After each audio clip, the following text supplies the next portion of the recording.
ಇಲ್ಲ ಸರ್, ನಾನು ಶಿವಮೊಗ್ಗ ಮಾತ್ರ ಹೋಗಿದ್ದು. ಅವಳು ಶಿವಮೊಗ್ಗ ಬರ್ತೇನಂದ್ಲು. ಹ್ಮ್ ಅವಳು ನೋಡಿದ್ದೂ ಇಲ್ಲ ನಾನು ಅವತ್ತು.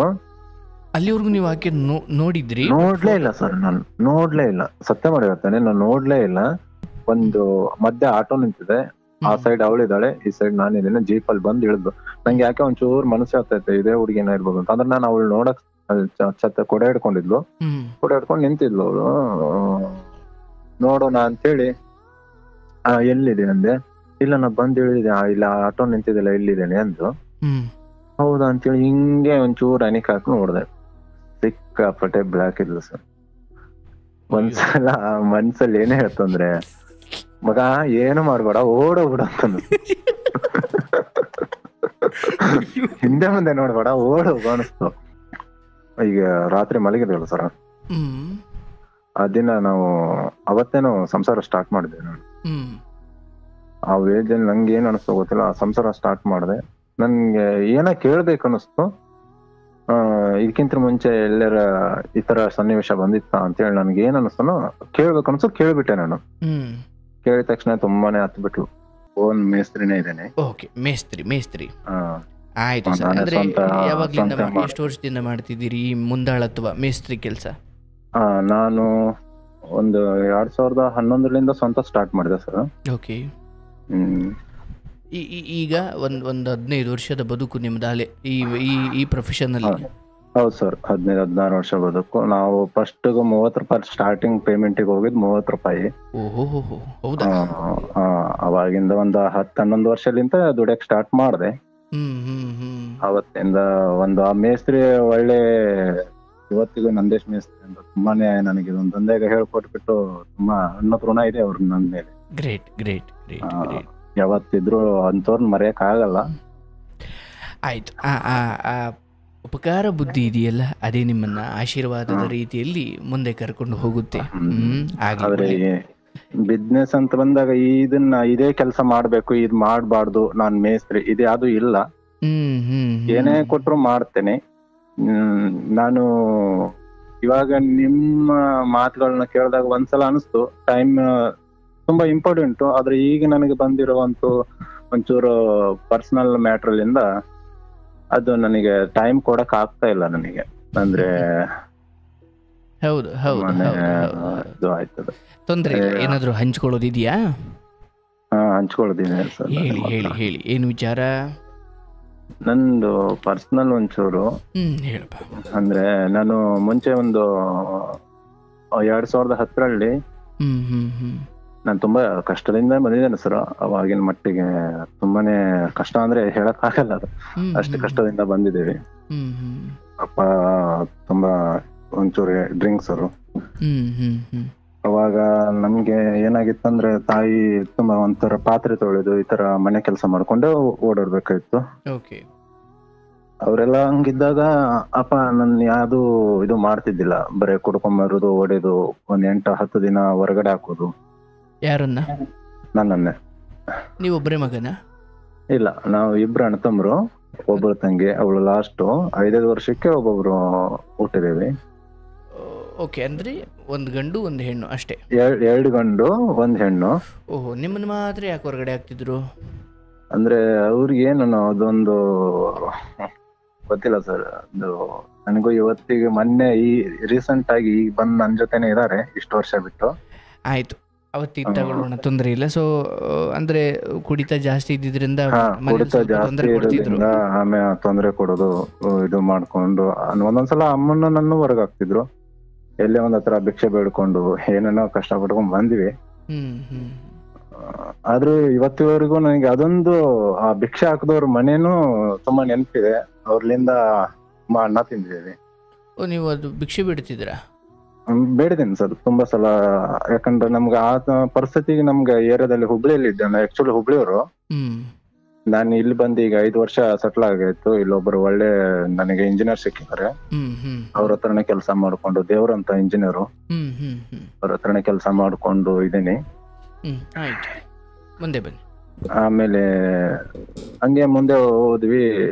ಇನ್ನು ಈಗ 2010ರಿಂದ ನನಗೆ ನಾನೇ ಒಂದು ಮದುವೆ ಮಾಡ್ಕೊಂಡೆ. ಅಂದ್ರೆ ತಂದೆ ಕೂಡ ಇದೇ ಕೆಲಸ ಮಾಡ್ತಿದ್ದವ್ರ? ಇಲ್ಲ ಇಲ್ಲ ಇಲ್ಲ, ಅವರು ಒಂದೇ ಕೆಲಸ ಅಂತಿಲ್ಲ. ಲಾರಿ ಡ್ರೈವರು, ಕಂಡಕ್ಟ್ರು, ಇಲ್ಲಾಂದ್ರೆ ಈ ತರ ಹಮಾಲಿ ಕೆಲಸ. ಬಟ್ ಅವ್ರ ಬಹುತೇಕ ದುಡಿಮೆ ಎಲ್ಲ ಕುಡಿಯೋಕೆ ಹೋಗ್ತಿತ್ತು. ಕುಡಿಯೋಕೆ ಇವತ್ತಿಗವರೆಗೂ ಏನು ಮಾಡ್ಲಿಲ್ಲ. ಬಟ್ ಉಳಿದ ನೀವೇ ಅಣ್ಣನ, ನೀವೇ ದೊಡ್ಡವರ?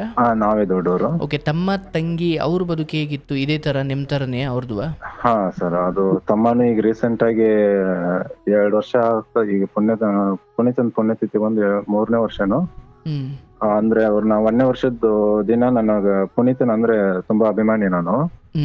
ಅವತ್ತು ಅನ್ನ ಸಂತರ್ಪಣೆ ಇಟ್ಕೊಂಡಿದ್ದೆ ಇಲ್ಲಿ. ಅದೇ ದಿನನೇ ತಮ್ಮ ನೇಣ್ ಹಾಕೊಂಡು ಇದು ಮಾಡ್ಕೊಂಡ. ಅಯ್ಯೋ, ಅಲ್ಲ ಈಗ ಪುನೀತ್ ರಾಜ್ಕುಮಾರ್ ಅವ್ರ ಬಗ್ಗೆ ಹೇಳ್ತಿದ್ದೀರಾ? ಇಲ್ಲ ಇಲ್ಲ ಇಲ್ಲ, ಪುನೀತ್ ಅವ್ರದ್ದು ನಾನು ಅಭಿಮಾನಿ ಇಲ್ಲ. ಅವತ್ತು ನಾನೇನ್ ಮಾಡಿದೆ ಸರ್, ಪುನೀತ್ ಅಂದ್ರೆ ಯಾರು? Power star Puneeth Rajkumar sir. ನಾನೇ ಕೇಳಿದೆ, ಪುನೀತ್ ರಾಜ್ಕುಮಾರ್ ಬಗ್ಗೆ ತಾನೇ ಮಾತಾಡ್ತಿರೋದು ನೀವು? ಹೌದೌದೌದು, ಅವ್ರದ್ದು ಅಭಿಮಾನಿ ನಾನು ತುಂಬಾ ಅಪ್ಪಟ ಅಭಿಮಾನಿ. ಹಂಗಾಗಿ ಅವ್ರದ್ದು 1ನೇ ವರ್ಷ ಪುಣ್ಯತಿಥಿ ಇತ್ತಲ್ಲ, ಅವತ್ತು ನಾವು ಒಂಚೂರು ಏನಾರ ಮಾಡ್ಬೇಕು, ನನ್ನ ಕೈಲಾದಷ್ಟು ಇಷ್ಟು ದುಡಿತಾ ಇದ್ದೇನಲ್ಲ, ಏನಾರ ಒಂದ್ ಮಾಡ್ಬೇಕು, ಹೆಲ್ಪಿಂಗ್ ಮಾಡ್ಬೇಕು ಅನ್ನೋ ಒಂದು ಇದು ಮೈಂಡ್ ಸೆಟ್ ಅಲ್ಲಿ ಇದೆ ನನಗೆ. ನಾನು ಅದನ್ನೇ ಅವತ್ತು ಮಾಡ್ಕೊಳ್ತಾ ಇದ್ದೆ. ಅದೇನೋ ಒಂದು ಗಲಾಟೆ ಆಗಿತ್ತು ಮನೆಯಲ್ಲಿ. ಅವತ್ತು ಅಪ್ಪ ಅಮ್ಮ ಎಲ್ಲಾರನು ಇಲ್ಲಿ ಕರೆಸ್ಕೊಂಡಿದ್ದೆ, ಅವ್ನು ಮಾತ್ರ ಬರ್ಲಿಲ್ಲ. ಯಾರ್ಯಾರಿಗೆ ಗಲಾಟೆ ಆಗಿತ್ತು ಅವತ್ತು? ಅಲ್ಲಿ ಒಬ್ರೇ ಇದ್ರು. ಅಲ್ಲ ಅಂದ್ರೆ ಅಪ್ಪ ಅಮ್ಮ ತಮ್ಮನಿಗೆ ಗಲಾಟೆ ಆಗಿತ್ತ ಅಥವಾ ನಿಮ್ಗೂ? ತಂಗಿ ಮನೆಯಲ್ಲಿ, ಗಂಡನ ಮನೆಯಲ್ಲಿ ಒಂಚೂರು ಗಲಾಟೆ ಆಗಿತ್ತು. ಓಕೆ. ಅವ್ರು ಏನ್ ಮಾಡಿದ್ರು, ತಂಗಿನ ಕರ್ಕೊಂಡು ನಾವ್ ಅಲ್ಲಿ ಬರ್ತೇವೆ ಅಂದ್ರು. ಆಯ್ತು ಬನ್ನಿ ಅಂತ ಹೇಳಿ ನಾನು ಇಲ್ಲಿ ಕರ್ಸ್ಕೊಂಡೆ. ಅಪ್ಪ ಅಮ್ಮ ತಂಗಿ ಮಕ್ಕಳು ಬಂದ್ರು. ಅದೇ ಟೈಮಿಗೆ ಇವನು ಅಲ್ಲಿ ಒಬ್ಬನೇ ಉಳ್ದಿದ್ದ. ಉಳ್ದಾಗಿಂದ ಅದೇನಾಯ್ತು, ನಮಗೂ ಒಂಚೂರು ದುರಂತನೇ ಆಯ್ತು. ಅವ್ರ ಕಾರಣ ಗೊತ್ತಿಲ್ಲ? ಕಾರಣ ಗೊತ್ತಿಲ್ಲ ಸರ್. ಗೊತ್ತಿದ್ರು ಈಗ ಗೊತ್ತಿಲ್ಲಂಗ ಆಗ್ಬಿಟ್ಟದ ಪರಿಸ್ಥಿತಿ. ಏನು ಮಾಡಕ್ ಆಗ್ಲಿಲ್ಲ ಅವಾಗ. ನಾನು ಅವಾಗ ಕೆಲವೊಬ್ರಿಗೆ ತಪ್ಪಾಕ ಅನ್ಬೋದು, ನಾನು ಫೈಟ್ ಮಾಡಕ್ ಹೋಗ್ಲಿಲ್ಲ. ಯಾಕಂದ್ರೆ ಅದು ಯಾರು ಮಾಡಿದಾರ ಅನ್ನೋದು ಗೊತ್ತಾಯ್ತು ನಮ್ಗೆ. ಅದ್ರ ಫೈಟ್ ಮಾಡಕ್ ಹೋಗ್ಲಿಲ್ಲ. ಯಾಕಂದ್ರೆ ನಾವು ಅದ್ರಲಿಂದ ಲೈಫ್ ನ ಮತ್ತೆ ಹಾಳು ಮಾಡ್ಕೊಳಕ್ ಆಗಲ್ಲ. ಇರುವಂತ ಲೈಫಿನ ಕಡೆ ನಾವು ಗಮನ ಕೊಡ್ಬೇಕು ಅಂತ ಹೇಳಿ ನಾನು ಅವತ್ತು ಒಂದು ನಿರ್ಧಾರ ಮಾಡ್ಕೊಂಡೆ. ನೀವು ಹೋಗಿ. ಆತನೇ ತನ್ನನ್ನು ಕೊಂದ್ಕೊಂಡಿದ್ದ? ಯಾರೋ ಕೊಂದಿದ್ದು ಸರ್. ಕೊಂದಿದ್ದು? ಬಟ್ ಗೊತ್ತು ಇದ್ದು ಸುಮ್ಮನಾಗೋದು? ಇಲ್ಲ ಸರ್, ಅದು ಏನಾಯ್ತಂದ್ರೆ ನಾನು ಅದನ್ನೇ ಹೇಳಿಲ್ವಾ, ಇವನಿಗೆ ಎಷ್ಟೋ ಸಲ ನಾನು ತುಂಬಾ ತಿಳುವಳಿಕೆ ಹೇಳಿದೆ. ಆಮೇಲೆ ಅವನು ಡ್ರಿಂಕಿಗೆ ಬಿದ್ದ್ಬಿಟ್ಟಿದ್ದ, ಎಡಿಟ್ ಆಗ್ಬಿಟ್ಟಿದ್ದ ಫುಲ್. ಆಮೇಲೆ ನಾನು ತುಂಬಾ ಸಲ ಅವನಿಗೆ ತಿಂದಾಗ ತುಂಬಾ ಪ್ರಯತ್ನ ಮಾಡಿದೆ. ಎಲ್ಲಿವರೆಗೆ ಪ್ರಯತ್ನ ಮಾಡಿದ್ರೆ ನನಗೆ ಯಾರು ಸಪೋರ್ಟ್ ಮಾಡ್ಲಿಲ್ಲ. ನಾನು ಇವನಿಗೆ ಸಪೋರ್ಟ್ ಮಾಡ್ಬೇಕಂತ ತುಂಬಾನೇ ಇದು ಮಾಡಿದೆ. ಸ್ವಲ್ಪ ಕೆಟ್ಟ ಸಹವಾಸ ಇತ್ತಾ? ಸ್ವಲ್ಪ ಕೆಟ್ಟ ಸಹವಾಸ ಇತ್ತ ಅವ್ರಿಗೆ? ಕೆಟ್ಟ ಸಹವಾಸ ಇತ್ತು ಸರ್. ಸೊ ಅದೇ ಮುಳುವಾಯ್ತಾ ಕಡೆಗೆ? ಕಡೆಗೆ ಅದೇ ಮುಳ್ಳಾಗಿದೆ. ನನಗೆ ಅವತ್ತು ಆಯ್ತು ಸರ್. ಬೆಳಿಗ್ಗೆ ನಾನು ಫೋನ್ ಮಾಡಿದಾನೆ, ನಾನು ಹೂ ತರಕ್ ಹೋಗ್ಬೇಕಾಯ್ತು. ಬೆಳಿಗ್ಗೆ ಫೋನ್ ಮಾಡಿದಾನೆ 9:30ಗೆ. ನಾನು ಅದನ್ನೇ ಹೇಳಿದೆ ಅವನಿಗೆ, ಇಲ್ಲ ನಾನು ಹಿಂಗ್ ಮಾಡಿದ್ದೀನಿ, ಸುಮ್ನೆ ನಂಗೆ ಟೆನ್ಷನ್ ಕೊಡಕ್ ಹೋಗ್ಬೇಡ ಅಂತ ಒಂಚೂರು ಕೂಗಾಡಿದೆ ನಾನು ಅವನಿಗೆ. ಹಿಂಗ ಯಾರ್ಯಾರ ಜೊತೆ ಓಡಾಡ್ತಾ ಇದ್ದೆ. ನಾನು ಹಿಂದಿನ ದಿನ ನಾನು ಹುಬ್ಳಿಗೆ ಹೋಗಿದ್ದೆ ಸರ್. ಹುಬ್ಳಿಗೆ ಹೋದಾಗ ಅವ್ನು ನನ್ನ ಕಣ್ಣಾರ್ಲೆ ಕಂಡಿದ್ದೆ ಅವನ್ನ. ಅವ್ ಯಾರ ಜೊತೆ ಹೋಗಿದ್ದ ಏನು ಅಂತ ಹೇಳಿ ನೋಡಿದ್ದೆ ನಾನು. ಅದು ಹುಡುಗನ ಹುಡುಗಿನ? ಹುಡುಗನೇ ಸರ್. ಓಕೆ. ಬಟ್ ಅವರು ತಂಗಿ ಗಂಡನ ಜೊತೆನೆ ಸರ್, ಬೇರೆ ಯಾರು ಅಲ್ಲ. ಓಹೋ. ತಂಗಿ ಗಂಡ ಮತ್ತೆ ಇನ್ನೊಬ್ಬನ ಹಳೆಯನ ಆಗ್ಬೇಕು, ಸ್ವಂತದವ್ರೆ. ಅವ್ರ ಜೊತೆ ಇದ್ದ ಅವನು. ಡ್ರಿಂಕ್ ಮಾಡಕ್ಕೆ ಹೋಗ್ತಾ ಇದ್ರು ಅವತ್ತು. ಬಟ್ ಅವರೇ ಇದನ್ನ ಮಾಡಿರೋದು ಅಂತಲ್ಲ? Okay okay okay. ಬಟ್ ನಿಮಗೆ ಸತ್ಯಾಸತ್ಯತೆ ಬಗ್ಗೆ ಅರಿವಿದ್ರು ಕೂಡ ಮತ್ತೆ ನಾನು ಬುಡನೆಲ್ಲ ಕಿತ್ತಾಕೊಳ್ಳಕ್ ತಯಾರಿಲ್ಲ ಅಂತ? ಹೌದು ಸರ್. ಯಾಕಂದ್ರೆ ಏನಾಗ್ತಾನೆ ಸರ್, ಈಗ ನಾವು ಒಂದನ್ನ ಕೆದರಕ್ ಹೋದ್ರೆ ಅದನ್ನ ಮುಂದೆ ಹೋಗ್ತಾ ಸರ್. ನಾವು ಮುಂಚೆಲಿಂತ್ರ ತಳಗಲಿಂತ್ರ ಬಂದವರು. ಬಟ್ ತಂಗಿ ಬದುಕು ಅಷ್ಟೊತ್ತಿಗೆ ಸ್ವಲ್ಪ ಕೆಟ್ಟಿತ್ತ ಅಂದ್ರೆ ಗಂಡನ ಮನೆಯಲ್ಲಿ? ಸರ್. ಓಕೆ. ಅದಾಗಿಯೂ ಕೂಡ ಈತ ಅವ್ರ ಜೊತೆನೆ ಇದ್ದಾರಲ್ಲ ಅನ್ನೋದು ನಿಮ್ಮ ಪ್ರಶ್ನೆನಾ? ಹೌದೌದು ಸರ್. ಆಮೇಲೆ ಅವ್ರಿಗೆ ಏನ್ ನಾವು ತಿಳಿ ಹೇಳಕ್ ಹೋದ್ರು, ನನ್ಗೆ ಆಕ್ಚುಲಿ ಈಗ 35-36 ವರ್ಷ ನಡೆದ ಸರ್. ನನಗೆ ಪ್ರತಿ ಒಂದನ್ನು ಈ ರಿಲೇಟಿವ್ ಆಯ್ತು, ಈ ಒಳಗಡೆ ಕಳ್ಳು ಬಳೆ ಆಯ್ತು, ಎಲ್ಲ ಪ್ರತಿ ಒಂದು ಫ್ರೆಂಡ್ ಆಯ್ತು, ಎಲ್ಲಾನು ಅಬ್ಸರ್ವ್ ಮಾಡ್ಕೊಂಡ್ ಬಂದ್ಬಿಟ್ಟಿದ್ದೇನೆ ನಾನು. ತುಂಬಾ ಪೆಟ್ಟುಗಳನ್ನ ತಿನ್ಕೊಂಡ್ ಬಂದಿದ್ದೇನೆ ನಾನು. ನನಗೆ ಆ ಪೆಟ್ಟಲಿಂದ ಇವ್ರಿಗೆ ನಾನೇನ್ ಹೇಳ್ತೇನೆ, ಡೈರೆಕ್ಟ್ ಆಗಿ ಏನಾರು ಮಾತಾಡಿದಾಗ ಅದು ಅವ್ರಿಗೆ ತಪ್ಪಾಗ್ ಕಾಣ್ತದ. ನಾನು ಏನೇ ಸ್ಟೇಟ್ ಆಗಿ ಹೇಳ್ತೇನಲ್ಲ, ಅದು ತಪ್ಪಾಗ್ ಕಾಣ್ತದೆ. ಯಾಕಂದ್ರೆ ನಿಮಗೆ ಗೊತ್ತಿದೆ ಯಾರ್ಯಾರ ಮುಖವಾಡ ಹೆಂಗೆ ನೀನು ಎತ್ತೆತ್ತ ಎಷ್ಟೆಷ್ಟು ಇರಬೇಕು. ಬಟ್ ಆತನಿಗೆ ಅದು ಗೊತ್ತಿಲ್ಲ. ನೀವು ತಿಳಿಗಳಿಗೆ ಹೇಳಿದಾಗ ನೀವು ಕೆಟ್ಟವ್ರು ಆಗ್ತೀರಾ ಅಂತ? ಈಗ ನಾನು ಹೇಳೋದು ಇಷ್ಟೇ ಸರ್, ದೈವ ಅಂದ್ರೆ ಒಂದೇ ಸರ್. ನನ್ನ ಪ್ರಕಾರ ಒಂದು ಈಶ್ವರ, ಒಂದು ಪಾರ್ವತಿ. ನೀವು ಅವಾಗ ಹೇಳ್ತಾ ಇದ್ರಲ್ಲ, ನಮ್ಮ ಗುರುಗಳು ಒಂದು 10 ಬಾವಿ ತೆಗೆದಾಗ ನಾನು ಬಸವಣ್ಣವ್ರದ್ದು ಪ್ರತಿಯೊಂದನ್ನು ತಿಳ್ಕೊಂಡ್ ಬಂದಿದ್ದೇನೆ. ಅಂಬೇಡ್ಕರ್ನವ್ರು ಫಾಲೋ ಮಾಡಿದ್ದೇನೆ, ಬುದ್ಧನ್ ಫಾಲೋ ಮಾಡ್ಕೊಂಡಿದ್ದೇನೆ. ಇದನ್ನ ನನ್ನಲ್ಲಿ ಒಂಚೂರು ಅಳವಡಿಸ್ಕೋಬೇಕು ಅಂತ ಹೇಳಿ ನನಗೆ. ಬೇರೆಯವ್ರ ಕಡೆಯಿಂದ ಹೋಗೋಕ್ಕಿಂತ ನಾವು 10 ಕಡೆ ಬಾವಿ ತೆಗೆಯಂದ್ರೆ 1 ಕಡೆ ಬಾವಿ ತೆಗೆ. ನೀವ್ ಹೇಳ್ದಂಗೆ ನನ್ನ ಈ ವಿಚಾರ, ನಾನು ಅದಕ್ಕೆ ಭಕ್ತಿ ಇರ್ಬೇಕು, ಮನಸ್ಸಲ್ಲಿ ಇರ್ಬೇಕು. ನಿಜ ನಿಜ ನಿಜ. ದೇವ್ರು ನಮ್ಗೆ ಇದನ್ನ ಕೊಡು ಅದನ್ನ ಮಾಡು ಅಂತ ಹೇಳಿಲ್ಲ. ಅವನು ಹುಟ್ಸಿದಾನಲ್ಲ ಸಲ, ಅವನಿಗೆ ಏನ್ ಮಾಡ್ಬೇಕು ನಾವು. ಅದಕ್ಕಿಂತ ದೇವ್ರಿಗೆ ಒಂದು ಹೂವು ಹಾಕೋಕ್ಕಿಂತ ಅದೇ ಹೂವನ್ನ ಒಯ್ದು ಏನಾರು ಒಂದ್ ಬಿಸ್ಕಿಟರ್ ಆಗ್ಲಿ ನಮ್ ಕೈಲಿ ಬೇರೆಯವ್ರಿಗೆ ಕೊಟ್ರೆ ಅವ್ರ ಹೊಟ್ಟೆ ತುಂಬಿಸ್ಕೊಂತಾರೆ. ಯಾಕಂದ್ರೆ ನಾವು ಹಸುವನ್ನ ಹೇಗೆ ಅನ್ನೋದು ನನಗೆ ಗೊತ್ತಿದ್ಕೊಂಡ್ ಬಂದಿದ್ದೀನಿ. ಅದನ್ ಮಾಡಿ ನೀವು. ಆದ್ರೆ ಇವ್ರಿಗೆ ಅದೆಲ್ಲ ಹೇಳಿದ್ರೆ ಕೆಟ್ಟು, ನೀ ದೇವ್ರ ಅಂದ್ರೆ ನಂಬಿಕೆ ಅಂತ್ಯ, ನಿಂಗ್ ದೇವ್ರ ಮೇಲೆ ನಂಬಿಕೆ ಇಲ್ಲ. ದೇವ್ರ ಮೇಲೆ ನಂಬಿಕೆ ಅಂತಿಲ್ಲ, ನಾನು ಪೂಜೆ ಮಾಡ್ತೇನಪ್ಪ ನಾನು. ಆದ್ರೆ ನಾನು ದೇವ್ರನ್ನ ನೋಡೋ ರೀತಿ ಬೇರೆ ಅಂತ ಅಷ್ಟೇ. ಅದನ್ನ ನಾನು ಅವ್ರಿಗೆ ತಿಳುವಳಿಕೆ ಹೇಳಕ್ ಹೋದ್ರೆ ಕೆಟ್ಟವನ್ ನಾನು. ಅಂದ್ರೆ ಅವ್ರ ದೇವ್ರ ಮುಂದೆ ಎಡೆ ಇಟ್ರೆ ನೀವು ಆ ಎಡೆಯನ್ನ ಜನಕ್ಕೆ ಕೊಡ್ರಿ ಅಂತ ನೀವು ಹೇಳ್ತೀವಿ. Okay okay. ನಂಬಿಕೆಗಳು ಒಂದೇ ಆದ್ರೂ ಆಚರಣೆಗಳ ರೀತಿ ಬೇರೆ ಬೇರೆ ಅಂತ. ಓಕೆ. ನೀವ್ ಇದನ್ನ ಹೇಳಿದಾಗ ಅವ್ರು ನಿಮಗೆ ಸ್ವಲ್ಪ ಅದ್ ಹೆಂಗೆ ಯಾಕೆ ಹೆಂಗೆ ಅಂತ ಹೇಳ್ತಿದ್ರು. ಹಾ ಸರ್. ಆಮೇಲೆ ನಾನು 2010 ನಾನು ಏನ್ ಮಾಡಿದೆ, ರೀಸೆಂಟ್ ಆಗಿ ಒಂದ್ ಮದ್ವೆ ಆಗ್ಬೇಕು ಅನ್ನೋ ಒಂದು ಇದು ಬಂತು ನಂಗೆ. ಅವಾಗ 21 ವರ್ಷ ಕರೆಕ್ಟ್ ಆಗಿ. 21 ವರ್ಷ? 21 ವರ್ಷ ಸರ್. ನನ್ಗೆ ಮದ್ವೆ ಆಯ್ತೀನಿ ಅಂದ್ರ? ಮದ್ವೆ ನಾನು ಒಂದ್ ಲವ್ ಮಾಡಿದೆ. ಜಾಸ್ತಿ ದಿನದಿಲ್ಲ ಸರ್, ಅದು 15 ದಿನದ ಲವ್. ಮದ್ವೆ ಏನು ಬಂದ್ರು ಸ್ಕಿಪ್ ಮಾಡೋಣ ಅನ್ಸುತ್ತೆ. ಇಲ್ಲ ನಾನು ಅವಾಗ ಅದೇನ್ ನಿರ್ಧಾರ ತಗೊಂಡೆ ಗೊತ್ತಿಲ್ಲ ಹುಡುಗ ವಯಸ್ಸಲ್ಲಿ. ಬೇಗ ನನ್ನ ಜಾಸ್ತಿ ಅಪ್ಪನ ಹತ್ರ ಹೇಳಿಲ್ಲ. ಅವಾಗ ಅಪ್ಪನ್ ನನ್ಗೆ ನನ್ನ ಇದ್ರಲ್ಲಿ ನಾನು ತಗೊಂಡ್ ಬಂದಿದ್ದೆ. ನಾನು ಲವ್ ಮಾಡಿದ್ರ? ಲವ್ ಮಾಡಿದ್ ಸರ್. ಇದು ಹೆಂಗದು ಅಂದ್ರೆ ನೀವೇನ್ ಕಾಲೇಜ್ ಅಲ್ಲ ಅಥವಾ ಎಲ್ಲಿ? ಇಲ್ಲ ಸರ್, ನಾನು ಸ್ಕೂಲಿಗೆ ಹೋಗ್ಲಿಲ್ಲ.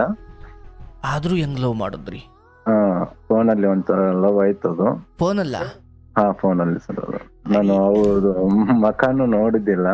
ಅಯ್ಯಯ್ಯೋ, ಫೋನಲ್ಲಿ ಅದು ಹೆಂಗ್ ಲವ್ ಆಯ್ತು ಅಂದ್ರೆ ಈ ಫೇಸ್ಬುಕ್ ಇನ್ಸ್ಟಾಗ್ರಾಮ್ ಈ ತರನಾ? ಇನ್ಸ್ಟಾಗ್ರಾಮ್ ಇದ್ದಿದ್ದಿಲ್ಲ ಸರ್ ಅವಾಗ, ನನ್ನ ಹತ್ರ ಕೀಪ್ಯಾಡ್ ಸಟ್ ಅವಾಗ. ಆದ್ರೂ ಅದು ಹೆಂಗಣ್ಣ ಆಯ್ತು? ಅದು ಫ್ರೆಂಡ್ಗಳು ಹಿಂಗೆ ಈ ಹುಡುಗಿಯರ್ ನಂಬರ್ ಎಲ್ಲ ಇಟ್ಕೊಂಡು ಇದು ಮಾಡ್ತಿದ್ರ. ನಾವ್ ಅದ್ರಲ್ಲೇ ಫ್ರೆಂಡ್ ಸರ್ಕಲ್ ಅಲ್ಲಿ ನಾನು ಒಬ್ನದ್ರಲ್ಲಿ. ಓಕೆ. ಅವನ್ಗೆ ನಾನು ಒಂದು ಹುಡುಗಿನ ಲವ್ ಮಾಡ್ತಾ ಇದ್ದೆ ಮುಂಚೆ. ಅವಳು ಬ್ರೇಕಪ್ ಆಯ್ತು. ಬ್ರೇಕಪ್ ಆಗಿ ನಾನೇನ್ ಮಾಡ್ದೆ, ಇಲ್ಲ ನಂಗೆ ಯಾವ್ದು ಒಂದು ಹುಡುಗಿ ನಂಬರ್ ಕೊಡು ಅಂತ ಅವ್ನಿಗೆ ಕೇಳಿದೆ. ಅವನಿಗೆ ಇದೇ ಹುಡುಗಿದ ನಂಬರ್ ಕೊಡ್ಬೇಡ ಅಂತ ಹೇಳಿದೇನೆ. ಅದೇ ಹುಡುಗಿ ನಂಬರ್ ನಂಗೆ ಕೊಟ್ಟ ಅವನು. ಅದೇ ಹುಡುಗಿ ನಂಬರ್ ಕೊಡ್ಬೇಡ ಅನ್ನಕ ಹುಡುಗಿ ಕಾರಣ ಒಂದೇ ಸರ, ಆ ಹುಡುಗಿದು ನನ್ನ ಹತ್ರ ಅವನು ಒಂದ್ ವಿಷಯ ತಗೊಂಬಂದಿದ್ದ. ಅಂದ್ರೆ ಅವಳಿಗೆ ಯಾರ ತುಂಬಾ ಕಾಡಿಸ್ತಾ ಇದಾರೆ, ನೀನ್ ಮಾತಾಡಿದ್ರೆ ಅದ್ ಬಗ್ಗೆ ಇರ್ತದೆ, ನಿನ್ ವಾಯ್ಸ್ ಆ ತರ ಇದೆ, ಒಂಚೂರು ನನಗಿದ ಮಚ್ಚ ಇದನ್ ಕೆಲ್ಸ ಮಾಡ್ಕೊಡು ಅಂತೇಳಿ. ಅವನು ಬೆಂಗಳೂರಲ್ಲಿ ಇದ್ದೆ ನಾನು ಅವಾಗ. ಅವ್ನ್ ಬಂದಾಗ ಇಲ್ಲಪ್ಪ ನಾನ್ ಮಾಡಲ್ಲ ಅಂದೆ. ಇಲ್ಲ ಮಗ ಹೆಂಗಾರ ಮಗ ಇದೊಂದು ಡೀಲ್ ನಂಗೆ ಮಾಡ್ಕೊಡು ಅಂದ. ಆಯ್ತಂತೇಳಿ ನಾನು ಆ ನಂಬರ್ ತಗೊಂಡು ಅವನಿಗೆ ಫೋನ್ ಮಾಡ್ಕೊಂಡು ಅವನಿಗೆ ಇದು ಮಾಡ್ಕೊಡು ಅಂತ ಹೇಳಿದೆ. ಆಯ್ತು, ನೀನು ಅಷ್ಟೇ ಆ ಹುಡುಗಿ ಕಾಡಕ್ ಹೋಗ್ಬೇಡ ಪಾಪ, ಅದು ಅಷ್ಟ ತುಂಬಾ ಬಡವ್ರ ಅಂತ ಹೇಳ್ಕೊಂತಾಳೆ, ಆ ತರ ಎಲ್ಲ ಅಳ್ತಾಳ ಅವಳು. ಲವ್ ಮಾಡು ಅಂತ ಹೇಳಿ ಇದು ಮಾಡಕ್ ಹೋಗ್ಬೇಡ, ತರಿಸ್ಬೇಡ ಸುಮ್ನೆ, ಸರಿ ಆಗಲ್ಲ ಮಗ ಅಂತ ಹೇಳಿದೆ. ಆಯ್ತ್ ಮಗ ಹಂಗೆ ಅಡ್ಡಿ ಇಲ್ಲ ಅಂತ ಹೇಳ್ಕೊಂಡು ಅವತ್ ನಾನ್ ಫೋನಲ್ಲಿ ಮಾತಾಡಿ ಆ ಹುಡುಗಂಗ ಅಷ್ಟೇ ಹೇಳಿಂದ. ಅವನು ಆಯ್ತಂತೆ ನೋಟಲ್ಲ ಆದ ತಕ್ಷಣನೇ ಅದೇನಾಯ್ತು ಸರ, ಇವನು ಬಂದ್ ನನ್ ಖುಷಿಲಿಂತ, ಇಲ್ಲ ಮಗ ನೀನ್ ಸಕ್ಸಸ್, ನೀನ್ ಮಾತಾಡಿದ್ದು ಆ ಹುಡುಗ ನಂಬರೇ ಬ್ಲಾಕ್ ಮಾಡಿ ಸಿಂಹ ಬಂದ್ ಮಾಡಿದಾನೆ ಅಂತ. ಆಯ್ತು ಬಿಡು ಒಳ್ಳೇದಾಯ್ತು, ನೀ ಆ ಹುಡುಗಿ ಸಾಹಸಕ್ಕೆ ಹೋಗ್ಬೇಡ ಅಂದ್ರೆ. ಇಲ್ಲ ಮಗ ನಾನು ಅವಳು ತುಂಬಾ ಲವ್ ಮಾಡ್ತೇನೆ. ಅದ್ ಎಂತ ಆಯ್ತು ಗೊತ್ತಿಲ್ಲ ಸರ್ ಅವ್ರ ಮಧ್ಯೆ. ಅವಳು ಮತ್ತೆ ಇವನ್ ಕಾಲ್ ಅವಾಯ್ಡ್ ಮಾಡಿದ್ಲು. ನಿಮ್ಮ ಸ್ನೇಹಿತ ಲವ್ ಮಾಡ್ತಿದ್ ಹುಡುಗಿ ಆಕೆ? ಅಂದ್ರೆ ಅವನು ಲವ್ ಮಾಡುವ ಅಂತೇಳಿ ಪ್ರಪೋಸ್ ಮಾಡ್ತಾ ಇದ್ದ ಅವಳಿಗೆ, ಆದ್ರೆ ಅವಳು ಒಪ್ಕೊಂಡಿದ್ದಿಲ್ಲ. ಅಯ್ಯೋ, ಅವಳು ಒಪ್ಕೊಂಡಿದ್ದಲ್ಲ, ಒಟ್ಟು ಜಸ್ಟ್ ಅವನು ಲವ್ ಮಾಡು ಅಂತ ಪೀಡ್ಸೋದು ಅವಳಿಗೆ, ಆದ್ರೆ ಅವನು ಒಪ್ಕೊಂಡಿದ್ದಿಲ್ಲ. ಹಳೆ ಹುಡುಗನ್ ಈತ ನಿನ್ ಕೈಲಿ ಹೇಳ್ಸಿ ಎದುರಿಸಿ ಮಾಡಿಸಿ ತಾನ್ ಟ್ರೈ ಮಾಡೋಣ ಅಂತ. ಏನೋ ಮಾಡು, ನಾನ್ ಹೀರೋ ಆಗ್ಬೇಕಂತ ಅವ ಏನೋ ಮಾಡ್ದ. ಕಡೆಗೆ ಅದೇನ ಆಯ್ತು, ನಾನು ಹುಬ್ಳಿಗೆ ಬಂದೆ. ಅಷ್ಟರಲ್ಲಿ ನಂದು ಇದೊಂದು ಹೇಳಿದ್ ನಾನು ನಿಮಗೆ, ಒಂದು ಬ್ರೇಕಪ್ ಆಗಿತ್ತು ನನಗೆ. ನಿಮ್ದೊಂದು ಬ್ರೇಕಪ್ ಆಗಿತ್ತು? ಹಾ ನನ್ ಒಂದ್ ಬ್ರೇಕಪ್ ಆಗಿತ್ತು. ನಾನು ಅವಾಗ ಏನ್ ಮಾಡ್ದೆ, ಇಲ್ಲ ಮಗ ಯಾವ್ದಾರ ನಂಬರ್ ಕೊಡು, ಆ ಹುಡುಗಿದಂತ್ರ ಬೇಡ ಅಂತಂದೆ. ಆಯ್ತ್ ಮಗ ಆ ಹುಡುಗಿದ್ ಕಳ್ಸಲ್ಲ ಬಿಡು ಅಂತೇಳಿ ಅದೇ ನಂಬರ್ನೇ ಕಳ್ಸಿ. ಆದ್ರೆ ಹೆಸರು ಬೇರೆ ಆತ, ಅವ್ನ್ ಒರಿಜಿನಲ್ ಹೆಸರು ಕಳ್ಸಿದ. ಆದ್ರೆ ಅವ ಏನ್ ಅನ್ಕೊಂಡ ನಾನು ಇವನಿಗೆ ಹೆಸರು ಹೇಳಿದೆಲ್ಲ ಅದು ಸುಳ್ಳು ಅಂತ. ಅದ್ ನಾನು ಈ ಹುಡುಗಿ ಫೋನ್ ಹಚ್ಚಿ ನನಗ್ ಕೇಳಿದಾಗ ಒರಿಜಿನಲ್ ಹೆಸರೇ ಇತ್ತದು. ಅಲ್ಲ, ತಾನ್ ಪ್ರೀತಿಸಿದ ಹುಡುಗಿ ನಂಬರ್ ನಿಮಗ್ ಕೊಡಕ್ ಹೆಂಗ್ ಸಾಧ್ಯ? ಅಲ್ಲ ಅವನು ಅದೇ ಸರ್, ಅವ್ರೆಲ್ಲಾ ಪ್ರೀತಿಸ್ಬೇಕಂತ ಹೇಳ ಅಲ್ಲ ಅದು. ಓ ಕತೆ. ನಿಮ್ಗೆ ಗೊತ್ತಾಯ್ತಲ್ಲ ಒಂದ್ ವಿಷಯ. ಐ ಮೀನ್ ಅದು ಆ ಮಟ್ಟಿನ ದೀರ್ಘಕಾಲದ ಸಂಗಾತಿಯಾಗಿ ಏನಲ್ಲ ಅದು. ಜಸ್ಟ್ ಅವ್ರಿಗೆ ಏನು ಆ ಏಜ್ ಅಲ್ಲಿ ಒಂದು ಲವರ್ ಬೇಕು. ಓಕೆ, ಒಂದ್ ಫ್ಲರ್ಟ್ ಮಾಡೋ ಬುದ್ಧಿ ಅಂತ. ಒಂಥರ ಮಜಾ ಕೊಡಿಸ್ಬೇಕು, ಆ ತರ ಬುದ್ಧಿ ಅವಾಗ. ನಾ ಆಯ್ತು ಅಂತೇಳಿ ನಾನ್ ನಂಬರ್ ತಗೊಂಡೆ, ಇವಳಿಗೆ ಮಾತ್ರ ನಾನ್ ಫೋನ್ ಹಚ್ಚಿದೆ. ಎತ್ತಿಂದ ಅವಳು ಒಂದೇ ಸಲ ನನ್ನ ಹತ್ರ ಡೈರೆಕ್ಟ್ ಆಗಿ ಎಲ್ಲಾನು ಓಪನ್ ಆಗಿ ಹೇಳ್ತಾ ಇದ್ಲು, ಇದೇ ಊರು ಇದೆ ಅಂತ, ತೀರ್ಥಹಳ್ಳಿ ಅಂತ ಹೇಳಿದ್ಲು. ಹೌದಾ, ತೀರ್ಥಹಳ್ಳಿಲಿ ಎಲ್ಲಿ, ಹಿಂಗೆ ನಮ್ಮ ಮನೇಲಿ ಯಾರು ಇದಾರೆ, ಹಿಂಗೆಲ್ಲ ಹೇಳಿ ಅದೇನೋ ಗೊತ್ತಿಲ್ಲ ನಂಗೆ. ಆ ದೇವ್ರೆ ನನಗ ಅದನ್ನ ಆ ಹುಡುಗಿನಿಂದ ಹೇಳ್ಸಿದನೋ ಗೊತ್ತಿಲ್ಲ. ಸತ್ಯ ಎಷ್ಟು ಚಂದಾಗಿ ಹೇಳ್ಬಿಟ್ಲ ಅಂದ್ರ, ಅವಳು ಪ್ರತಿಯೊಂದನು ಓಪನ್ ಆಗಿ ಹೇಳ್ಬಿಟ್ಲು. ಜಸ್ಟ್ ಸರ್ ನಾ 1 hour ಮಾತಾಡಿದ್ದೇನೆ ಇವತ್ತು. ಅಷ್ಟರಲ್ಲಿ ಬೇಗ ಬೇಗ ಬೇಗ ಹೇಳಿದ್ಲು. ಹೇಳಾಗಿಂದ ನಾನು ಅವಾಗೆ ಪ್ರಪೋಸ್ ಮಾಡ್ಬಿಟ್ಟಿದ್ದೇನೆ ಅವಳಿಗೆ. ನಂಗೆ ಗೊತ್ತಿಲ್ಲ, ನೀನ್ ಲವ್ ಮಾಡ್ತಾ ಇದ್ದೀನಿ, ನೀನ್ ಮದ್ವೆ ಆಗ್ತೀನಿ, ಯಾವ್ದೇ ಕಾರಣಕ್ಕೂ ಬಿಟ್ಕೊಡಲ್ಲ, ಏನನ್ನೋದು ನನಗೆ ಈ ಸೆಕೆಂಡೇ ನೀನ್ ಹೇಳ್ಬೇಕು. ಎಸ್ ಸರ್ ನೋ, ನೀನ್ ನೋ ಅಂತ ಹೇಳಿದ್ರೆ ನೆಕ್ಸ್ಟ್ ಫೋನ್ ಬರಲ್ಲ ಅಂತ ನಾ ಓಪನ್ ಆಗಿ ಹೇಳಿದೆ ಸರ್. ಅಲ್ಲ, ಈಗ ಈ ಮುಂಚೆ ಈ ಮೊದಲನೇ ಹುಡುಗನನ್ನ ನಾನೇ ಫೋನ್ ಮಾಡಿ ಅದನ್ನ ನಾನು ಹೇಳಿಲ್ಲ ಸರ್, ಗೊತ್ತಿರ್ಲಿಲ್ಲ ಅವತ್ತಿಗೆ. ಅವಳಿಗೆ ಗೊತ್ತಿಲ್ಲ, ಅವಳಿಗೆ ನಂಬರ್ ಹೆಂಗ್ ಬಂತು ನನ್ನ ಹತ್ರ, ನಾನ್ ಹೆಂಗ್ ಫೋನ್ ಹಚ್ಚಿದ ಗೊತ್ತಿಲ್ಲ ಅವಳಿಗೆ. ಓಕೆ, ಅದೊಂದು ಚರ್ಚೆನೂ ಆಗ್ಲಿಲ್ಲ, ಅದು ಆ ಚರ್ಚೆನೂ ಬರ್ಲಿಲ್ಲ ಅಲ್ಲಿ. ಅದನ್ನ ಅವಕಾಶನೂ ಮಾಡ್ಕೊಳ್ಳಿಲ್ಲ ಅವಳಿಗೆ. ಮಾಡಿ ನೀವು ರಿಸಲ್ಟ್ ನ ಈ ದಿನನೇ ಮತ ಎಣಿಕೆನೂ ಇವತ್ತೇ ಮಾಡ್ಬೇಕು ಅಂದ್ರಿ ನೀವು? ಈಗ ಈ ಕ್ಷಣನೇ ಮಾಡ್ಬೇಕು ಅಂತ ಹೇಳಿದೆ ಸರ್ ನಾನು. ಏನಂದ್ರು? ಇಲ್ಲ ನಂಗೆ ಟೈಮ್ ಬೇಕಾ. ಇಲ್ಲ ನಿಂಗೆ ಟೈಮ್ ಅಲ್ಲ, ನಾನು 5 ನಿಮಿಷನೂ ಟೈಮ್ ಕೊಡಲ್ಲ, ನಂಗೆ ಹೇಳ್ಬೇಕು ಅನ್ನೋ ಆಯ್ತು ಅಂತೇಳಿ ಒಪ್ಕೊಂಡು ಸರ್ ಅವರು. ಓಕೆ, ಒಪ್ಕೊಂಡ್ ನಂತರ ಹಂಗೆ ಒಂದ್ 15 ದಿನ ಲವ್ ಆಯ್ತದು. ಅಲ್ಲಿಂದ ನಾನು ಹುಬ್ಳಿಲಿದ್ದೆ, ಯಲ್ಲಾಪುರಲ್ಲಿ ಒಂದ್ ಕೆಲ್ಸ ಇತ್ತು, ಅಲ್ಲಿಂದ ಮುಗಿಸ್ಕೊಂಬರೊಳಗೆ ಒಂದ್ 15 ದಿನ ಕೆಲ್ಸ. ನಂಗ್ ಮತ್ತೆ ಹುಬ್ಳಿಗ್ ಬಂದೆ. ನಂಗ ಆಲ್ರೆಡಿ ಇನ್ನೊಬ್ಬ ಮೇಸ್ತ್ರಿ ನನ್ಗೆ ಅಣ್ಣನ್ಕಿಂತ ಹೆಚ್ಚಾಗಿದ್ದ ಅವನು. ಅವನ ಹತ್ರ ನನ್ ಸಂಬಳ ಇತ್ತು. ಅವನು ನನಗೆ ಆ ಟೈಮ್ ನನ್ನ ಹತ್ರ 1 ರೂಪಾಯಿ ದುಡ್ಡು ಇರ್ಲಿಲ್ಲ, ಅವನೇ ಸಂಬಳ ಕೊಡ್ಬೇಕಾಯ್ತು ನಂಗೆ. ಆಯ್ತು ಅಂತೇಳಿ ನಾನು ಏನ್ ಮಾಡಿದೆ, ಇವಳು ಫೋನ್ ಹಚ್ಕೊಂಡು, ಇಲ್ಲ ನೀನು ನಾಳೆ ಎಷ್ಟೊತ್ತಿದ್ರು ನಂಗೆ ಶಿವಮೊಗ್ಗ ಬಂದು ಕರ್ಕೊಂಡು ಹೋಗ್ಬೇಕು, ಇಲ್ಲ ನಾನು ಸೂಸೈಡ್ ಮಾಡ್ಕೊಂತೆ. ಕರ್ಕೊಂಡು ಹೋಗ್ಬೇಕು? ಅಂದ್ರೆ ಎಲ್ಲಿ ಕರ್ಕೊಂಡು ಹೋಯ್ತು ನಿಂದಿದ್ರೆ? ಅಂದ್ರೆ ಮನೆ ಕರ್ಕೊಂಡು ಹೋಗು. ಓಕೆ, ಅಂದ್ರೆ ಮದುವೆ ಕರ್ಕೊಂಡು ಹೋಗು ಅಂತ? ಮದ್ವೆ ತಗೊಂಡ್ ಕರ್ಕೊಂಡು ಹೋಗು. 15 ದಿವಸಕ್ಕೇನಾ? 15 ದಿನದಲ್ಲೇ. ಅದೇ ಅವಳ ಪರಿಸ್ಥಿತಿ ಏನಿತ್ತೋ ಗೊತ್ತಿಲ್ಲ ಸರ್. ನನಗೆ ಹಂಗೆ ಹೇಳ, ನನ್ಗೆ ನನ್ ಮನಸ್ಸಿನ ಮಾತು ಜಾಸ್ತಿ ಕೇಳ್ತಾನೆ ನಾನು. ನಾನು ಅವತ್ ನಿರ್ಧಾರ ಮಾಡಿದೆ, ಈಗ ನಾನ್ ಹೋಗ್ಲಿಲ್ಲ ಅಂದ್ರೆ ಒಂದ್ ಹೆಣ್ಣು ಹುಡುಗಿ ನನ್ನಿಂದ ಸತ್ತೋಗ್ತದೆ. ಅವ್ಳು ಸಾಯ್ತಾಳೆ ಬಿಡ್ತಾಳೆ ಸೆಕೆಂಡ್ ಅದು. ಅದು ನನ್ ಮನ್ಸಿಗೆ ಅವತ್ ನನ್ನ ಹತ್ರ ಮಾತಾಡಿದ್ ಮಾತ್ರ ನಾನು ಯೋಚನೆ ಮಾಡೋದು. ಈಗ ನಾನು ಅದನ್ನ ಕಾಪಾಡ್ಕೋಬೇಕು, ಇನ್ ನಂಬಿಕೆ ದ್ರೋಹ ಇದು ಮಾಡ್ಕೊಂಡು ಇಲ್ಲಿ ಸುಮ್ನೆ ಇರ್ಬೇಕು. ಆಯ್ತು ಅಂತೇಳಿ ಇಬ್ಬರು ಫ್ರೆಂಡ್ ಹತ್ರ ಮಾತಾಡಿ ದುಡ್ಡು ಕೇಳಿದೆ. ಇವನಿಗೂ ಕೇಳಿದೆ, ಇವ್ನ್ ದುಡ್ಡು ಕೊಡಲ್ಲ, ನಾ ಹುಡುಗಿಗೆಲ್ಲ ಹೇಳ್ತೀನಿ. ಅವಾಗ ಒಂಚೂರು ಡ್ರಿಂಕ್ಸ್ ಎಲ್ಲ ಮಾಡ್ತಿದ್ದೆ ನಾನು. 21 ವಯಸ್ಸಿಗೆ? 21 ವಯಸ್ಸಿಗೆ ಸರ್ ಡ್ರಿಂಕ್ಸ್ ಎಲ್ಲ ಮಾಡ್ತಿದ್ದೆ. ಆವಾಗ ಕೆಟ್ಟ ಅಫೇಟ್ ಇತ್ತು ಸರ್ ನನಗೆ. ಅವಾಗ ಕೆಟ್ಟ ಅಭ್ಯಾಸ ಇತ್ತು, ಡ್ರಿಂಕ್ಸ್ ಗುಟ್ಕ ಎಲ್ಲಾನು ಇತ್ತು ನನಗೆ. ಆಮೇಲೆ ನಾನು ಮದ್ವೆ ಆಗಿಂದ ಬಿಟ್ಬಿಟ್ಟೆ ನಾನು. ಅಲ್ಲ, ಈಗ ಈ ಬಂದು ಕರ್ಕೊಂಡು ಹೋಗಿ ನಾನು ಸತ್ತೋಗ್ಬಿಡ್ತೀನಿ ಅಂತ ಹೇಳಬೇಕು ಅಂದ್ರೆ ಅಲ್ಲಿ ಆ ಮನೇಲಿ ಏನ್ ನಡೀತಿತ್ತು, ಅಥವಾ ಏನ್ ಅಂತದೊಂದು ಕಷ್ಟ? ಇನ್ನು ಸ್ವಲ್ಪ ಲವ್ ಮಾಡ್ಕೊಂಡು ಆಮೇಲೆ ಮದುವೆ ಆಗ್ಬೋದಿತ್ತಲ್ಲ? ಅದು ಆ ಚಾನ್ಸಸ್ ಸಿಗ್ಲಿಲ್ಲ ಸರ್ ನಂಗೆ. ಅಲ್ಲಪ್ಪ, ಆಕೆ ಆ ಮಟ್ಟಿಗೆ 15 ದಿವಸ 20 ದಿವಸಕ್ಕೆ ಹೇಳ್ಬೇಕು ಅಂದ್ರೆ ಏನಿತ್ತು? ಏನ್ ನಡೀತಾ ಇತ್ತು ನನಗೂ, ನಾನು ಅದನ್ನ ಕೇಳಕ್ಕೂ ಹೋಗ್ಲಿಲ್ಲ ಸರ್. ಕಡೆಗೆ ನಾನು ಹಂಗೆ ನಿಮ್ ಸರ್ ಅನ್ನೋಕ್ಕಿಂತ ಗುರುಗಳ ಅಂತೀನಿ ನಾನು. ಅಯ್ಯೋ, ತೊಂದ್ರೆ ಇಲ್ಲ, ನೀವು ದೊಡ್ಡವರಿದ್ದೀರಿ, ನಾನು ಕ್ಷಮಿಸಿ. ಮಧ್ಯೆ ಏನಾದ್ರು ಏಕವಚನ ಬಂದ್ಬಿಟ್ರೆ ಕ್ಷಮಿಸಿ. ನಾನು ಅಪ್ಪ ಅಣ್ಣ ಹಿಂಗೆ ಮಾತಾಡೋದು ಅಲ್ಲ ಕಣಯ್ಯ ಅಂದ್ರೆ ಬೇಜಾರು ಮಾಡ್ಕೊಂಬೇಡಿ, ಅದು ಗುರು ಭಾಷೆ ಅಷ್ಟೇ ಇರುತ್ತೆ.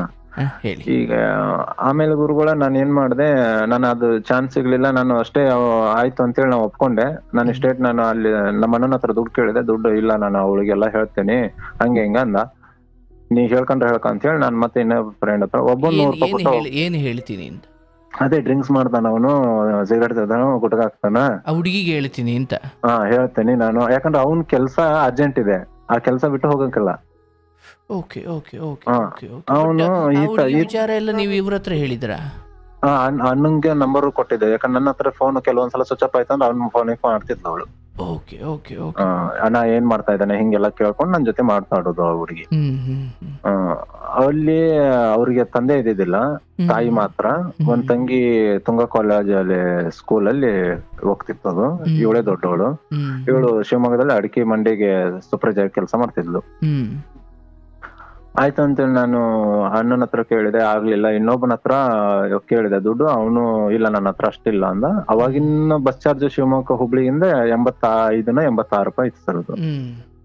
ಆಯ್ತು ಅಂತ ನಾನು ಒಬ್ಬ 100 ರೂಪಾಯಿ ಕೊಟ್ಟ ಏನೋ ಒಂದ್ ದೊಡ್ಡ ಧೈರ್ಯ ಮಾಡ್ಕೊಂಡೆ. ಅವ್ರು ಹೊಡಿತಾರೋ ನಂಗೆ ಅದ್ ಯಾವ್ದು ಮೈಂಡ್ ಅಲ್ಲಿ ಇಲ್ಲ. ಇಲ್ಲಿ ಅವ್ರು ಹೇಳ್ತಾ ಇದ್ರೆ ಇದೆಲ್ಲ ಪ್ಲಾನ್ ಹಂಗೆ ಹಿಂಗೆ ಅಂತ.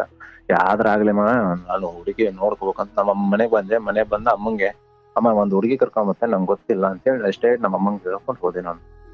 ನಿಮ್ಮ ಅಮ್ಮಂಗೆ ಏನಂದ್ರೆ ಹುಡುಗಿ ಕರ್ಕೊಂಬರ್ತೀನಿ, ನಾ ಹುಡುಗಿ ಕರ್ಕೊಂಬರ್ತೀನಿ, ನಾ ಮದ್ವೆ ಆಗ್ತೀನಿ ಅಂತ ಹೇಳ್ಬಿಟ್ಟು ಹಿಂಗೆ ಹೇಳಿದ್ರ? ಹಿಂಗೆ ಹೇಳಿದೆ ಸರ್, ಓಪನ್ ಆಗಿ ಹೇಳಿದೆ ಅಮ್ಮಂಗೆ.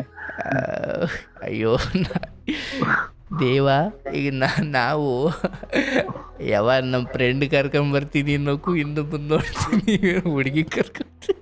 ಇಲ್ಲ ಸರ್, ಅದೊಂದು ಬಂಡ ಧೈರ್ಯ ಅನ್ನೋಕ್ಕಿಂತ ಜಾಸ್ತಿ ಇದೆ ಸರ್ ನಂಗೆ. ಅದೊಂದು ನಂಗೆ ಏನೋ ಹೇಳ್ಬೇಕಂದ್ರೆ ಇನ್ನೊಬ್ಬಂಗ್ ಹರ್ಟ್ ಆಗ್ತದ, ಅದ ನಾನು ವಿಚಾರಣೆ ಮಾಡಲ್ಲ ಸರ್.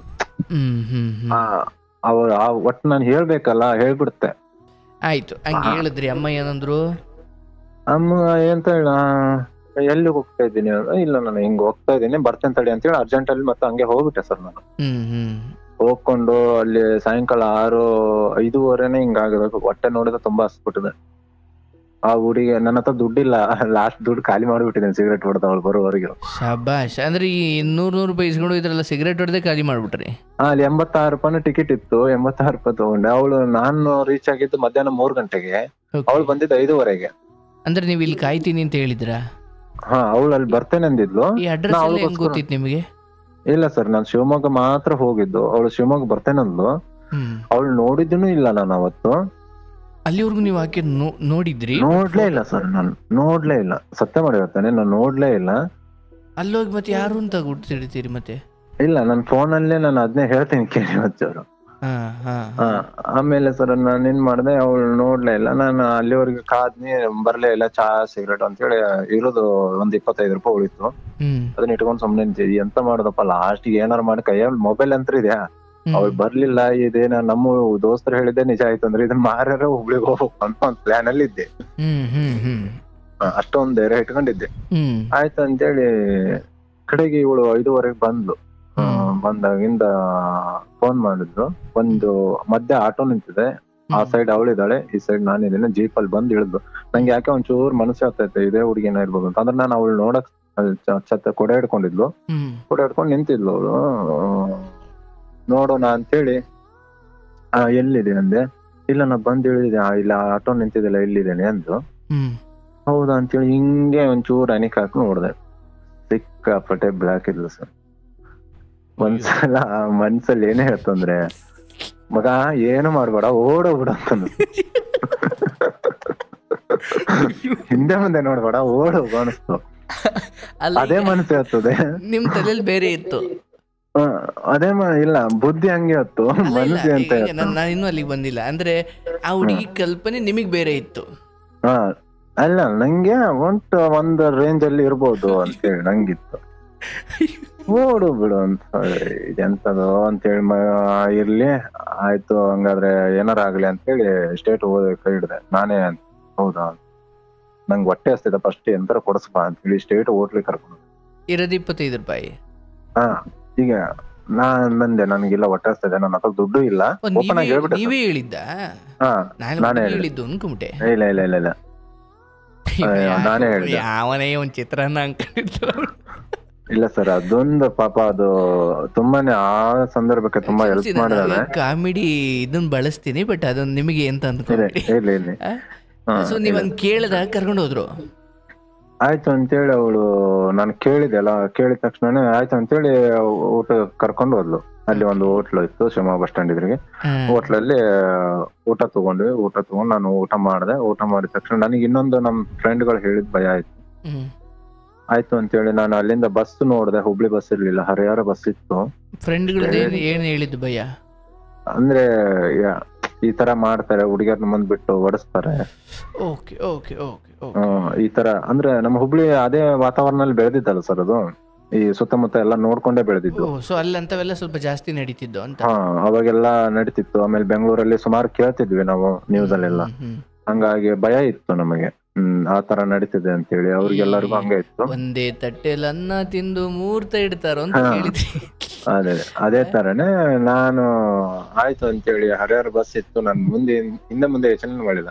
ಫಸ್ಟ್ ಇದು ಬಸ್ ಹತ್ತೋಣ ಬಾ ಅಂತೇಳಿ ಹತ್ತಿ ಹೋದೆನು. ಬರ್ತಾ ಇದ್ವಿ, ಬಸ್ ಅಲ್ಲಿ ಒಂಚೂರು ಬರ್ತಾ ಇದ್ಲು. ಅಂದ್ರೆ ಆಕೆ ಏನು ಒಂದಷ್ಟು ಬಟ್ಟೆ ಎಲ್ಲ ತಗೊಂಡ್ ಬಂದ್ಬಿಟ್ಟಿದ್ರ? ಅವಳು ಒಂದು ಸಣ್ಣ ಬ್ಯಾಗ್ ಅಲ್ಲಿ, ಅಂದ್ರೆ ಈಗ ಅವರು ಇದಕ್ ಹಾಕೊಂತಾರಲ್ಲ ಸೈಡ್ ಸರ್, ಆ ಬ್ಯಾಗ್ ಅಲ್ಲೇನೆ ಒಂದ್ ಜೊತೆನೆ 2 ಜೊತೆ ಬಟ್ಟೆ ಹಾಕೊಂಡಿದ್ಲು ಅವಳು. ಹಾಕೊಂಡು ಫುಲ್ ಪೇಮೆಂಟ್ ತಗೊಂಡ್ಬಂದಿದ್ಲು. ಒಂದ್ 7,000 ಪೇಮೆಂಟ್ ಇತ್ತು, ಅದಷ್ಟು ಸಂಬಳನು ತಗೊಂಡ್ಬಂದಿದ್ಲು ಅವಳು. ನನ್ನ ಹತ್ರ 1 ರೂಪಾಯಿ ದುಡ್ಡು ಇಲ್ಲ ಸರ್ ಆ ಮೂಮೆಂಟ್ ಅಲ್ಲಿ. ಇಲ್ಲಿ ನೋಡಿದ್ರೆ ಅಣ್ಣ ಕೊಡ್ತಾ ಇಲ್ಲ ದುಡ್ಡು. ಆಯ್ತು ಅಂತೇಳಿ ನಾನು ಮನೆಗೆ ಬಂದಾಗ 12:45 ನನ್ ಮನೆ ಹತ್ರ ಇಳ್ಕೊಂಡಾಗೆ. ನಮ್ ಮನೆಗೆ ಮತ್ತ ಆ ಬೈಪಾಸ್ಗೆ ಜಾಸ್ತಿ ದೂರ ಇರ್ಲಿಲ್ಲ. ಹಿಂಗ್ ಇಳಿದ್ ಬಿಟ್ಟು ಅಂದ್ರೆ ಒಂದು 4 ಹೆಜ್ಜೆನಿಂದ ನಮ್ಮ ಮನೆನೇ, 10ನೇ ಮನೆನೇ ನಮ್ದು. ಮೇನ್ ಹೈವೇ ಹತ್ರನೇ ಇರುತ್ತೆ. ಇಷ್ಟೇ ಮನೆಗ್ ಬಂದೆ, ನಮ್ಮ ಅಮ್ಮಂಗ ಹೋಗಿದೆ. ಆಯ್ತಂತೆ ಒಳಗ ಹೋಗಿ ಕರ್ಕೊಂಡ್ ಬಂದಿರಿ. 1ನೇ ದಿನಾನೇ ಸರ್, ಇದನ್ನ ನೀವು ತಪ್ಪಾಗಿ ತಿಳ್ಕೊಬೇಡಿ. 1ನೇ ದಿನಾನೇ ನನ್ನ ಮಲಗಿದ ದಿನಾನೇ ನನಗೆ ಗೊತ್ತಾಯ್ತು ಇವ್ರು ಬೇರೆಯವ್ರಿಗೆ ಯೂಸ್ ಆಗಿದೆ ಅಂತ. ಅದ್ ನನ್ಗೆ ಹೇಗ್ ಗೊತ್ತಾಯ್ತು ಅಂದ್ರೆ, ನೀವು ಕೇಳ್ಬೋದು, ಈ ಪ್ರಶ್ನೆಗೆ ಉತ್ತರ ಇದೆ ನನ್ನ ಹತ್ರ. ಏನಂದೆ ನನ್ಗೆ ಅರ್ಥ ಆಗ್ಲಿಲ್ಲ. ಈಗ ರಾತ್ರಿ ಮಲಗಿದ್ವಲ್ಲ ಸರ್, ಆ ದಿನ ನಾವು ಅವತ್ತೇನು ಸಂಸಾರ ಸ್ಟಾರ್ಟ್ ಮಾಡಿದ್ವಿ. ನಾನು ಆ ವೇಜ್ ಅಲ್ಲಿ ನಂಗೆ ಏನ್ ಅನಿಸ್ತು ಗೊತ್ತಿಲ್ಲ, ಆ ಸಂಸಾರ ಸ್ಟಾರ್ಟ್ ಮಾಡಿದೆ. ನನ್ಗೆ ಏನ ಕೇಳ್ಬೇಕು ಅನಿಸ್ತು. ಇದಕ್ಕಿಂತ ಮುಂಚೆ ಎಲ್ಲರ ಈ ತರ ಸನ್ನಿವೇಶ ಬಂದಿತ್ತ ಅಂತೇಳಿ ನನ್ಗೆ ಏನ್ ಅನಿಸ್ತನೋ ಕೇಳ್ಬೇಕು ಅನ್ಸು, ಕೇಳ್ಬಿಟ್ಟೆ ನಾನು. ಕೇಳಿದ ತಕ್ಷಣ ತುಂಬಾನೇ ಹತ್ಬಿಟ್ಲು. ಯಾಕೆ ಏನು ಅಂತ ಪ್ರಶ್ನೆ ಮಾಡಿದೆ. ಇಲ್ಲ ನಂಗೆ ಹಿಂಗ್ ಮೋಸ ಆಗಿದೆ. ಆಯ್ತು, ನಿನ್ನಂತರ ನೀನ್ ಯಾವ್ದೇ ಇದು ಮಾಡಬೇಡ, ನನ್ ತಾಯಿ ಅಲ್ಲಿಗೆ ನಿನ್ ಕೈ ಬಿಡಲ್ಲ ನಾನು. ನಿಂಗೆ ಎಷ್ಟರ ಮೋಸ ಆಗ್ಲಿ, ನಿನ್ಗೆ ಒಂದ್ ಜೀವನ ಕೊಡ್ತೇನೆ ಅಂತಂದೆ. ಬೆಳಿಗ್ಗೆ ಅವ್ರ ದುಡ್ಡಲ್ಲೇ ಅಮ್ಮಂಗ್ ಕೊಟ್ಟೆ ದುಡ್ಡು. ಅಮ್ಮ ನಂಗೆ ಇದ್ರಲ್ಲಿ ಯಾವ ತಾಳಿ ಬರ್ತದೋ ಗೊತ್ತಿಲ್ಲ, ಒಟ್ಟು ತಾಳಿ ತಗೊಂಬ, ನನ್ನ ದೇವಸ್ಥಾನದಲ್ಲಿ ಮದುವೆ ಆಗ್ತೇನೆ ಅಂದೆ. ಆಯ್ತು ಅಂತೇಳಿ ಅಮ್ಮನು ಹ್ಞೂ ಅಂದ್ರು. ನಾನು ಆಯ್ತಂತ ತಗೊಂಡು ಬೆಳ್ಳಿ ತಾಳಿ ತಗೊಂಬಂದು ನಾವು ಹುಡುಗರಿಗೆಲ್ಲ ಕರೆದೆ. ನೀವ್ ಹೇಳಿದ್ರಲ್ಲ ಅವಾಗ ಒಂದೇ ತಟ್ಟಲ್ಲಿ ಅನ್ನ ತಿಂದು ನೋಡ್ತಾ ಇರ್ತಾರ, ಅದು ನಡೀತು ಸರ್ ನನ್ನ ಹತ್ರ. ಅದಕ್ಕಿಂತ ಮುಂಚೆ ಕರ್ಕೊಂಬ, ನಾನ್ ನೋಡ್ತೇನೆ, ನಾನ್ ಮಾಡ್ತೇನೆ ಅಂದು ಯಾರು ಫೋನಿಂಗ್ ಸಿಗ್ಲಿಲ್ಲ ಸರ್. ಹತ್ರ ಹೋದ್ರೆ ಇಲ್ಲಪ್ಪ ನಾನು ಅಲ್ಲಿ ನಾ ಬರಲ್ಲ ಅನ್ನೋ ಒಂದ್ ಮೊಮೆಂಟ್ ಬಂತು. ನಾ ಒಬ್ನೇ ಹೋಗಿ ಅಷ್ಟು ದೂರ ಇದು ಮಾಡ್ಕೋದ್ ಬೇಡ ಅಂತ ಹೇಳಿ ಮನೆಯಲ್ಲೇ ದೇವ್ರ ಮುಂದೆ ನಿಂತ್ಕೊಂಡು ಅಮ್ಮನ ಆಶೀರ್ವಾದ ತಗೊಂಡು ತಾಳಿ ಕಟ್ಟಿದೆ ಅವಳಿಗೆ. ಅಲ್ಲಿಂದ ಜೀವನ ಸ್ಟಾರ್ಟ್ ಆಯ್ತು. 10 ವರ್ಷ ಜೀವನ ಮಾಡಿದೆ ಸರ್. 10 ವರ್ಷ ಜೀವನದಲ್ಲಿ ಒಂದ್ ಮಗುನೂ ಆಯ್ತು. ಸಿಕ್ಕಾಪಟ್ಟೆ ಕಿರಿಕಿರಿ ಇತ್ತು, ಗಂಡ ಹೆಂಡತಿ ಜಗಳ ಅಂದ್ರೆ ಇರುದೆ, ತುಂಬಾನೇ ಇತ್ತು. ಮನೆಯವ್ರು ಯಾರು ಹುಡುಕ್ಲಿಲ್ವಾ? ಇಲ್ಲ ಸರ್, ಅದ್ ಬಂತು ಅವಾಗೆ ನನಗೆ. ಅದು ಮನೆಯಲ್ಲಿ ಹುಡುಕಿದ್ದು ಆಯ್ತು, ಅವ್ರು ಹಂಗೆ ಹಿಂಗೆ ಅಂತ ಹೇಳಿ ನನಗೆ ಒಂಚೂರು ಅಂದ್ರೆ ಕೆಟ್ಟದಾಗ ಹೇಳಿದ್ದು ಆಯ್ತು. ನಾನು ಅವಾಗೆಲ್ಲಾನು ಒಂದ್ಸಲ ಬಂಡದೇರಿ ಹಂಗೆ, ನನ್ಗೆ ಯಾರು ಸಪೋರ್ಟ್ ಇಲ್ಲ ಅಂದ್ರು ನಾನು ಸುಮ್ನೆ ನನ್ ಬಗ್ಗೆ ನಾನೇ ಬಿಲ್ಡಪ್ ಕೊಟ್ಟು ಈ ತರ ಎಲ್ಲ ಮಾಡ್ಕೊಂಡೆ. ಅದೇನೋ ನನ್ಗೆ ಆ ದೇವ್ರ ಸರಿಯಾದ ದಾರಿ ಕೊಟ್ಟಿದ್ದ ಸರ್ ನಂಗೆ ಅವಾಗ. ಅಂದ್ರೆ ನನ್ಗೆ ಅಲ್ಲಿ ಹೋಗಿದ್ರು ಮತ್ತೆ ನನ್ನ ಅಣ್ಣನ ಇನ್ನೊಬ್ಬ ನಮ್ಮ ಚಿಕ್ಕ ದೊಡ್ಡಪ್ಪನ ಮಕ್ಕಳು, ಅವನೇ ಹೇಳಿದ್ದ, ಆ ಹುಡುಗಿ 10th ಸರ್ಟಿಫಿಕೇಟ್ ತಗೊಂಬಾ, ಇಲ್ಲಿ ಸಿದ್ದರಾಮ ಮಠದಲ್ಲಿ ಮದುವೆ ಮಾಡ್ತೇವೆ ಅಂತ ಹೇಳಿ. ನಾನು ಆ ಹುಡುಗಿ ಕೇಳಿದಾಗ, ಆ ಹುಡುಗಿ ಇನ್ನ 18 ವಯಸ್ಸು ಮುಗಿಯಕ್ಕೆ ಇನ್ನ 2 ತಿಂಗಳ ಬೇಕಾ ಸರ್.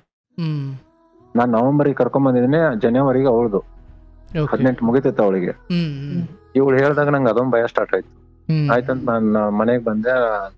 ನಮ್ಮ ಅಣ್ಣ ಬಂದು, ಚಿಕ್ಕ ದೊಡ್ಡಪ್ಪನ ಮಗ ಬಂದು, ಇಲ್ಲ ಚಿಗವ್ವ ಇವ್ನ ಎಲ್ಲಿ ಕಳಿಸ್ಬೇಡ, ಅವಂಗೆಲ್ಲ ಹೇಳಿದ್ ನಾನು, ಏನಿ 10th ಸರ್ಟಿಫಿಕೇಟ್ ತರಿಸ್ಕೊಳ್ಳಿ ಅವಳದು ಅಂತಂದ. ಆಯ್ತು ಬಿಡಪ್ಪ ಅಂತೇಳಿ ನಾನು ಸುಮ್ಮನೆ ಅದೇ. ಅಷ್ಟೊತ್ತಿಗೆ ಅಲ್ಲಿಂದ ಫೋನ್ ಬರಕ್ ಸ್ಟಾರ್ಟ್ ಆಯ್ತು. ಅಲ್ಲಿ ಏನ್ ಇವಳು ಫ್ರೆಂಡಿಗೆ ಹೇಳ್ಕೊಂಡ್ ಬಂದಿದ್ದಲ್ಲ, ಆ ಫ್ರೆಂಡ್ ಬಾಯ್ ಬಿಟ್ಬಿಟ್ಲು. ಇಲ್ಲ ಹಿಂಗೆ ಇಂತಲ್ಲಿ ಹೋಗಿದ್ದಾಳ ಅವಳು, ಹಿಂಗೊಂದ್ ಹುಡುಗನ್ ಲವ್ ಮಾಡ್ತಾ ಇದ್ಲು ಅಂತೇಳಿ. ಆಯ್ತು ಅಂತೇಳಿ ನಾನು ಅವ್ರಿಗೆ ಒಂದೇ ಆಯ್ತು ನೀವು ಹುಡ್ಕೊಂಡ್ ಬರ್ರಿ, ಹುಡ್ಕೊಂಡ್ ಬರ್ಬೋದು, ನನ್ನ ಅಡ್ರೆಸ್ ಇದೆ, ನಾನು ಪಕ್ಕ ಇಲ್ಲೇ ಇದ್ದೇನೆ ಅಂತ ಹೇಳಿ ಪ್ರತಿಯೊಂದು ಡೀಟೇಲ್ಸ್ ಹೇಳಿದೆ ಅವ್ರಿಗೆ. ಆದ್ರೆ ನಾನ್ ಸಿಗ್ಬೋದು, ನಿಮ್ ಮಗಳು ಸಿಗೋದು ತುಂಬಾ ಕಷ್ಟ ನಿಮ್ಗೆ ಅಂತ ಹೇಳಿದೆ. ಅವ್ರಿಗೆ ಏನ್ ಅನಿಸ್ತು, ಇಲ್ಲಪ್ಪ ಆಗಿದ್ದಾಯ್ತು, ನೀನು ನನ್ ಮಗಳು ಕರ್ಕೊಂಬಾ ಅಂತೇಳಿ. ದೀಪಾವಳಿನೂ ಬಂದಿತ್ತು ಅವಾಗ ಹತ್ರ. ಬಾ ಅಂದ್ರು. ಏನೋ ಒಂದ್ ಧೈರ್ಯ ಮಾಡ್ಕೊಂಡ್ ಮತ್ತೆ ನಾನು ಇಲ್ಲಿ ಅಂತ ಏನೂ ಸಪೋರ್ಟ್ ಸಿಗ್ತಾ ಇಲ್ಲ, ಮನೇಲಿ ಇರಾಕೋ ನಮ್ಮ ಅಪ್ಪನ ಅಮ್ಮ ತಾಯಿ ಅವರು ಇಲ್ಲ ಹಂಗಾಯ್ತು ಹಿಂಗಾಯ್ತು ಅಂತ ಎಲ್ಲಾರು ರಿಲೇಟಿವ್ ಒಂಚೂರು ನಮ್ ಬಗ್ಗೆ ಕೆಂಡ ಕಾಣ್ತಾ ಇದ್ರು. ಆಯ್ತಂತ ಹೇಳಿ ನಾನು ಅಲ್ಲೇ ರಾಜ್ಯ ಆಗ್ಬಿಟ್ಟು ಹೋದೆ. ನಾನು ಧೈರ್ಯ ಮಾಡ್ಕೊಂಡು ಅಲ್ಲಿ ಹೋಗಿಂದ ಏನಾಗ್ತದೋ ಗೊತ್ತಿಲ್ಲ, ಹೋಗೋಣ ಅಂತೇಳಿ ಹೋದೆ. ಅಲ್ಲೇ ಅವ್ರ ಅಜ್ಜಿ ಮತ್ತೆ ಅವ್ರಮ್ಮ ಬಂದ್ರು. ಅವರು ಬಂಗಾರ ತಾಳಿ ತಗೊಂಬಂದು, ಸೀರೆ ತಗೊಂಬಂದು, ನನಗೊಂದು ಲುಂಗಿ ತಗೊಂಬಂದು, ಅಲ್ಲೊಂದ್ ದೇವಸ್ಥಾನದಲ್ಲಿ ಮತ್ತೆ ತಾಳಿ ಕಟ್ಟಿಸಿ ಮನೆ ಕರ್ಕೊಂಡು ಹೋದ್ರು. ಚಂದ ರೀತಿಲಿ ವೆಲ್ಕಮ್ ಮಾಡ್ಕೊಂಡ್ರು. ಆಯ್ತು ಅಂತ ಅಲ್ಲಿ ಎಲ್ಲಾರು ಒಪ್ಕೊಂಡ್ರು. ಜೀವನ ಹಂಗೆ ಸುಲಭವಾಗಿ ನಡೆಸೋದು. 2017 ಮಟನು ಜೀವನ ಸುಲಭವಾಗಿ ನಡೆಸೋದು. 2017ಕ್ಕೆ ನನಗೆ ಬಂದಿದ್ದು. ನಂಬಿ ತುಂಬಾ ನಂಬಿದ್ದೆ ಸರ್ ಅವಳ. ತುಂಬಾ ಅಂದ್ರೆ ಪ್ರಾಣಕ್ಕಿಂತ ಹೆಚ್ಚಾಗಿ ನಂಬಿದ್ದೆ ನಾನು. ಅವತ್ತು ನಾನು ಧೈರ್ಯವಾಗಿ ನಂಬಿಟ್ಟು ಏನ್ ಮಾಡಿದೆ ಅಂದ್ರೆ ಸಿರ್ಸಿಗೆ ನಾನು ಸರ್ ಕೆಲ್ಸಕ್ಕೆ ಬಂದೆ ಸರ್. ನಾನು ಎಲ್ಲಿಗೆ? ಇದೆ ಸಿರ್ಸಿಗೆ. ಓಕೆ, ಅಂದ್ರೆ ಬಳ್ಳಾರಿಯಿಂದ ಸಿರ್ಸಿಗೆ? ಇಲ್ಲ ಹುಬ್ಳಿಯಿಂದ. ಸರಿ ಹುಬ್ಳಿಯಿಂದ ಸಿರ್ಸಿಗೆ. ಹಾ 2017 ಹುಬ್ಳಿಯಲ್ಲೇ ಇದ್ವಿ ನಾವು. ಮಗು ಆಗಿತ್ತು ಅವಾಗ. ಮಗು ಮನೇಲಿ ಯಾರ್ಯಾರು ಇದ್ರಿ ಆಗ? ಇಲ್ಲ ಸರ್, ನಾವು ಇಂಡಿಪೆಂಡೆಂಟ್ ಆಗೇ ಇದ್ದೀವಿ ಸರ್. ಹೆಂಡತಿ, ನೀವು, ಮಗು ಅಷ್ಟೇ. ನಂಗೆ ಅಪ್ಪ ಅಮ್ಮನ್ ನಾನು ಮೆಂಚಿನ ಹೇಳಿದ್ನಲ್ಲ, ಆ ತರ ಇದ್ದಿದ್ದಕ್ಕೆ ನಾನು ಅವ್ರ ಜೊತೆ ಯಾವತ್ತೂ ಬೆರಲಿಲ್ಲ ಜಾಸ್ತಿ. ಅವ್ರದೊಂದು ಪ್ರಪಂಚನೇ ಬೇರೆ, ನನ್ನೊಂದು ಪ್ರಪಂಚನೇ ಬೇರೆ ಇತ್ತು. ಸೊ ಇಲ್ಲಿ ಹೆಂಡತಿ, ಮಗು, ನೀವು ಇದ್ರಿ. ಇಷ್ಟೇ. ನಾನು ಅಲ್ಲಿಂತ್ರನೇ ಸಿರ್ಸಿಗೆ ಬಂದೆ. ಅಂದ್ರೆ ಅವ್ರನ್ನ ಮನೇಲಿ ಬಿಟ್ಟು ನೀವು ಕೆಲ್ಸದ ಕಾರಣ ಹೋದ್ರಿ? ನನ್ಗಲ್ಲಿ ತುಂಬಾ ಕಡಿಮೆ ಸಂಬಳ. ಆಮೇಲೆ ನಾ ಅಲ್ಲಿ ಗುತ್ತಿಗೆ ಹಿಡಿತಿದ್ದೆ ಕೆಲಸ. ಒಂದೊಂದ್ ಬಿಲ್ಡಿಂಗಿಗೆ 4,000 5,000 ತಗೊಂತಿದ್ದೆ. ಅದು ನನ್ಗೆ ಮನೆಗೆ ಬಾಡಿಗೆಗೆ ಅದಕ್ಕೆ ಇದಕ್ಕೆ ಸಾಕಾಗ್ತಿದ್ದಿಲ್ಲ. ತುಂಬಾನೇ ಕಷ್ಟ ಆಯ್ತು ನನಗೆ. ಒಂದ್ ಒಳ್ಳೆ ಕೆಲಸಗಾರ. ಆಮೇಲೆ ದುಡ್ಡು ಕೆಲವೊಂದ್ಸಲ ಬರ್ತಿದ್ದಿಲ್ಲ ನಂಗೆ. ಈ ಮಾಡ್ಬಿಟ್ಟು ಕೆಲಸ ಮಾಡೋದು, ದುಡ್ಡೇ ಕೊಡ್ತಿದ್ದಿಲ್ಲ ಪಾರ್ಟಿಗಳು. ಹಂಗೆಲ್ಲ ತುಂಬಾ ಹುಬ್ಳಿಯಲ್ಲಿ ತುಂಬಾ ಕಾಂಪಿಟೇಷನ್ ಎಲ್ಲ ಇತ್ತು. ಹಂಗಾಗಿ ನಾನೇನ್ ಮಾಡಿದೆ, ಬೆಟರ್ ಇಸ್ ಇಂಜಿನಿಯರ್, ಆ ದೇವ್ರು ಸಿಕ್ರು. ನಾನು ಇವ್ರ ಹತ್ರ ಒಂದ್ 3 ವರ್ಷ ಪ್ರಯತ್ನ ಮಾಡಿದೆ. ಆ 3 ವರ್ಷದಿಂದ ಅವತ್ತು ನನಗೆ ಪ್ರತಿಫಲ ಸಿಕ್ತದು. ಬಾ ಮಗ, ಬನ್ನಿ ಗಣೇಶ ಕೊಡ್ತೇವೆ ಕೆಲಸ ಅಂದ್ರು. ಪಾಪ ಆಯ್ತ ಸರ್ ಅಂತೇಳಿ ನಾನು ಇಲ್ಲಿ ಬಂದ್ ಮಾತಾಡಿದೆ. ಆಯ್ತಂತ 7 ಬಿಲ್ಡಿಂಗ್ ಕೆಲಸ ಕೊಟ್ಟರು ಸರ್. ಯಾರು ಲೇಬರ್ ಇಲ್ಲ, ಒಬ್ಬನೇ. ಅದು ಹಳ್ಳಿಯಲ್ಲಿ ಸರ್, ಸಿಕ್ಕಾಪಟ್ಟೆ ದೂರ 30-40 ಕಿಲೋಮೀಟರ್ ದೂರ ಕಾಡಲ್ಲಿ ಒಂದೊಂದ ಮನೆ ಇರೋದು. ನಿಮ್ಗೆ ಸಿರ್ಸಿ ಅನ್ನೋ ಕೂಡ ಗೊತ್ತಲ್ಲ, ಹೀಗೆ ಒಂದೊಂದ ಮನೆಗಳು ಇರ್ತವೆ. ಅಂತಲ್ಲಿ ಹೋಗ್ಕೊಂಡು ನಾನು ಇದ್ದೆ. ನೆಟ್ವರ್ಕ್ ಬರ್ಬೇಕಂದ್ರೆ 1-2-3 ಕಿಲೋಮೀಟರ್ ಬರ್ಬೇಕು. ಇಲ್ಲಾಂದ್ರೆ ಅವ್ರು ಏನಾರು ವೈಫೈ ಆನ್ ಮಾಡ್ಕೊಟ್ರೆ ಅದ್ರಲ್ಲಿ ಒಂಚೂರು ನೆಟ್ವರ್ಕ್ ಹಾಕೊಟ್ರೆ ಫೋನ್ ಮಾಡ್ಬೇಕು ಮನೆಗೆ. ಹೆಂಡ್ರು ಮಕ್ಕಳು ಅಂತೇಳಿ ನಾನು ತುಂಬಾ ನಂಬಿಕೆ ಇಟ್ಕೊಂಡ್ ಬಂದೆ ಸರ್. ಆಯ್ತಂತೇಳಿ ಒಂದ್ಸಲ ಹುಬ್ಳಿಗೆ ಹೋದೆ. 2.5 ತಿಂಗಳಲ್ಲಿ ಒಂದ್ಸಲ ಹೋಗಿದ್ದೆ ನಾನು. ಇಲ್ಲ ಬೇರೆ, ನಾನು ಒಂದ್ ಮೊಬೈಲ್ ತಗೊಂತೇನೆ, ನೀನು ಸ್ಕ್ರೀನ್ ಟಚ್ ಮೊಬೈಲ್ ತಗೋ, ನೀನು ಮತ್ತೆ ಸುಮ್ನೆ ಇದು ಟೈಮ್ ಪಾಸ್ ಆಗಲ್ಲ ನಿಂಗೆ, ಟಿವಿ ಇದ್ರೇನು ಅಂತೇಳಿ ಫೇಸ್ಬುಕ್ ಎಲ್ಲ ಓಪನ್ ಮಾಡ್ಕೊಟ್ಟೆ. ಐಡಿ ಕೀಪ್ಯಾಡ್ ಇತ್ತು. ಕೀಪ್ಯಾಡ್ ಇತ್ತು ಸರ್. ಆಯ್ತಂತೇಳಿ ಅವಳ ಹೆಸರಲ್ಲೇ ನಾನು ಒಂದ್ ಸ್ಕ್ರೀನ್ ಟಚ್ ತಗೊಂಡು ನಂದು ಸ್ಕ್ರೀನ್ ಟಚ್ ಅವಳಿಗೆ ಕೊಟ್ಟೆ ಸರ್. ಕೊಟ್ಟಾಗಿಂದ ನಾನು ಬಂದೆ ನಂಬಿಕೆ ಇಟ್ಟು. ಮತ್ತೆ ಸಿರ್ಸಿಗೆ ಬಂದೆ. ಯಾಕಂದ್ರೆ 7 ಬಿಲ್ಡಿಂಗ್ ನನಗೆ ಕೊಟ್ಟಾಗಿತ್ತು ನಮ್ಮ ಇಂಜಿನಿಯರ್ ಕೆಲಸ ಮಾಡಕಂತ ಬಂದೆ. ಬಂದಾಗಿಂದ ಇಲ್ಲೆಲ್ಲ 7 ಬಿಲ್ಡಿಂಗ್ ಮುಗಿಸ್ಕೊಂಡೆ. ಮತ್ತೆ ನಾನು ಹೋದೆ ಹುಬ್ಳಿಗೆ. ಅಲ್ಲಿವರೆಗೆ ನನಗೆ ವಿಷಯ ಗೊತ್ತಿರ್ಲಿಲ್ಲ ಸರ್. ಒಂದಿನ ಅಲ್ಲಿ ಹುಬ್ಳಿಲಿ ಎಲ್ಲಾ ಕೆಲಸ ಮಾಡ್ತಿದ್ದೆ ಸರ್. ನಾನು ಪ್ಲಂಬಿಂಗ್ ಅಷ್ಟೇ ಮಾಡ್ತಿದ್ದೆ. ಪೇಂಟಿಂಗ್ ಬಂತ ಪೇಂಟಿಂಗ್, ಗೋಂಡಿ ಕೆಲಸ ಬಂತ ಗೋಂಡಿ ಕೆಲಸ. ಇದೇ ಕೆಲಸ ಅಂತಿಲ್ಲ, ಒಟ್ಟು ಮಾಡ್ಬೇಕು, ಒಟ್ಟು ದುಡಿಮೆ ಮಾಡ್ಬೇಕಷ್ಟೇ. ನನ್ ಮನೆ ಸಾಗ್ಬೇಕು, ಇಷ್ಟು ಒಂದು ತಲೆಯಲ್ಲಿ ಇತ್ತು ನನಗೆ. ಹಂಗಾಗಿ ಪೇಂಟಿಂಗ್ ಮಾಡ್ಕೊಂತ ಮೊಬೈಲ್ ಸಾಂಗ್ ಹಚ್ಚಿಟ್ಟಿದೆ. ಅದೇನೋ ಒಂದೇ ಸಲ ರೆಕಾರ್ಡಿಂಗ್ ಬಂತು. ಅದು ರೆಕಾರ್ಡಿಂಗ್ ನೆಕ್ಸ್ಟ್ ಫಸ್ಟ್ ಈಗ ಅವ್ರಮ್ಮ ಅವಳು ಮಾತಾಡಿದ್ ಬಂತು. ಮತ್ತೆ ನೆಕ್ಸ್ಟ್ ಹೊಡೆದೆ, ಮತ್ತೆ ಸಾಂಗ್ ಬಂತು. ಮತ್ತೆ ಪೇಂಟಿಂಗ್ ಮಾಡ್ತಾ ಮತ್ತೂ ಹಂಗೆ ಆಯ್ತು. ಅಷ್ಟೊತ್ತಿಗೆ ಪಟ್ನ ಇವಳು ಮಾತಾಡಿದಾಗ ಇನ್ನು ಬೇರೆಯವ್ರು ಯಾರೋ ಗಂಡು ಮಕ್ಕಳು ವಾಯ್ಸ್ ಬಂತು. ಅಲ್ಲ ಅದ್ ಹೆಂಗ್ ಬಂತು ನಿಮ್ಗೆ? ಅದು ಅವಳಲ್ಲಿ ಒಂದ್ ಮೆಮೊರಿ ಕಾರ್ಡ್ ಇತ್ತು ಸರ್, ನಾನು ಕಾಲ್ ರೆಕಾರ್ಡಿಂಗ್ ಇಡ್ತೇನೆ ನಾನು ಅಲ್ಲಿ. Okay okay. ನನ್ನ ಮೊಬೈಲ್ ಅಲ್ಲಿ ಇರ್ತದೆ ಸರ್. ನಂಗೆ ಯಾಕಂದ್ರೆ ನಾ ಅದನ್ನೇ ಹೇಳಿದ್ದೆ, ನಾನು ಏನೂ ಕಲೀಲಿಲ್ಲ, ನಂಗೆ ಯಾರು ಹೇಳಿದ್ದು ಬೇಗ ನೆನಪಾಗಲ್ಲ, ಅಡ್ರೆಸ್ ಏನಾರು ಹೇಳಿದ್ರ ಅದನ್ನ ಬರ್ಕೋ ಅಂತ ಇದು ಇಲ್ಲ ನನ್ನ ಹತ್ರ. ಹಂಗಾಗಿ ನನ್ನ ಮನೇಲಿ ಮೊಬೈಲಿಗೆ ನಾನ್ ಇಟ್ಕೊಂಡಿದ್ದಲ್ಲ, ಅದ್ ನನಗೆ ಗೊತ್ತೇ ಇರ್ಲಿಲ್ಲ. ಆ ಮೊಬೈಲಿಗೆ ಎಕ್ಸ್ಚೇಂಜ್ ಮಾಡಿದ್ನಲ್ಲ, ಅವಳಿಗೆ ಮೆಮೊರಿ ಕಾರ್ಡ್ ಹಾಕಿದಾಗ ಅದು ಅಲ್ಲಿಗೆ ಉಳ್ಕೊಂಡ್ಬಿಟ್ಟಿದೆ. ನಾ ಕಾಲ್ ರೆಕಾರ್ಡಿಂಗ್ ತೆಗಿಲೇ ಇಲ್ಲ ಅದ್ರಲ್ಲಿ. ನನ್ನ ಮೊಬೈಲ್ ನಾನು ಇಟ್ಕೊಂಡು ಈಗ ಯಾರ ಪಾರ್ಟಿ ಅಂತ ಅಡ್ರೆಸ್ ಹೇಳಿದ್ರ ನಂಗೆ ಅದು ಬರ್ಕೊ ಹೇಳಿ ಸರ್ ಅಂತ ಹೇಳಿ ನಾನು ಸುಮ್ನೆ ಇರ್ತಿದ್ದೆ. ಆಮೇಲೆ ಅದನ್ನೇ ನಾನು ಎಲ್ಲರೂ ಹೋಗ್ಬೇಕಂದ್ರೆ ಅದನ್ನೇ ಓಪನ್ ಮಾಡ್ಕೊಂಡು ಕೇಳ್ಕೊಂಡು ಯಾರಿಗೇನು ಕೇಳ್ಕೊಂಡೇ ಹೋಗೋದು ನಾನು. ರೆಕಾರ್ಡಿಂಗ್ ಇದ್ರೆ ಮತ್ತೆ ಕೇಳ್ಕೊಬಹುದು ಅಂತ. ಕೇಳ್ಕೊಂಡೇ ಹೋಗುದು ಸರ್ ನಾನು. ಇವಾಗಾದ್ರೂ ನಾನು ಅದನ್ನೇ ಮಾಡೋದು. ಜ್ಞಾನ ಇಲ್ಲದೆ ಇರೋದ್ರಿಂದ ಆ ತರ ಮಾಡ್ತಿದ್ರಿ. ಬರವಣಿಗೆ ಧ್ಯಾನ ಇರೋದ್ರಿಂದ ನಾನು ಇದನ್ನ ಮಾಡ್ಕೊಂಡು ಹೋಗ್ತೇನೆ ಸರ್. ಅದು ಅವತ್ತಾಗಿದ್ ನನಗೆ ಅದೇ ಇದಾಗಿದ್ದು. ನಂಗೆ ಅಲ್ಲಿ ಕೇಳ್ತು ಕಡೆಗೆ ನಾನು ಅದು ಸುಮಾರು ಹೊತ್ತು ನಂಗೆ ಅದೊಂದು ಕೆಲವೊಂದು ಮಾತುಗಳನ್ನ ಕೇಳಿದಾಗ ಎದೆ ಹೊಡೆದು ಸುಮ್ನೆ ಹಾಡ್ ಹಾಕಿ ಬಿಟ್ಟಾಗ ಅದು ಪ್ಲೇ ಆಗಿದ್ದು ಆಟೋಮೆಟಿಕ್ ಪ್ಲೇ ಆಗಿದ್ದು. ಓಕೆ, ಯಾವ್ದೋ ಹುಡುಗ ಅಂತ ನಿಮ್ಗೆ ಅಂದಾಜ್ ಸಿಕ್ತು. ಆದ್ರೆ ಇವಳು ಅವನು ಮಾತಾಡಿದ್ದು ತುಂಬಾ ಕೆಟ್ಟದಾಗ ಅದೆಲ್ಲ ಮಾತಾಡಿದ್ ಬಂತು. ನೀವು ಇಲ್ಲಿ ಕೆಲ್ಸಕ್ಕೆ ಬಂದ್ಮೇಲೆ ಆಗಿರೋದು ಅದು? ನಾ ಕೆಲ್ಸಕ್ಕೆ ಬಂದ್ಮೇಲೆ ಆಗಿರೋದು, 2.5 ತಿಂಗಳಲ್ಲಿ ಆಗಿರೋದು. ಅದೆಲ್ಲ ತುಂಬಾ ಒಂಥರ ದುಃಖ ತಡ್ಕೊಂಗಿಲ್ಲ, ಎದೆನೆ ಹೊಡೆದಂಗಾಯ್ತು, ಮನ್ಸ ಹೊಡೆದೋಯ್ತಲ್ಲಿ. ತುಂಬಾ ಅಳ್ತಾ ಇದ್ದೆ ನಾನು. ನಾನು ಯಾವಾಗಿದ್ರು ಫೋನ್ ಇಟ್ಕೊಂಡಿರ್ತಿದ್ನಲ್ಲ, ಆ ಸರ್ ಬಂದವ್ರೆ ನೀನ್ ಫೋನ್ ಹಿಡ್ಕೊಳ್ಳೋದಾಯ್ತ, ನಾನು ಅಳ್ತಾ ಇದ್ದೇನೆ ಅಲ್ಲಿ. ಅವ್ರಿಗೆ ಗೊತ್ತಿಲ್ಲ, ಅವ್ರ ಹಿಂದ್ಗಡೆ ನಿಂತ್ರ ಬಂದ್ರು ಓನರು. ಆ ಫೋನ್ ಕೊಡಿಲ್ ಫಸ್ಟ್, ಬರೇ ಫೋನ್ ಬರ್ತಾವ ನಿನಗ ಅಂತಂದ್ರು. ಫೋನ್ ಕಿತ್ಕೊಳ್ಳೋ ಸ್ಟೇಟ್ ಫೋನ್ ಹಿಂಗ ರೆಕಾರ್ಡಿಂಗ್ ಆನ್ ಇತ್ತಲ್ಲ, ಹಿಂಗೆ ಕೊಟ್ಟಿದ್ದೆ ಅವ್ರಿಗೆ. ಕೊಟ್ಟು ಅಳ್ತಾ ಇದ್ದೆ, ಇದೇನು ಆಗಿಲ್ಲ ನೀನ್ ಹೋಗು ಮನೆಗೆ ಅಂತಂದ್ರು. ಮನೆಗೆ ಬಂದ್ ಕೇಳಿದ್ರು, ಮಗನ್ ಮೇಲೆ ಆನೆ ಮಾಡಕ್ ಬಂದ್ಲು. ತುಂಬಾನೇ ಹರ್ಟ್ ಆಯ್ತು ಸರ್. ಆಯ್ತಂತ ಅಲ್ಲಿಂದ ಮನೆಗೆ ಏನೋ ಆಗ್ಲಿ ಅಂತೇಳಿ ಅವಳಿಗೆ ಒಂಚೂರು ಹೊಡ್ಕೊಂಡೆ ನಾನು. ಅವಾಗ ಮಗನ್ ಮೇಲೆ ಆನೆ ಮಾಡಕ್ ಬಂದಾಗ ನಂಗೆ ತುಂಬಾ ತಡ್ಕೋಕ್ ಆಗ್ಲಿಲ್ಲ. ಫಸ್ಟ್ ತಾಯಿ ಮೇಲೆ ಮಾಡಂದೆ, ತಾಯಿ ಮೇಲೆ ಆನೆ ಮಾಡಿದ್ಲು, ನಾನು ಅವಾಗೂ ಸಹಿಸ್ಕೊಳ್ಳಿಲ್ಲ. ಮತ್ತೆ ಮಗನ್ ಮೇಲೆ ಆನೆ ಮಾಡಕ್ ಹೋದ್ಲು, ಕೈಯಲ್ಲಿ ನನ್ನ ಹತ್ರ ಪ್ರೂಫ್ ಉಂಟು ಆದ್ರೂ ಮಾಡಕ್ ಹೋದ್ಲು. ನಂಗೆ ಅವತ್ತು ತಡ್ಕೊಳಕ್ ಆಗ್ಲಿಲ್ಲ, ಹೊಡೆದ್ಬಿಟ್ಟೆ. ಹೊಡೆದೆ ಸರ್. ಹೊಡೆದಾಗಿಂದ ಮತ್ತೆ 2020 ಮಟನು ನಂಗೆ ಅವಳ ಮೇಲೆ ನಂಬಿಕೆನೇ ಇಲ್ಲಂಗ ಆಗ್ಬಿಡ್ತು. ಯಾಕಂದ್ರೆ ಅದು ಮತ್ತೆ ಮತ್ತೆ ಪ್ರೂವ್ ಆಗ್ತಾ ಇತ್ತು. ಅದು ಅವನ ಹತ್ರ ಮತ್ತೆ ಬೇರೆ ಗೊತ್ತಾಗ್ಲಿಲ್ಲ ನಿಮ್ಗೆ? ಗೊತ್ತಾಯ್ತು ಸರ್, ಆ ಹುಡುಗ ಯಾರನ್ನು ಗೊತ್ತಾಯ್ತು. ಆದ್ರೆ ಅದ್ ನನ್ಗೆ ಅವನು ಕೈ ಸಿಗ್ಲಿಲ್ಲ. ಹಾವೇರಿ ಅವನು ಆಯ್ತು. ಆ ಹುಡುಗನ್ ಫೋಟೋ ಎಲ್ಲ ನನಗೆ ಫೇಸ್ಬುಕ್ ಅಲ್ಲಿ ಸಿಕ್ತು. ನಾನು ಅದನ್ನ ಇನ್ನ ಇದು ಫೋಟೋ ಎಲ್ಲ ತಕೋಬೇಕಂಡ ಅವ್ನು ಬಡ ಬಡ ಡಿಲೀಟ್ ಮಾಡ್ದ. ಆಮೇಲೆ ಅವಳು ಮತ್ತೆ ಫೋನ್ ಅಲ್ಲಿ ಮಾತಾಡಿದಾಳು ಅವನ ಹತ್ರ. ಅವ್ರ ರೆಕಾರ್ಡಿಂಗ್ ಸಿಕ್ಕು ನನಗೆ. ನಮ್ ತಂಗಿ ಮೊಬೈಲ್ ಇಸ್ಕೊಂಡು ಮಾತಾಡಿದ್ಲು. ಇಲ್ಲ ಒಂದ್ ಸಿಮ್ ತಗೊಂತೇನಿ ಬೇರೆ, ಹಂಗೆ ಹಿಂಗೆ, ಅದ್ ನಮ್ಮ ಆಪತ್ ಬಂದವ, ಹಾಗೆ ಹೇಗೆ. ಕೆಲವೊಂದು ಶಬ್ದ ಇದೆ ನೋಡಿ ಸರ್, 4 ಗೋಡೆ ಮಧ್ಯ ಅಂತ ಸರ್ ಅದು. ಆ ಶಬ್ದಗಳು ತುಂಬಾ ಹರ್ಟ್ ಆಗ್ತವೆ ಮನಸ್ಸಿಗೆ.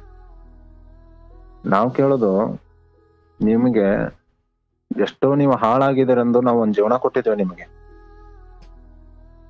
ಆದ್ರೆ ಮತ್ತೆ ನೀವು ಅದನ್ನೇ ಪ್ರೂವ್ ಮಾಡಕ್ ಹೋದಾಗ ತುಂಬಾ ನೋವಾಗ್ತದೆ. ನಿಮ್ ಮೇಲೆ ಒಂದ್ ನಂಬಿಕೆ ಇಟ್ಟಿರ್ತೇವೆ ನಾವು. ಅವತ್ತು ನಾವು ಪ್ರತಿ ಸಲ ಇವ್ರಿಗೆ 4 ಗೋಡೆ ಮಧ್ಯೆ ಅಂತ ಕೇಳ್ಬೇಕಂದ್ರೆ ಇವ್ರು ಕಾಲಿಡ್ಕೋಬೇಕು ಸರ್ ನಾವು. ಇವ್ರು ನಮಗೆ ಕೇಳ್ತಾರೆ, ಬರ್ತಾ ಹೆಂಗಾಗ್ತಾ ಇದೆ ನೀನು, ಹರೆ ತಿರುಗ್ತಾ ಇದೆ ನಿಮಗೆ ಅಂದ್ರೆ ವಯಸ್ಸಾಯ್ತಾ ನಮ್ಗೆ. ನಮ್ ಕಡೆ ಸಿಗ್ಲಿಲ್ಲ, ಅವ್ರ ಕಡೆ ಏನ್ ಸಿಗ್ತದೆ?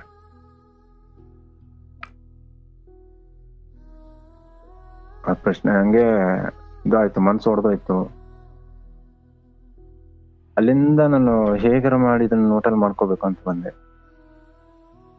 ಇಲ್ಲಿ ಬಂದಾಗಿಂದ ನೋಡುವ ಏನ್ ಮಾಡುವ ಅಂತ ಹೇಳಿ ತುಂಬಾನೇ ಇದೇ ಮೋಟಿವೇಶನ್ ಕೇಳ್ಕೊಂತ ಏನ್ ಮಾಡೋದು ತುಂಬಾ ತಪ್ಪು ದಾರಿಗೆ ಹೋದೆ ನಾನು. ಯಾವತ್ತೂ ತಪ್ಪು ಮಾಡ್ಲಿಲ್ಲ ಅವನು, 10 ವರ್ಷ ತಪ್ಪು ಮಾಡ್ಲಿಲ್ಲ ಅವನು, ತಪ್ಪು ದಾರಿಗೆ ಹೋದೆ ಸರ್ ನಾನು. ಯಾವ ತರ? ಇನ್ನೊಂದು ಹುಡುಗಿನ ನಾನು ಇಷ್ಟಪಟ್ಟೆ ಇಲ್ಲಿ. ನಾನು ಏನ್ ಅನ್ಕೊಂಡೆ ಅಂದ್ರೆ, ನಾನು ಅವತ್ತು ಮಾಡಿದ್ದು ಒಂದೇ ತಪ್ಪು. ಇವತ್ತಿಗ ನನ್ಗೇನು ಒಂದೇ ಹಿಂತಿದ್ದು ಅದೊಂದು ವಿಷಯ ತಪ್ಪು ಮಾಡಿದ್ಲಲ್ಲ ಅವಳು, ಇವತ್ತಿಗೂ ಹೇಳ್ತೇನೆ ಸರ್ ಅವಳು ದೇವತೆನೆ. ಈಗೂ ಹೇಳ್ತೇನೆ ನಾನು. ಯಾಕಂದ್ರೆ ಅವಳು ಏನೋ ಮಾಡಿರ್ಬೋದು ನನಗೆ, ಅವಳು ದೇವತೆನೆ. ಇವತ್ತಿಗೂ ಅವಳು ನನ್ನ ಎದುರುಗಡೆ ಬಂದಂದ್ರೆ ನಾನು ದಯವಿಟ್ಟು ಅವಳಿಗೆ ಕಾಲ್ ಬಿದ್ದು ಕೇಳ್ತೇನೆ ಸರ್, ನಾನು ತಪ್ಪಾಗಿದೆ. ನೀವೇನ್ ಅಂದ್ರೆ ಅವತ್ತಿಗೆ ಏನ್ ತಪ್ಪು ಮಾಡಿದ್ರಿ ನೀವು? ತಿದ್ಕೊಳ್ಳೋಕೆ ಪ್ರಯತ್ನ ಮಾಡಿಕೊಳ್ಳಿಲ್ಲ ಸರ್ ನಾನು. ಯಾರು? ನಾನು ಅವಳಿಗೆ ಅವಕಾಶ ಮಾಡಿಕೊಡ್ಲಿಲ್ಲ. ಓ, ಬಟ್ ನೀವು ಆ ಕ್ಷಣಕ್ಕೆ ಏನು ಆಕ್ಷನ್ ತಗೊಂಡ್ರಿ? ಕಳಿಸ್ಬಿಟ್ರ? ಕಳಿಸಾಯ್ತು, ಮತ್ತೆ ಬಂದ್ಲು. ಹೋಗಿದ್ಲು ಅವಳು, ಮತ್ತೆ ಬಂದ್ಲು. ಅವಳು ತಿದ್ಕೊಂತ ಇದ್ಲು.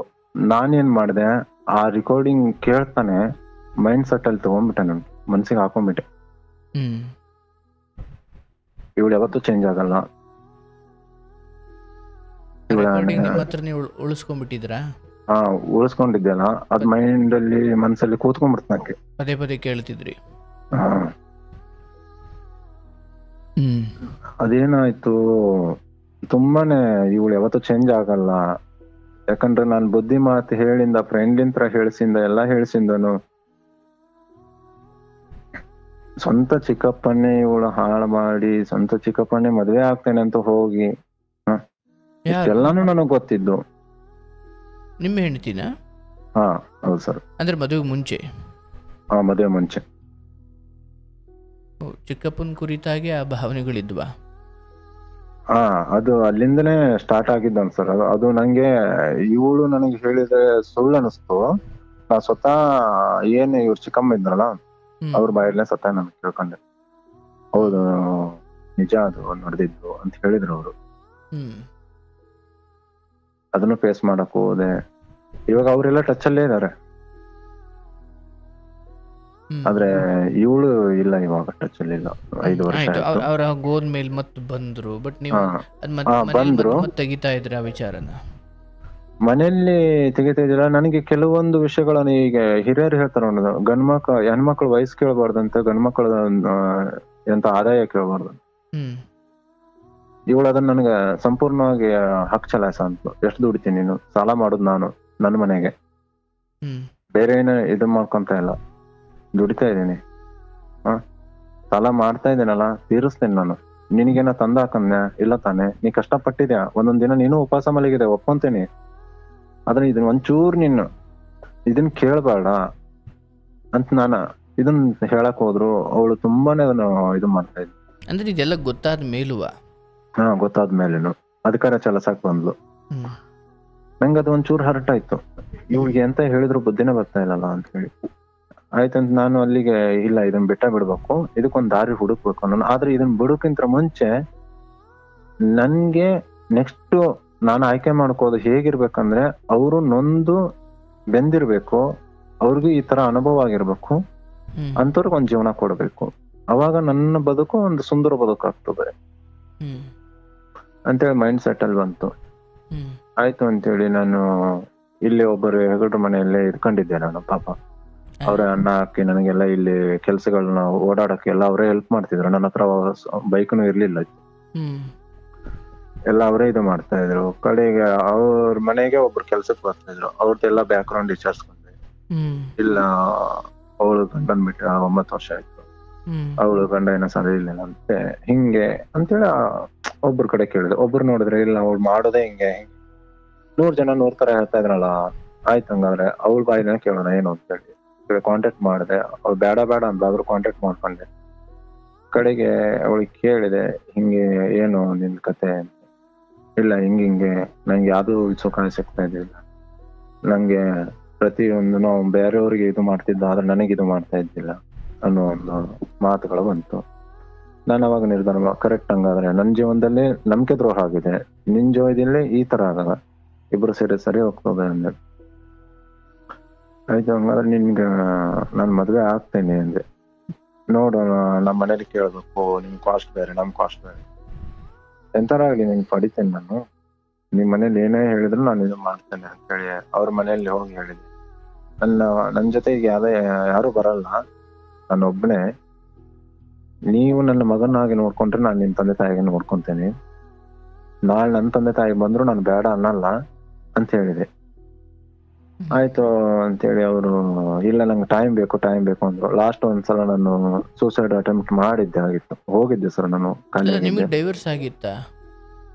ಇಲ್ಲ ಅದು ಡೈವರ್ಸ್ ಆಗ್ಲಿಲ್ಲಿತ್ತು, ಅವ್ರ ಮನೆಗೆ ಹೋಗ್ಬಿಟ್ಟಿದ್ಲು ಅವಳು. ಅಲ್ಲಲ್ಲ, ನಿಮಗೆ ಡೈವರ್ಸ್ ಆಗಿತ್ತಾ? ಇಲ್ಲ ನನಗ್ ಡೈವರ್ಸ್ ಆಗ್ಲಿಲ್ಲಿತ್ತು. ಅವ್ರು ನಿಮ್ಮಲ್ಲೇ ಇದ್ರಾ ನಿಮ್ಮ ಹೆಂಡತಿ?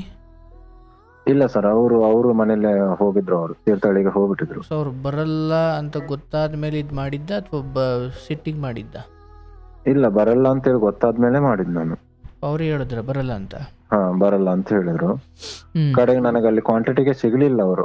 ಇವತ್ತಿನವರೆಗೂ ನನಗೆ ಅಲ್ಲಿ ನನ್ನ ಮಗ ಮಾತಾಡ್ತಾನೆ, ನನ್ನ ಅತ್ತೆ ಮಾತಾಡ್ತಾಳೆ, ಆದ್ರೆ ಅವಳು ಕ್ವಾಂಟಿಟಿ ಸಿಗ್ತಾ ಇಲ್ಲ. ಅವ್ರು ಹೇಳ್ತಾರೆ ಕೆಲವೊಂದ್ಸಲ ನಮ್ಗೆ ಗೊತ್ತೇ ಇಲ್ಲ ಅಂತ ಹೇಳ್ತಾರೆ, ಕೆಲವೊಂದ್ಸಲ ಯಾವಾಗಾರ ಮಗನ್ ನೋಡಕ್ ಬಂದಿದ್ದ ಅಂತ. ಮೊಬೈಲ್ ನಂಬರ್ ಕೊಡಂದ್ರು ಕೊಡಲ್ಲ.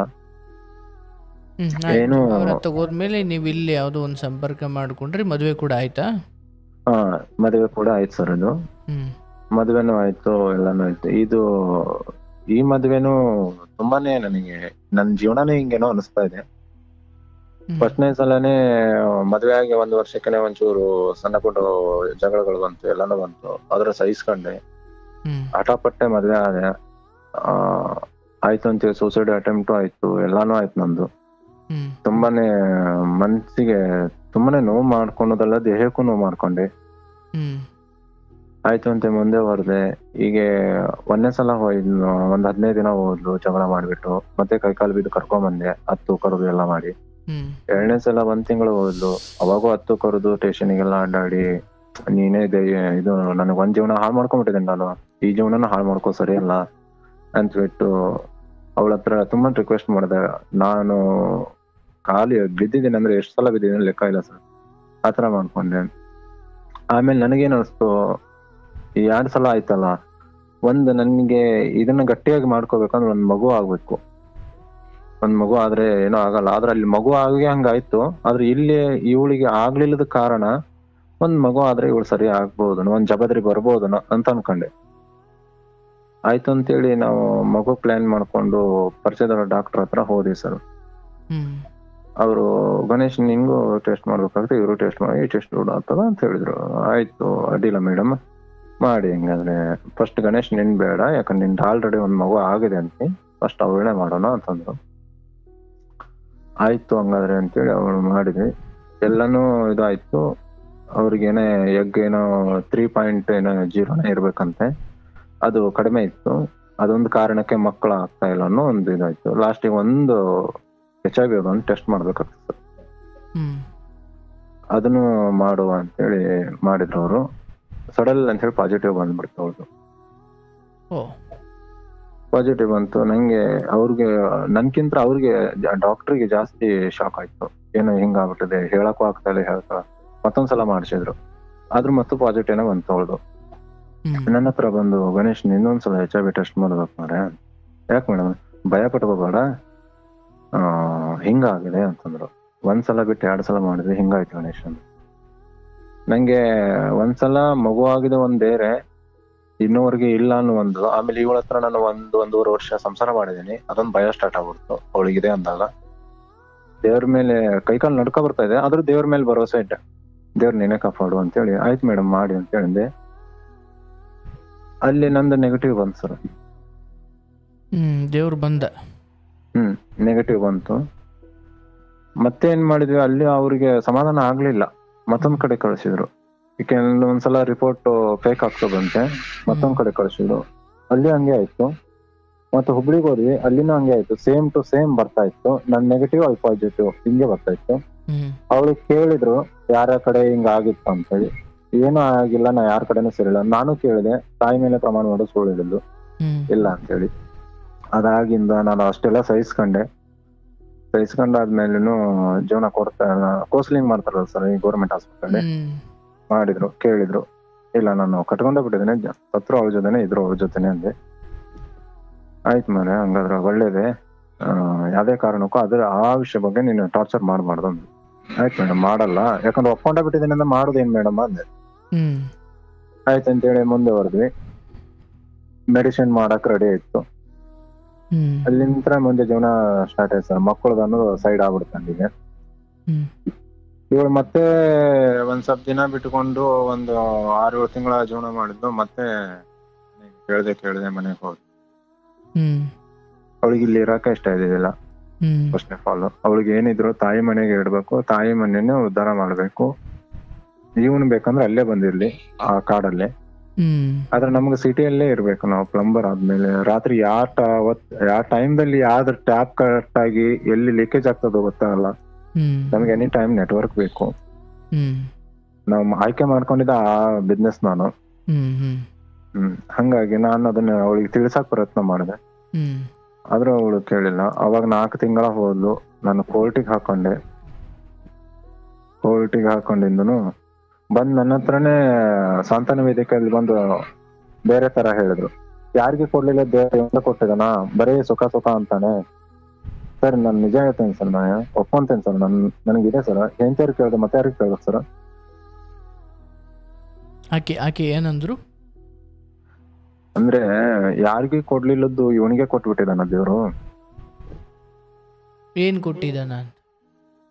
ಅದೇ ಈಗ 4 ಗೋಡೆ ಮಧ್ಯೆ ನಡೆಯುವಂತ. Okay okay okay. ಅದು ಪದೇ ಪೀಡಿಸ್ತಾನೆ. ಓಕೆ ಸರ್, ನನ್ಗೆ ಬೇರೆಯವ್ರಿಗೆ ಕೇಳಕ್ ಆಗಲ್ಲ, ನಿನಗೆ ಕೇಳ್ಬೇಕು. ನನಗೆ ಆಸೆ ಆಗಿದೆ, ನೀನು ಕೊಡು ಅಂತ ನಿನಗೆ ಕೇಳ್ಬೇಕು. ಬೇರೆಯವ್ರಿಗೆ ಕೇಳ್ದ ನೀವೇನ್ ಹೇಳ್ತೀರಾ? ನನ್ನ ಗಂಡಂಗೆ ಅದು ಇದೆ ಇದು ಇದೆ ಅಂತ ಹೇಳ್ತೀರಾ. ನಿಮಗ್ ಕೇಳ್ದಾಗ ಈ ತರ ಹೇಳ್ತೀರಾ. ಇದು 4 ಗೋಡೆ ಮಧ್ಯೆನೆ ಮುಗಿಬೇಕು. ಆದ್ರೆ ಇದನ್ನ ತಂದು ನೀನ್ ಇಲ್ಲಿ ಹೊರಗೆ ಹೇಳ್ತೇನೆ ಅಂದ್ರೆ ನೀನ್ ಎಲ್ಲಿವರೆಗೆ ಆಗುತ್ತೀರಿ? ನಿನಗೆ ಅಂತ ಇದು ಬಂದ್ರು ನಾನು ಸಹಿಸ್ಕೊಂಡಿದ್ದೀನಿ, ಇದು ಒಂದು ಸಹಿಸ್ಕೊಳಕ್ ಆಗಲ್ವ? ಹಂಗಾದ್ರೆ ನಿನಗೆ ತಪ್ಪ ಸರ್ ನಾ ಕೇಳಿದ್ದು. ಬಟ್ ಆಕೆಗೆ ಅಂತದೊಂದು ಕಾಯಿಲೆ ಇದೆ ಅಂದ ಮೇಲೆ ಆಗಿದ್ದ ಇದೆಲ್ಲ? ಆಕೆಗೆ ಇಂಥದ್ದೇನು ಕಾಯಿಲೆ ಇದೆ ಅಂದ ಮೇಲೆ ಆಗಿದ್ದ ಅಥವಾ ಅದಕ್ಕೆ ಮುಂಚೆದ ಇದೆಲ್ಲ? ಇಲ್ಲ ಸರ್, ಆಕೆ ಕಾಯಿಲೆ ಇದೆ ಅಂತ ಆದ್ಮೇಲೆ ಆಗಿತ್ತು. ಅಂಥದ್ದೊಂದು ದುಸ್ಸಾಹಸಕ್ಕೆ ಆಮೇಲೆ ಯಾಕೆ ನೀವು ಪ್ರಯತ್ನ ಮಾಡ್ತಿದ್ರಿ? ಇಲ್ಲ ಸರ್, ನಮಗೆ ಇದ್ರು ಅವ್ರ ಜೊತೆ ನಾನು ಆದ್ಮೇಲೆ ಏನೇ ಇದ್ರು ಡಾಕ್ಟರ್ಗಳಂತ ಈ ತರ ಮಾಡ್ಬೇಕು ಹೇಳಿಲ್ವನಪ್ಪ? ಅದ್ರ ಬಗ್ಗೆ ಸಲಹೆ ಕೊಡ್ಲಿಲ್ವಾ ಅವರು? ಡಾಕ್ಟರ್ಗಳು ಅದ್ರ ಬಗ್ಗೆ ಸಲಹೆ ಕೊಡ್ಲಿಲ್ವಾ? ಸಲಹೆ ಕೊಟ್ಟಿದ್ರು ಸರ್. ಅದು ನೀರೋದೆಲ್ಲ ಬಳಸ್ಬೇಕು ಹಿಂಗೆಲ್ಲ ಅಂತ ಹೇಳಿದ್ರು. Okay fine. ಆಮೇಲೆ 6 ತಿಂಗಳಿಂದ ನೀವು ಟೆಸ್ಟ್ ಮಾಡಿಸ್ಬೇಕು, 6 ತಿಂಗಳಿಗೆ ಅಂತ ಹೇಳಿದ್ರು. ನಾ ಅದನ್ನ ಫಾಲೋ ಅಪ್ ಮಾಡ್ಕೊಂಡಿದ್ದೇನೆ ಸರ್ ಇವತ್ತಿವರೆಗೂ. ಆಯ್ತಪ್ಪ, ಅದೆಲ್ಲ ಬಿಡು. ಈಗ ಅಲ್ಲಿ ಸಾಂತ್ವನ ಕೇಂದ್ರಕ್ಕೆ ಬಂದಾಗ ಅವ್ರು ನಿನ್ನ ವಿರುದ್ಧವಾಗಿ ಇಂಥದ್ದೇನೋ ಹೇಳಿದ್ರು ಅಂತ? ಸುಳ್ಳು ಆರೋಪಗಳನ್ನು ಒಟ್ಟು ಈಗ ಸುಳ್ಳ ಸತ್ಯನ ಒಟ್ಟು ಆರೋಪಗಳನ್ನು ಕೊಟ್ರು. ಓಕೆ. ಅಲ್ಲಿಂದ ಅವಳ ತಾಯಿಗೆ ಒಂದ್ ಮಾತು ಕೇಳಿದ್ರು. ಅವ್ರ ತಾಯಿ ಇಲ್ಲ ನನ್ನ ಮಗಳನ್ನ ಕಳ್ಸಲ್ಲ ಅಂದ್ರು. ಇವಳು ಇದ್ರಂಗಿದ್ರೆ ಅಲ್ಲೇ ಬಂದಿರ್ಲಿ ಅಂತ ಆಯ್ತಂತೇಳಿ ನಾನು ನೆಕ್ಸ್ಟ್ ಪ್ರೊಸೀಜರ್ ನನಗೆ ಒಂದಿನ ಹೊಡೆಯಕ್ಕೂ ಬಿಟ್ರು. ಅವಳ ಹೆಸರಲ್ಲಿ ಒಂದು ಗಾಡಿ ತಗೊಂಡಾಗಿತ್ತು ನಾನು. ಅಲ್ಲಿಂದ ಅದು ಗಾಡಿ ಕೊಡ್ಬೇಕಂತ EMI ತುಂಬ್ತಾ ಇರೋದು ನಾನು, ಡೌನ್ ಪೇಮೆಂಟ್ ಮಾಡಿದ್ ನಾನು. ನಿನಗೆ ದುಡ್ಡೇ ಇಂಪಾರ್ಟೆಂಟ್ ಆಗಿತ್ತು ಅಂತ ನನಗೆ ಮುಂಚೆನೆ ಹೇಳ್ಬೋದಿತ್ತು ನೀನು. ಅದಕ್ಕಿಂತ ಮುಂಚೆ ನಾನು ಎಷ್ಟೋ ಮಾಡ್ಬಿಟ್ಟಿದ್ದೀನಿ, ಅದೆಲ್ಲ ಹೇಳೋದ್ ಬೇಡ. ನೀನ್ ಅದನ್ನ ಬಿಟ್ಕೊಂಡು ಇವಾಗ ರಾತ್ರಿ 2 ಗಂಟೆಗೆ ನನ್ನ ಮನೆಗೆ ಹುಡುಗರನ್ನ ಬಿಡ್ತೀನಿ ಅಂದ್ರೆ ನೀನ್ ಎಷ್ಟು ಇದು ಮಾಡ್ತೀನಿ? ಅದು ನಿನ್ ಗಂಡ ನಾನು. ನಿನಗೆ ಎಂತ ಟೈಮ್ದಲ್ಲಿ ಇವತ್ತಿನವರೆಗೂ ನನ್ನ ತಾಯಿಗೆ ಒಂದು ತುತ್ತು ಕುಳು ತಿನ್ನಿಸ್ಲಿಲ್ಲ, ಆದ್ರೆ ನಿನಗೆ ತುತ್ತು ಮಾಡಿ ತಿನ್ಸಿದ್ದೀನಿ. ನನ್ನ ತಂದೆ ತಾಯಿ ನೋಡಿದಾರೆ, ನಿಮ್ಮ ಅಣ್ಣ ತಮ್ಮರು ನೋಡಿದಾರೆ, ಎಲ್ಲಾರು ನೋಡಿದಾರೆ. ಒಂದು ಸಣ್ಣ ಮಗುನ್ ತರ ನೋಡ್ಕೊಂಡಿದ್ದೇನೆ ನಿನ್ನ. ನಿನಗೆ ಇಷ್ಟು ಇದು ಅಂದಾಗೂ ನಾನು ಸಪೋರ್ಟ್ ಮಾಡಿದ್ದೇನೆ ಅಂತ ಎಲ್ಲಾ ತಿಳುವಳಿಕೆ ಹೇಳಿದೆ ಸರ್. ಹೇಳಾಗಿಂದನು ಹಲೋ ಕೇಳಿಸ್ತಾ ಇದೆ. ಹೇಳಾಗಿಂದನು ಅವರು ಇಲ್ಲ ನಿಂದೆ ತಪ್ಪು, ಆಯ್ತು ನಾನು ತಪ್ಪಲ್ಲ, ಆಯ್ತು ಬಿಡು ಅಂತೇಳಿ ನಾನು ಮತ್ತೆ ಇಲ್ಲಿ ಹೊರಗಡೆ ಬಂದು ಕೋರ್ಟಿಗೆಲ್ಲ ಹಾಕೊಂಡೆ. ನೋಟಿಸ್ ಇನ್ನೊಂದು 3-4 ದಿನ ಇತ್ತು ಅವ್ರ ಮನೆಗೆ ಹೋಗೋದು. ಅವಳಿಗೆ ಗೊತ್ತಾಯ್ತು ಕೋರ್ಟಿಗೆ ಹಾಕದ ಇವ ಅಂತೇಳಿ. ಆವತ್ತು ಬಂದ್ರು. ನಮ್ಮ ಅಪ್ಪ ಅಮ್ಮಂಗ್ ನಾನು ಹೇಳಿದೆ, ನಾನು ನನಗ್ ಬದುಕಕ್ ಆಗಲ್ಲ, ಇನ್ 2 ಜೀವನನ ಹಾಳಾಯ್ತು, ನನಗೆ ಇನ್ನ ದಾರಿ ತಮ್ಮನ ಹತ್ರನೇ ಹೋಗೋದು, ಅದನ್ ಬಿಟ್ರೆ ನಂಗೆ ಆಕೆ ಸಿಗ್ತಾ ಇಲ್ಲ ಅಲ್ಲೇ ಅಂತಂದೆ. ಅಂದಾಗ ನಮ್ಮ ಅಪ್ಪ ಅಮ್ಮ ಒಬ್ಬನ ಮಗನ ಹತ್ರ ಕಳ್ಕೊಂಡ್ಬಿಟ್ಟಿದ್ವಿ, ಈ ನಿನ್ನೂ ಕಳ್ಕೊಳಕ್ ಆಗಲ್ಲ ಅಂತೇಳಿ ಇಲ್ಲೇ ಓಡ್ ಬಂದಂಗಿಂದ ಅವ್ರು ಇದ್ರು, 1 ವಾರ ಮೇಲೆ ಇದ್ರು. ಕಡೆಗೆ ಇಲ್ಲೇ ಇರ್ತೇವೆ ಅನ್ನೋದಾಯ್ತು. ನಾನು ಅಲ್ಲಿ ಮನೆ ಎಲ್ಲ ಶಿಫ್ಟ್ ಮಾಡ್ರಿ, ಇಲ್ಲೇ ಇದ್ಬಿಡು, ನಾನ್ ದುಡ್ದು ಇದು ಮಾಡ್ತೇನೆ. ಇಷ್ಟು ದಿನ ಏನಾಗದ ಬಿಟ್ಟಿದೆ ನನಗೆ ಗೊತ್ತಿಲ್ಲ. ನಾನು ಈ ಅಕಸ್ಮಾತ್ ನಿಮ್ ಎದುರುಗಡೆ ನಾನ್ ಹೋದೆ ಅಂದ್ರೆ ನನ್ ಮಣ್ ಕೊಟ್ಟವ್ರಿ, ಇಲ್ಲಾಂದ್ರೆ ನನ್ನ ಎದುರಿಗೆ ನೀವು ಹೋದ್ರೆ ನಾನ್ ಮಣ್ ಕೊಟ್ಟು, ಇಷ್ಟೇ ಜೀವನ, ಇದು ಬಿಟ್ರೆ ಏನೋ ಜೀವನ ಇಲ್ಲ ಅಂತ ಹೇಳಿ ನಮ್ಮ ಅಮ್ಮ ಅಪ್ಪಂಗೆ ನಾನು ಒಂಚೂರು ರಿಕ್ವೆಸ್ಟ್ ಮಾಡ್ಕೊಂಡೆ. ಆತಂತ ಒಂದಿನ ಇವಳು ಬಂದ್ಲು, ಇದಕ್ಕಿದಂಗೆ ಬಂದ್ಬಿಟ್ಟು ಮತ್ತೆ ಇಲ್ಲ ನಾನ್ ಜೀವನ ಮಾಡ್ತೀನಿ, ಏನೋ ಒಂದ್ ಆಗ್ಬಿಟ್ಟದೆ, ಸರಿ ಮಾಡ್ಕೊಂಡು ಹೋಗೋಣ ಅಂತ ಇತ್ತು. ಮತ್ತೆ ಇವ್ರು ಏನ್ ಮಾಡ್ಬಿಟ್ರು, ಇವ್ರು ನನ್ ಮಾತು ಕೇಳಿಲ್ಲ ಅಪ್ಪ ಅಮ್ಮ. ಅವಳು ಬಂದ್ಲಲ್ಲ, ಇನ್ನಿಗಿರು ನೀನು ಚೆನ್ನಾಗಿರ್ತೀಯ ನೀನು ಅಂತೇಳಿ ಮತ್ತೆ ಬಿಟ್ಟು ಹೋಗ್ಬಿಟ್ರು. ಇವಳು ಮತ್ತೆ ಒಂದ್ 8 ತಿಂಗಳ ಮಾಡಿ ಮತ್ತೆ ಈಗ ಅದನ್ನೇ ಮಾಡಿದ್ದು. ಈಗ ಮತ್ತೂ ಹೋದ್ಲು. ಅದಕ್ಕೆ ಈ ಸಲ ಅಂತ ನಾನು ಲಾಸ್ಟ್ ಪ್ರತಿ ಸಲ ಅಮ್ಮರಿಗೆ, ಅಪ್ಪಂಗೆ, ಅಮ್ಮಂಗೆ ಎಲ್ಲ ಹೇಳ್ತಿದ್ದೆ. ಆದ್ರೆ ಈ ಸಲ ಅಂತ ನಾನು ತುಂಬಾನೇ ಇದು ಮಾಡ್ಕೊಂಡು, ನೀವ್ ಬರ್ತೀರಾ ಇರ್ತೀರಾ ಇರ್ರಿ, ಇಲ್ಲ ನೀವು ಇದು ನಿಮ್ಗೆ ಏನ್ ಕೆಟ್ಟದ ಅನ್ಸೋ ಗೊತ್ತಿಲ್ಲ. ಇಷ್ಟು ದಿನ ನಾನು ನಿಮ್ಗೆ ಏನೇ ಹೇಳ್ಕೊಂಡ್ ಬಂದ್ರು ಕೆಟ್ಟದ ಅನಿಸ್ತದೆ. ಎಲ್ಲರಿಗೂ ಕೆಟ್ಟವನಾಗೆ ಕಾಣ್ತಾ ಇದ್ದೇನೆ ನಾನು. ಇನ್ಮೇಲೆ ನಾನೇನಾರು ನಿಮ್ನ ಮನ್ ಇದು ಮಾಡ್ಬೇಕಂದ್ರೆ ನೀವ್ ಬರ್ಬೇಕಿಲ್ಲ, ಇರ್ಬೇಕು ನನ್ ಜೊತೆ. ನಿಮ್ಗೆ ಯಾವತ್ತು ದುಡಿ ಅಂತ ಹೇಳಲ್ಲ, ಏನು ಮಾಡಂತ ಹೇಳಲ್ಲ. ನನ್ನ ಜೀವ ಇರೋವರ್ಗೆ ಗಂಜರ ಆಯ್ತು ಭಿಕ್ಷೆ ಬೇಡ್ಕೊಂಡ್ರು ತಂದಾಕ್ತೇನೆ. ನಿಮ್ನ ಎಲ್ಲಿ ಹೊರಗಡೆ ಕಳ್ಸಲ್ಲ. ನಮ್ದು ಏನೋ ಒಂದ್ ತಪ್ಪ ಆಗ್ಬಿಟ್ಟಿದೆ, ಸುಮಾರು ತಪ್ಪುಗಳನ್ನ ಮಾಡಿದ್ದೇನೆ ನಾನು. ಆ ತಪ್ಪುಗಳು ಇವತ್ತು ನನಗೆ ಅರಿವು ಆಗ್ತಾ ಇದೆ. ನಾನು ಮೊನ್ನೆ ಇಂತಿದ್ರಲ್ಲಿ ತಪ್ಪು ಮಾಡಿದೀನಿ, ನಿಮ್ ವಿಷಯದಲ್ಲಿ ತಪ್ಪು ಮಾಡಿದೀನಿ. ಕೆಲವೊಂದು ಫ್ರೆಂಡ್ಗಳಿಗೆ ನಾನು ತಪ್ಪು ಮಾಡಿದೀನಿ. ಅದನ್ನೆಲ್ಲ ನನಗೆ ಈಗ ತಿದ್ಕೊಳಕ್ ಅವಕಾಶ ಮಾಡ್ಕೊಡಿ, ನಾನು ತಿದ್ಕಂತೇನೆ. ಯಾಕಂದ್ರೆ ನನ್ನ ತಪ್ಪಿನ ಅರಿವು ನನಗೆ ಕಾಡ್ತಾ ಇದೆ. ಅಂತರಾತ್ಮ ತುಂಬಾ ಒತ್ತಿ ಅವತ್ತು ನೀನ್ ಮಾಡಿ ತಪ್ಪು ಅಂತ ಹೇಳ್ತಾ ಇದೆ.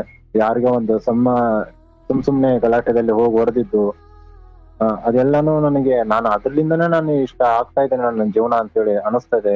ಹೌದಾ? ಹಂಗೆಲ್ಲ ಕೆಲವು ವಿಚಾರದಲ್ಲಿ ಮಾಡಿದ್ದೇನೆ ಸರ್, ನಾನು ಮಾಡಿದ್ದೇನೆ. ಅವಾಗೆಲ್ಲ ಕೋಪದಲ್ಲಿ ನಾನು ಮಾಡಿದ್ದೇನೆ. ಹಂಗೆ ಯಾರ್ಯಾರ ಹೊಡೆದಾಡ್ಕೊಂಡ ಇದ್ರೆ ಫ್ರೆಂಡ್ಗಳು, ಅವ್ರ ತಪ್ಪು ಯಾರಿರ್ತದೆ ಅಂತ ನೋಡ್ತಿದ್ದಿಲ್ಲ, ಹೋಗಿ ಹೊಡೆದ್ ಬಿಡುದು. ಅದು ತುಂಬಾನೇ ಇತ್ತು ನನ್ನ ಹತ್ರ. ಅದೆಲ್ಲಾನು ನನಗೆ ಇತಿತ ಕಾಡ್ತಾ ಇದೆ ಸರ್, ತುಂಬಾನೇ ಕಾಡ್ತಾ ಇದೆ. ನಾನು ಈಗ ಏನು ಒಳ್ಳೇದನ್ನ ಮಾಡಿದ್ರು ಅದು ನಂಗೆ ತುಂಬಾ ಕಾಡ್ತಾ ಇದೆ. ಯಾರು ಕಣ್ಣೀರ್ ಹಾಕಿರ್ಬೇಕಲ್ಲ ಅವತ್ತು? ಹಾಕಿದ್ರು ಸರ್. ನನ್ನ ಅದನ್ನೇ ಹೇಳ್ತಾ ಇಲ್ವಾ, ನಂಗೆ ಅದು ಅವತ್ತಿಗೆ ಅವ್ರಿಗೆ ತುಂಬಾನೇ ಅದು ಕಾಡ್ತಾ ಇದೆ ನಂಗೆ. ಅವರು ಕಣ್ಣೀರ್ ಹಾಕಿರ್ತಾರೆ ನನಗೆ ತುಂಬಾ ನೋವು ಅನುಭವಿಸಿರ್ತಾರೆ. ಯಾರಿಗೂ ಹೊಡೆದಿದ್ರಿ, ಯಾರಿಗೂ ಏನು ಅಂದಿದ್ರಿ, ಯಾರಿಗೂ ತಪ್ಪು ಒಪ್ಪನ್ನು ವಿಚಾರ ಮಾಡದೆ, ಚಿಂತನೆ ಮಾಡಿಲ್ಲ. ಪ್ರತಿ ಏಟುಗಳು ಕೂಡ ವಿಧಿಯಿಂದ ನಮಗೆ ಬೀಳೋಕ್ ಶುರುವಾದಾಗ ನೀವ್ ಯಾರಿಗೂ ಹೊಡೆದಿದ್ರೆ ಆ ಏಟಿಗಿಂತ ಭಯಂಕರವಾಗಿರುತ್ತದು. ಅದೇ ಸರ್, ಈಗ ತುಂಬಾ ನರಕ ಅನುಭವಿಸಿದ್ದೀನಿ ಸರ್ ನಾನು. ತುಂಬಾ ಅಂದ್ರೆ ತುಂಬಾ. ಇವತ್ತಿಗೂ ನನ್ಗೆ ಅದ್ರಲ್ಲಿಂದ ಸುಧಾರಿಸಕ್ಕೆ ಆಗ್ತಾ ಇಲ್ಲ ನನ್ನ ಹತ್ರ. ನಾನು ಅದೇ ಈಗ ರೀಸೆಂಟ್ ಆಗಿ ಮೊನ್ನೆ ಒಂದು 10-15 ದಿನ ಆಯ್ತು, ಒಬ್ಬನೇ ಕೂತ್ಕೊಂಡಿದ್ದೆ ರೂಮಲ್ಲಿ. ಅಪ್ಪಂಗೆ ಹೆಂಗಾರ ಮಾಡಿ ಅಪ್ಪನ್ ಸುಧಾರಿಸ್ಬೇಕು, ಈ ಕುಡಿದ್ ಬಿಡಿಸ್ಬೇಕು ಅಂದ್ರೆ ಏನ್ ಮಾಡ್ಬೇಕು, ಅಪ್ಪನ್ ನಾನು ಗೆದರ್ಸಿಟ್ಕೋಬೇಕು ಅನ್ನೋ ಒಂದು ಭಯ ಇಟ್ಬೇಕು ಅಪ್ಪಂಗೆ. ಅಮ್ಮಂಗೆ ಅಷ್ಟು ಹೊಡಿತಾ ಇದ್ದಾನಲ್ಲ, ಅದನ್ನ ತಡಿಬೇಕು. ನಾನ್ ನಿರ್ಧಾರ ತಗೊಂಡು ತಪ್ಪವಾಗ ಅಪ್ಪಂಗೆ ತಿಳುವಳಿಕೆ ಹೇಳಕ್ ಹೋಗ್ಲಿಲ್ಲ, ಅಪ್ಪನಿಗೆ ಗದರ್ಸಕ್ ಹೋದೆ. ಅಪ್ಪಂಗ ಅವತ್ತೆ ಮೊನ್ನೆ ಅದನ್ನೊಂದು ಕೇಳ್ಬಿಟ್ಟೆ, ನಿನ್ ಕಾಲ್ ಬೀಳ್ತೀನಿ, ನಾನ್ ನಿನ್ನ ಹೊಡೆದಿ ತಪ್ಪಾಗದ ಎಷ್ಟು ದಿನ, ದಯವಿಟ್ಟು ಇನ್ಮೇಲೆ ನಿನಗೆ ಯಾವತ್ತೂ ಕೈ ಎತ್ತಲ್ಲ ನಾನು ಅಂದೆ. ನಾನ್ ನಿನಗೆ ಹೊಡೆದಿದ್ದೆ, ನಾನ್ ನಿನಗೆ ಏನಾರು ಹೇಳಿದ್ನೋ ಅಂದ. ನೀ ಹೇಳಿಲ್ಲ, ಆದ್ರೆ ನನ್ನ ಅಂತರಾತ್ಮ ನನಗೆ ಕಾಡ್ತಾ ಇದೆ.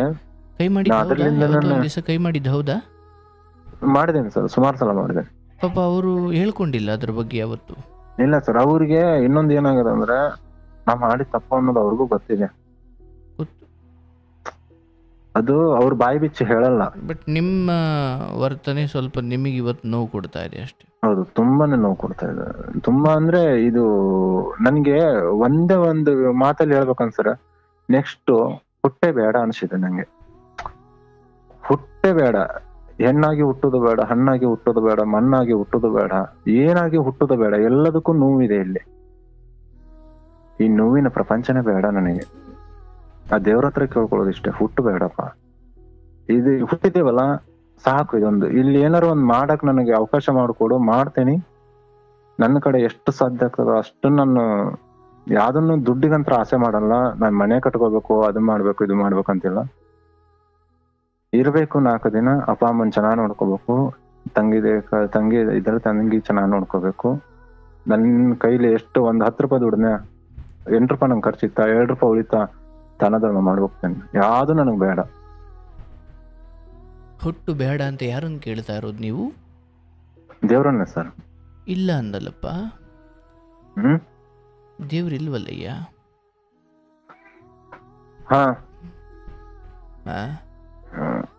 ದೇವ್ರ ಅದೇ ಸರ್, ನಾವ್ ಹೇಳ್ತಾ ಇಲ್ವಾ? ಯಾವ ನಮಗಿಂತ ಹಿರಿದಾದ ಒಂದು ಶಕ್ತಿಯನ್ನ ನಂಬಿಕೊಳ್ಳೋದೇ ತಾನೇ ನಂಬಿಕೆ.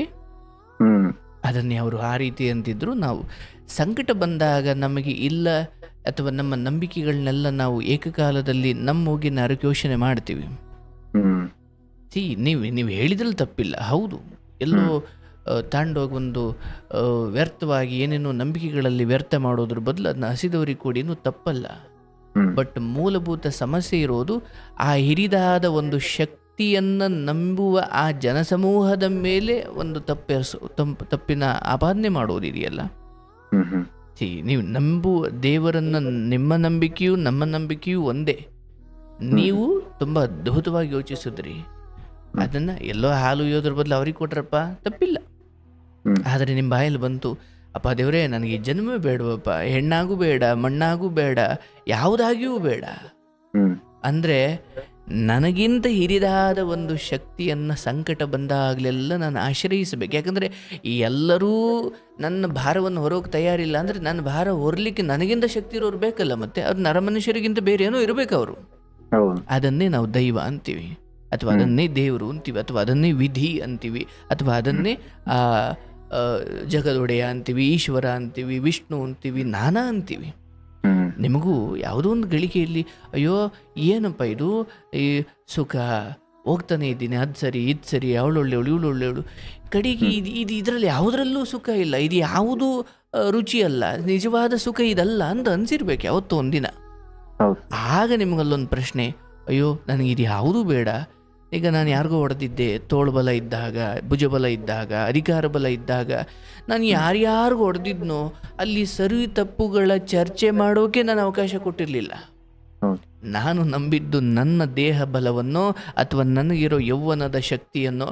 ಆದರೆ ಒಂದು ಹಂತ ಆದಮೇಲೆ ಯೌವನವೂ ಕಳೆದು ಹೋಗ್ತಾ ಹೋಗ್ತಾ ಹೋಗ್ತಾ, ಅವತ್ತು ಯೌವನ ಇದ್ದಾಗ, ದೇಹ ಶಕ್ತಿ ಇದ್ದಾಗ, ತೋಳ್ಬಲ ಇದ್ದಾಗ ಯಾರ್ಯಾರಿಗೆ ನಾನು ಕೈ ಎತ್ತಿದ್ನಲ್ಲ ಅವರೆಲ್ಲರ ಬಿಸಿ ಉಸಿರುಗಳು ಕೆಲಸ ಮಾಡ್ಲಿಕ್ಕೆ ಶುರು ಮಾಡ್ತವೆ. ಪಾಪ ಯಾರೋ ಅದರಲ್ಲಿ ನಿರಪರಾಧಿ ಇರ್ಬೋದಿತ್ತಲ್ಲ, ಅಥವಾ ಇರ್ಬೋದಿತ್ತೋ ಏನೋ, ಅವ್ರಿಗೆ ನೀವು ಪೆಟ್ಟು ಕೊಟ್ರೋ ಏನೋ ಅಂದ್ಕೊಂಡಿರ್ಬೇಕಲ್ಲ. ಅವನು ದೇವರಿಗೆ ಅದನ್ನ ಮುಟ್ಸಿರ್ಬೇಕಲ್ಲ. ಅಯ್ಯೋ ನನಗೆ ಹಿಂಗಾಯ್ತು, ನೀನೇ ನೋಡ್ಕೊಳಪ್ಪ ಅಂತ ಅಂದಿರ್ಬೇಕಲ್ಲ ಅವನು. ಆ ಎಲ್ಲ ಪತ್ರಗಳು ನಮಗೆ ತಲುಪೋ ಒಂದು ದಿನ ಬರ್ತವೆ. ಅವಾಗ ಎಲ್ಲಿಂದ ಬರ್ತಾವೆ ಅಂತೇಳಿ ನಿಮಗೆ ಗೊತ್ತಾಗಲ್ಲ. ಇದೇನಪ್ಪ ನೆನ್ನೆಲ್ಲ ನಾನು ಒಳ್ಳೇದೇ ಬದುಕದೆ, ಇದ್ಯಾಕೆ ಇವೆಲ್ಲಿಂದ ಬರ್ತಾವೆ ಕಷ್ಟಗಳು ಅಂತ. ಅವೆಲ್ಲ ಆವತ್ತು ಹೊರಟಿರೋ ಪತ್ರಗಳು. ಯಾವತ್ತು ಆ ಯೌವನದಲ್ಲೋ, ಅಧಿಕಾರ ಇದ್ದಾಗಲೋ, ಅಥವಾ ಜನ ನನ್ನಿಂದ ಇದ್ದಾರೆ ಅಂತಲೋ, ಅಥವಾ ನಾನು ಜಿಮ್ ಬಾಡಿ ಅಂತಲೋ, ಅಥವಾ ನಂಗೆ ತಾಕತ್ತಿದೆ ಅಂತಲೋ ಅವತ್ತು ನಾವು ಏನೇನೋ ಬರೆದು ಬಿಟ್ಟಿರ್ತೀವಿ. ಆ ಪತ್ರಗಳೆಲ್ಲ ಈ ನೊಂದವರು ದೇವರಿಗೆ ತಲುಪಿಸಿರ್ತಾರೆ. ಅವು ವಿಧಿ ನಮಗೆ ತಲುಪಿಸೋಕೆ ಸ್ವಲ್ಪ ತಡವಾಗ್ಬೋದು ಅಷ್ಟೇ. ಬಟ್ ನಿಮ್ಮ ದೊಡ್ಡ ಗುಣ ಅದೆಲ್ಲವನ್ನೂ ನೆನಪಿಸ್ಕೊಂಡು ಪಶ್ಚಾತ್ತಾಪ ಪಡುವ ಬುದ್ಧಿ ಬಂತಲ್ಲ, ಅದು ನಿಜವಾದ ಮನುಷ್ಯತ್ವ. ಅದನ್ನು ಮಾಡಿದ್ರಿ. ಪಾಪ ನಿಮ್ಮ ತಂದೆಗೂ ನೀವು ಅದನ್ನು ಕೇಳಿದ್ರಿ, ಅಯ್ಯೋ ನಂಗೆ ಹಿಂಗಾಯಿತು. ತಂದೆ ಹೇಳಿದ ಮಾತು ನೋಡಿ ನಂಗೆ ಭಾಳ ಅದ್ಭುತ ಅನ್ಸಿದೆ. ಅಯ್ಯೋ ಬಿಡಪ್ಪ, ನಾನೆಲ್ಲ ಅಂದಿದ್ದೀನಯ್ಯ, ನನಗೆ ನೀನು ಹೊಡೆದಿದ್ದಕ್ಕೆ ಬೇಜಾರು ಅಂತ ಅಂದ್ರು ಅವರು. ಹಂಗೆ ಅಂದಬೇಕು ಅಂದ್ರೆ ಅದು ಸುಮ್ಮನೆ ಅಂದಿಲ್ಲ, ಏನೋ ನೊಂದ್ಕೊಂಡಿರ್ಬೇಕು ಪಾಪ. ಅವ್ನು ಹೊಡೆದಾಗ ಏನೋ ಅಂದರೆ ಮಗ ಹೊಡೆದಾಗ ಅಲ್ಲಿ ದೇಹಕ್ಕಾಗೋ ನೋವಿಗಿಂತ ಮನಸ್ಸಿಗಾಗೋ ನೋವು ಬಹಳ ದೊಡ್ಡದಲ್ವೇ? ಇಲ್ಲ ಸರ್, ಅವ್ರಿಗೂ ಹೇಗಿದೆ ಅಂದ್ರೆ, ನಾನು ನನ್ನ ಮಗಂಗೆ ಅಷ್ಟೆಲ್ಲ ಕಷ್ಟ ಕೊಟ್ಟಿದ್ನಲ್ಲ, ಇವತ್ತರ ನನ್ನ ಜೊತೆ ಇರ್ಬೇಕಂದ್ರೆ ಅವ್ರಿಗೂ ಇದೆ ಸರ್. ನಾನು ಅವ್ರ ಮನಸ್ಸ ಅರ್ಥ ಮಾಡ್ಕೊಳಕ್ ಸಾಧ್ಯ ಇದೆ. ಅವ್ರಿಗೆ ಈಗ ಅನಿಸ್ತಾ ಇದೆ, ನಾವು ಗೊತ್ತಿಲ್ಲ ನಂಗೆ, ಅದೊಂದು ನನಗೆ ಗೀಟ್ ಇದೆ ಅವ್ರಿಗೆ ಅಂತೇಳಿ. ಆಯ್ತು, ಇದೇನಾಯ್ತು? ಈ ಹೆಣ್ಣಿಂದ ಕತೆ ಮುಗೀತ ಅಲ್ಲಿಗೆ? ಇಲ್ಲ ಸರ್, ಈ ಹೆಣ್ಣಿಂದು ಈಗ ನಂಗೆ ಅದೊಂದು ಪ್ರಶ್ನೆ ನಿಮ್ಮ ಹತ್ರ. ಈಗ ಈ ಹೆಣ್ಣು ಈಗ ಬಾ ಅಂತೇಳಿ ನಾನು ಇವಾಗಾದ್ರೂ ಕರಿತಾ ಇದ್ದೀನಿ, ಬರ್ತಾ ಇಲ್ಲ. ನಂಗೆ ಟೈಮ್ ಬೇಕು. ಇವು ಮತ್ತೆ ನಾನು 100 ಸಲ ಫೋನ್ ಮಾಡಿದ್ರು ಎತ್ತಲ್ಲ. ಬೇರೆಯವ್ರ ಜೊತೆ ಮಾತಾಡ್ತಾ ಇರ್ತಾರೆ, ನಮ್ ಆನ್ಸರ್ ಮಾಡಲ್ಲ. ಅಂದ್ರೆ ಅವರಿಗೆ ಬೇರೆ ಎಲ್ಲಾ ರೀತಿಯ ನೆಮ್ಮದಿ ಕೊಡೋ ವ್ಯಕ್ತಿ ಬೇರೆ ಇದ್ದಾರಾ ನಿಮ್ಗೆ ಅನ್ಸುತ್ತಾ? ಅಂತ ಅದು ಆರೋಪ ಮಾಡಲ್ಲ ಸರ್ ನಾನು. ಆದ್ರೆ ಅವ್ರಿಗೆ ತಾಯಿನ ಬಿಟ್ಟು ಇದು ಮಾಡಕ್ ಆಗ್ತಾ ಇಲ್ಲ. ಬಟ್ ಮದುವೆ ಆಗೋ ಸಮಯದಲ್ಲಿ ಇಂಥದ್ದೇನಾದ್ರೂ ವಿಚಾರ ಇಟ್ಟಿದ್ರಾ ನಿಮ್ ಮುಂದೆ? ನಮ್ಮ ತಾಯಿ ನಾನು ಹೋಗೋದು ಬರೋದು ಮಾಡ್ಬೇಕು, ನಾನು ಇಲ್ಲಿ ಮನೆ ಇದು ನಿಭಾಯಿಸ್ಕೋಬೇಕು ಅಂತ ಹೇಳಿದ್ರು. ಆದ್ರೆ ನಾನ್ ಹೇಳಿದ್ದು ಅವಾಗಾದ್ರೂ ಅಷ್ಟೇ, ನೀವು ಒಂದು ಮಗನಾಗಿ ನಾನು ನೋಡಿದ್ರೆ ನಾನು ನಿಮ್ಮ ತಾಯಿಯಾಗೆ ಸ್ವೀಕರಿಸ್ತೇನೆ. ಅಂತ ಹೇಳಿದ್ದೆ. ಓಕೆ, ಅಳಿಯ ಅಲ್ಲ ಮಗನಾಗಿ ನಾನು ನಿಮ್ಮನ್ನ ಸ್ವಲ್ಪ ಕಾಳಜಿ ಮಾಡ್ಬೋದೇನೋ ಅಂತ ನೀವು ಮಾತು ಕೊಟ್ಟಿದ್ರಿ ಚಿಕ್ಕದಾಗಿ. ಹೌದು, ಕೊಟ್ಟಿದ್ದೆ ನಾನು. ಆದ್ರೆ ಅವ್ರ ತಾಯಿ ಏನ್ ಮಾಡಿದ್ರು, 4 ದಿನಕ್ಕೆ ಅಲ್ಲಿ ಹೋಗ್ಬೇಕು, 4 ದಿನಕ್ಕೆ ಅಲ್ಲಿ ಇರ್ಬೇಕು. ಆಮೇಲೆ ನನಗಲ್ಲಿ ಹೋದಾಗ ನಾವು ಅವ್ರಿಗೆ ಕೇಳೋದೇನಂದ್ರೆ, ನಿಮಗೆ ಏನಾರೆ ನೀವು ವಯಸ್ಸಾಗಿದೆ, ನಿಮ್ಮ ಮಕ್ಕಳು ಇಲ್ಲೇ ಇದ್ರ ನೋಡಲ್ವಾ, ಗಂಡ್ ಮಕ್ಕಳು ಇದಾರಲ್ಲ 3 ಜನ ನೋಡಲ್ವಾ, ನಾವ್ ಬಂದಿದೇವಲ್ಲ ನಾವ್ ನೋಡ್ಬೇಕಾ, ಆಯ್ತಂಗಾದ್ರೆ ನಿಮ್ಮ ಸಮಸ್ಯೆಗಳನ್ನ ಹೇಳ್ಕೊರಿ ನಮ್ಮ ಹತ್ರ. ನೀವ್ ಯಾರ್ದೋ ಕಂತೆ ಪುರಾಣಗಳನ್ನು ಇಲ್ಲಿ ಹೇಳಕ್ ಹೋಗ್ಬೇಡಿ. ನಾವ್ ಬಂದಿರೋದು ನಿಮ್ಮ ಸಮಸ್ಯೆನ ಕೇಳಕ್ಕೆ. ನಿಮಗೇನಾರ ಕೈಕಾಲು ನೋಯ್ತಾ ಇದೆ, ಒತ್ತು ಕೊಡ್ಬೇಕಾ, ನಿಮಗೇನಾರ ಮನೆಯಾಗ ರೇಷನ್ ಕಡಿಮೆ ಆಗಿದೆ ಅದನ್ನೇನೋ ತಂದಾಕ್ಬೇಕಾ, ಮೆಡಿಸಿನ್ ಏನಾರು ಬೇಕಾ, ಇಲ್ಲ ನಿಮ್ಗೆ ಇಲ್ಲಿ ಬೇಜಾರಾಗ್ತಾ ಇದೆ ಅಲ್ಲಿ ಬಂದಿರ್ತೀರಾ, ಇದನ್ನ ನಾನು ಕೇಳೋದು. ಆದ್ರೆ ಇವ್ರು ಹೋದಾಗ ಒಂದ್ಸಲ ಏನ್ ಮಾಡೋ ಸರ್, ನಂಗೆ ಪ್ರತಿ ಸಲ ನಾವು ಹೋದಾಗ ಮಗಳ ಹತ್ರ ಚರ್ಚೆ ಮಾಡುದು, ಆ ಹೆಗಡ್ರ ಮನೆಯಲ್ಲಿ ಆ ಕೂಸು ಹುಡ್ತೆ, ಈ ಹೆಗಡ್ರ ಮನೆಯಲ್ಲಿ ಇವ್ರದ್ದು ಹಂಗೈತೆ, ಅವ್ರದ್ದು ಕೊನೆ ಕೊಯ್ದ್ರೆ, ಇದೇ ಮಾತುಗಳನ್ನೇ ಬರೋದಲ್ಲಿ. ನನಗೆ ಅದನ್ನೆಲ್ಲಾನು ಕೇಳಕ್ ಇಷ್ಟ ಇಲ್ಲ ಸರ್. ನನಗ್ ಬೇಕಾಗಿರೋದು ನಿಮ್ಮ ಮನೆಗೆ ಬಂದಾಗ ನಿಮ್ಮ ಇದು ಬೇಕು ನನಗೆ, ನಿಮ್ಮ ಬಗ್ಗೆ ಹೇಳಿ. ಅದೇನು ಹೇಳ್ತೇನಲ್ಲ ಸರ್, ಕೆಲವೊಂದು ನಾನು ಹೇಳಿದಾಗ ಅದು ಅವ್ರಿಗೆ ಬೇರೆ ತರ ಅನ್ಸುದು, ನಾವು ಬೇರೆ ಮಾತಾಡ್ಲೇಬಾರ್ದು. ಅದರಿಂದ ಏನ್ ಯೂಸ್ ಉಂಟು? ಯೂಸ್ ಇದ್ದಿದ್ ಬೇಕಲ್ಲ ಸರ್. ಈಗ ಆಯ್ತಾ, ಅವ್ರ ಮನೇಲಿ ಕೂಸು ಹುಡ್ತು, ಓಕೆ, ಅವ್ರು ದೊಡ್ಡದ್ ಮಾಡ್ತಾರೆ, ಅವ್ರ ಹೆಸರು ಇಡ್ತಾರೆ, ಸರಿ. ಅದು ನಿನ್ಗೆ ಅದ್ರಲ್ಲಿಂದ ನಿನಗೇನ್ ಸಿಕ್ತು? ನಿನಗೆ ಈಗ ಎಂತರ ನಿನ್ ಕಾಲು ನೋಯ್ತಾ ಇದೆ ಅಂದಾಗ ನಿನಗೆ ಮೆಡಿಸಿನ್ ಇಲ್ಲ ಅಂದಾಗ ಆ ಕೂಸ್ ಬಂದ್ ಕೊಡ್ತದ? ನಾವ್ ಅದನ್ನ ಕೇಳಕ್ ಗೊತ್ತಾಗಿಲ್ಲ, ಅದನ್ನ ಹೇಳಿ ಫಸ್ಟ್. ಅದನ್ನ ಅವ್ರು ಇದು ಮಾಡಲ್ಲ, ಅದು ಹರ್ಟ್ ಆಗ್ತದ ಅವ್ರಿಗೆ. ನಮ್ ತಾಯಿ ಅದನ್ನೆಲ್ಲ ಮಾತಾಡ್ತಾಳೆ, ಅವ್ರ ಇದು ಅದು ಅಲ್ಲ. ಅವ್ರೇನು ಅವ್ರ ಬಾಯಿ ಚಪ್ಲಕ್ ಮಾತಾಡ್ಕೊಳ್ತಾರೆ ಅಂತ ಸುಮ್ಮನೆ ಆಗ್ಬೋದಿತ್ತಲ್ಲ, ನಿಮ್ಗೇನ್ ಟೆನ್ಷನ್ ಅದರಿಂದ? ನಾವು ಹೋಗೋದು ಉದ್ದೇಶನ, ಅವ್ರು ಕರ್ಸೋ ಉದ್ದೇಶನ ನನಗೆ ಇಲ್ಲಿ ಫೋನ್ ಹಚ್ಕೊಂಡು ಎಂತ ಹೇಳು ಸರ್, ಇಲ್ಲ ನಂಗೆ ಹುಷಾರಿಲ್ಲ, ನಂಗೆ ಹಂಗಾಗ್ತಾ ಇದೆ, ನಂಗೆ ಆ ಮಗನೂ ಬರ್ಲಿಲ್ಲ, ಈ ಮಗನೂ ಬರ್ಲಿಲ್ಲ, ನನ್ ಮನೇಲಿ ಯಾವ್ದು ನೋವಿನ ಕಾರಣಕ್ಕೆ ಕರೆಸಿ ಇಂಥದ್ದೇನೋ ಬಗ್ಗೆ ಮಾತಾಡ್ತಾ ಸುಮ್ ಟೈಮ್ ವೇಸ್ಟ್ ಮಾಡ್ತಾರೆ. ಅದಕ್ಕೆ ನಿಮ್ಗೆ ನಾನ್ ನಿಮಗೆ ಹೇಳಿದೆ ಸರ್, ಸಮಯ ಅನ್ನೋದು ತುಂಬಾನೇ ಇಂಪಾರ್ಟೆಂಟ್ ಆಗ್ತದೆ. ನೀವ್ ಅವಾಗ ಹೇಳಿದಲ್ಲ, ಆ ಸಮಯಕ್ಕೆ ನಾವು ವ್ಯಾಲ್ಯೂ ಕೊಡ್ಬೇಕು, ಅದನ್ನ ನಾನು ಹಾಳು ಮಾಡ್ಕೊಂಡಿದ್ದೀನಿ ಅಂತೇಳಿ. ನನಗೆ ಆ ಸಮಯಕ್ಕೆ ನಾನು ತುಂಬಾನೇ ಇಂಪಾರ್ಟೆಂಟ್ ಕೊಡ್ತೀನಿ. ಸೊ ಹೆಂಡತಿಯನ್ನ ಕರೆಸ್ಕೊಳ್ಬೇಕು ಅಂದ್ರೆ ಬಹಳ ದೊಡ್ಡ ಅಥವಾ ಗೌರವಾನ್ವಿತ ಅಥವಾ ನೋವಿನ ಅಂಥದ್ದೇನೋ ಕಾರಣ ಇದ್ರೆ ಮಾತ್ರ ಕರೆಸ್ಕೊಳ್ಬೇಕು. ಸೊ ಯಾವುದೋ ಸುಳ್ಳೇಳಿ ಕರೆಸ್ಕೊಂಡು ಇಂಥದ್ದೇನೋ ಟೈಮ್ ವೇಸ್ಟ್ ಮಾಡ್ತಾರೆ ಅಂತ ನಿಮಗೆ ಒಂಚೂರು ಬೇಸರ ಅನ್ಸ್ದಾಗ ನೀವು ಬುದ್ಧಿವಾದ ಹೇಳಿದ್ರೆ ನೀವು ಕೆಟ್ಟವರಾಗ್ತಿದ್ರಿ ಅಂತ. ಕೆಟ್ಟವರಾಗ್ತಿದ್ವಿ. ಹೀಗೆ ಅವ್ರು ಹೇಳ್ತಾ ಇದ್ರೆ ಆಯ್ತು ಬರ್ತೇನೆ ಅಂತ. ಆದ್ರೆ ನನಗೆ ಇಲ್ಲಿ ಏನಾಗ್ಬಿಟ್ಟಿದೆ, 4 ಸಲ ಈಗ ಸ್ಟೇಷನ್ ಅಲ್ಲಿ ಲಾಸ್ಟ್ ಟೈಮ್ ಸರ್, ಇದು ಮೊನ್ನೆ ಹೋಗಿದ್ವಲ್ಲ, ನಮ್ಮ ಅಪ್ಪನ ಎದುರಿಗೆ ಹೇಳ್ಬಿಟ್ಟು ಸ್ಟೇಷನ್ ಅಲ್ಲಿ, ಇನ್ನು ಮೇಲೆ ನೀನು ಅವಳು ಓಡೋಗಿದ್ದಾಳೆ ಅಂತೇಳಿ ನೀನು ಬಂದು ಇಲ್ಲಿ ಸ್ಟೇಷನ್ ಕಂಪ್ಲೇಂಟ್ ಕೊಡಕ್ ಬಂದ್ರೆ ನಿನ್ನ ಒಳಗಾಗ್ತೇವೆ ಫಸ್ಟ್. ಬೇರೆ ನಿನ್ನ ವಿಷಯ ಏನಾರ ವೈಯಕ್ತಿಕ್ಕಿದೆ ಬಾ ಸ್ಟೇಷನ್ಗೆ, ಅವಳ ವಿಷಯದಲ್ಲಿ ಬರಾಕೆ ಹೋಗೋಣ ಅಂತ ಹೇಳಿದಾರೆ ಸ್ಟೇಷನ್ ಅಲ್ಲಿ. ಯಾಕಂದ್ರೆ ಅವಳ ಹಣೆ ಬರನೇ ಇಷ್ಟು, ನಿನ್ಗೆ ಹೋಗು, ನಿನ್ಗ ಏನೂ ಇಲ್ಲ, ಆರಾಮ್ ಜೀವನ ಮಾಡೋಗು, ಬೇರೆ ಏನಾದ್ರು ಜೀವನ ಮಾಡೋಗು ಅಂದ್ರೆ ಆಕೆ ಬಗ್ಗೆ ಅವ್ರಿಗೂ ಗೊತ್ತು. ಸ್ಟೇಷನ್ ಎಲ್ಲ ಪಬ್ಲಿಕ್ ಆಗಿದೆ ಸರ್ ಅದು. ಓಕೆ, ಈಗ ಇದು ಗೊತ್ತಿದ್ದು ಯಾಕೆ ಹಿಂಗೆ ನೀನು ಪದೇ ಪದೇ ದಡ್ಡತನ ಮಾಡ್ಕೊಳ್ತಿದ್ಯಾ ಅಂತ ನಿನಗೆ ಬುದ್ಧಿವಾದ ಹೇಳಿದ ರೀತಿ ಅದು. ಹೌದು, ಬೈದಿದ್ದಾರೆ ಸರ್. ನಾನು ಅದನ್ನೇ ಹೇಳ್ತೇನಲ್ಲ, ತುಂಬಾ ನಂಗೆ ಸ್ಟೇಷನ್ ತುಂಬಾ ಸಪೋರ್ಟ್ ಮಾಡಿದ್ರೆ, ಸ್ಟೇಷನ್ ಅಲ್ಲಿ ಅವಳಿಗೂ ಸಪೋರ್ಟ್ ಮಾಡಿದ್ರೆ ನಂಗೂ ಸಪೋರ್ಟ್. ಆದ್ರೆ ಅವ್ರ ತಿಳುವಳಿಕೆ ಹೇಳಿದ್ದು ನನ್ನ ಬೈದ್ ಹೇಳಿದವ್ರ ಬುದ್ಧಿ ಮಾತುಗಳನ್ನ ಕೇಳಿದವ್ರು ಕೇಳ್ತಾರಂತಲ್ಲ, ಅದನ್ನ ಅರಿವು ಮಾಡ್ಕೊಂಡಿದ್ದೇನೆ ಸರ್. ಈಗ ವಿಚಾರ ಏನು ನೀನು ಗೊತ್ತಿದ್ದು ಬತ್ತೇನೆ ಇರ್ತೀಯ, ಬೇರೆ ಕಾರಣಕ್ಕೆ ಬಾ, ಇದಕ್ಕೆ ಬರಬೇಡ ಅಂತ, ಸರಿ ಹೋಗೋದಲ್ಲ ಅನ್ನೋ ಒಂದು ಸಂದೇಶ ಅವ್ರು ಹೇಳ್ತಾ ಇದ್ರು. ಆದ್ರೆ ಇವಳು ಬರ್ತೇನೆ ಅಂತ. ಆದ್ರೆ ಇಲ್ಲಿ ನನಗೆ ಜೀವ ಕೊಡೋ ಅಂದ್ರೆ ಒಬ್ಬರು ಹೇಳಿದ್ರು. ಅವ್ರು ಹೇಳ್ತಾರೆ, ನೀನ್ 3ನೇ ಸಲನೂ ಕೋರ್ಟಿಗೆ ನಾವು ಹಾಕ್ಸಿದ್ವಿ, ಆದ್ರೆ ನೀನ್ ಅದನ್ನ ನಮಗ್ ಹೇಳ್ದೆ ಕೇಸ್ ವಾಪಸ್ ತಗೊಂಡಿದ್ಯಾ, ಕರ್ಕೊಂಡಿದ್ಯಾ ನಿನ್ನ, ನಾವು ಏನು ಕ್ವಶನ್ ಮಾಡ್ಲಿಲ್ಲ ನಿಂಗ. ಅವಳನ್ನ ಬಿಟ್ಟಿರಕ್ ಆಗಲ್ಲ, ಅವನಿಗೆ ಜೀವನ ಮಾಡ್ಲಿ ಅಂತೇಳಿ ನಾವು ಸುಮ್ಮ ಆಗ್ಬಿಟ್ವಿ. ಇವತ್ತು ನನ್ಗೆ ಅವ್ರು ಹೆಗಡ್ರು ಸರ, ನಾವ್ ಎಷ್ಟೇ ಸರ, ನಮಗೆ ಅವ್ರ ಮಗನಕ್ಕಿಂತ ಹೆಚ್ಚಾಗಿ ಅವ್ರ ಮನೇಲಿ ಸ್ಥಾನ ಕೊಟ್ಟಿದ್ದಾರೆ ಅಂತವ್ರು. ಈಗ ಅವ್ರು ಹೇಳ್ತಾ ಇರೋದು, ನೀನ್ ಅವಳನ್ನ ಈ ಸಲ ಕರ್ಕೊಂಡಿದ್ದಾಯ್ತಂದ್ರೆ ನೀನ್ ನಮ್ಮ ಹತ್ರ ಬರ್ಲಿ ಬೇಡ, ನಮ್ಮ ಮಕ್ಕನ ನೋಡ್ಬೇಡ. ಜನಗಳಿಗೆ ಎಲ್ಲಾನು ಬೇಜಾರಾಗ್ಬಿಟ್ಟಿದ್ದೀನಿ ನಾನಿಲ್ಲಿ.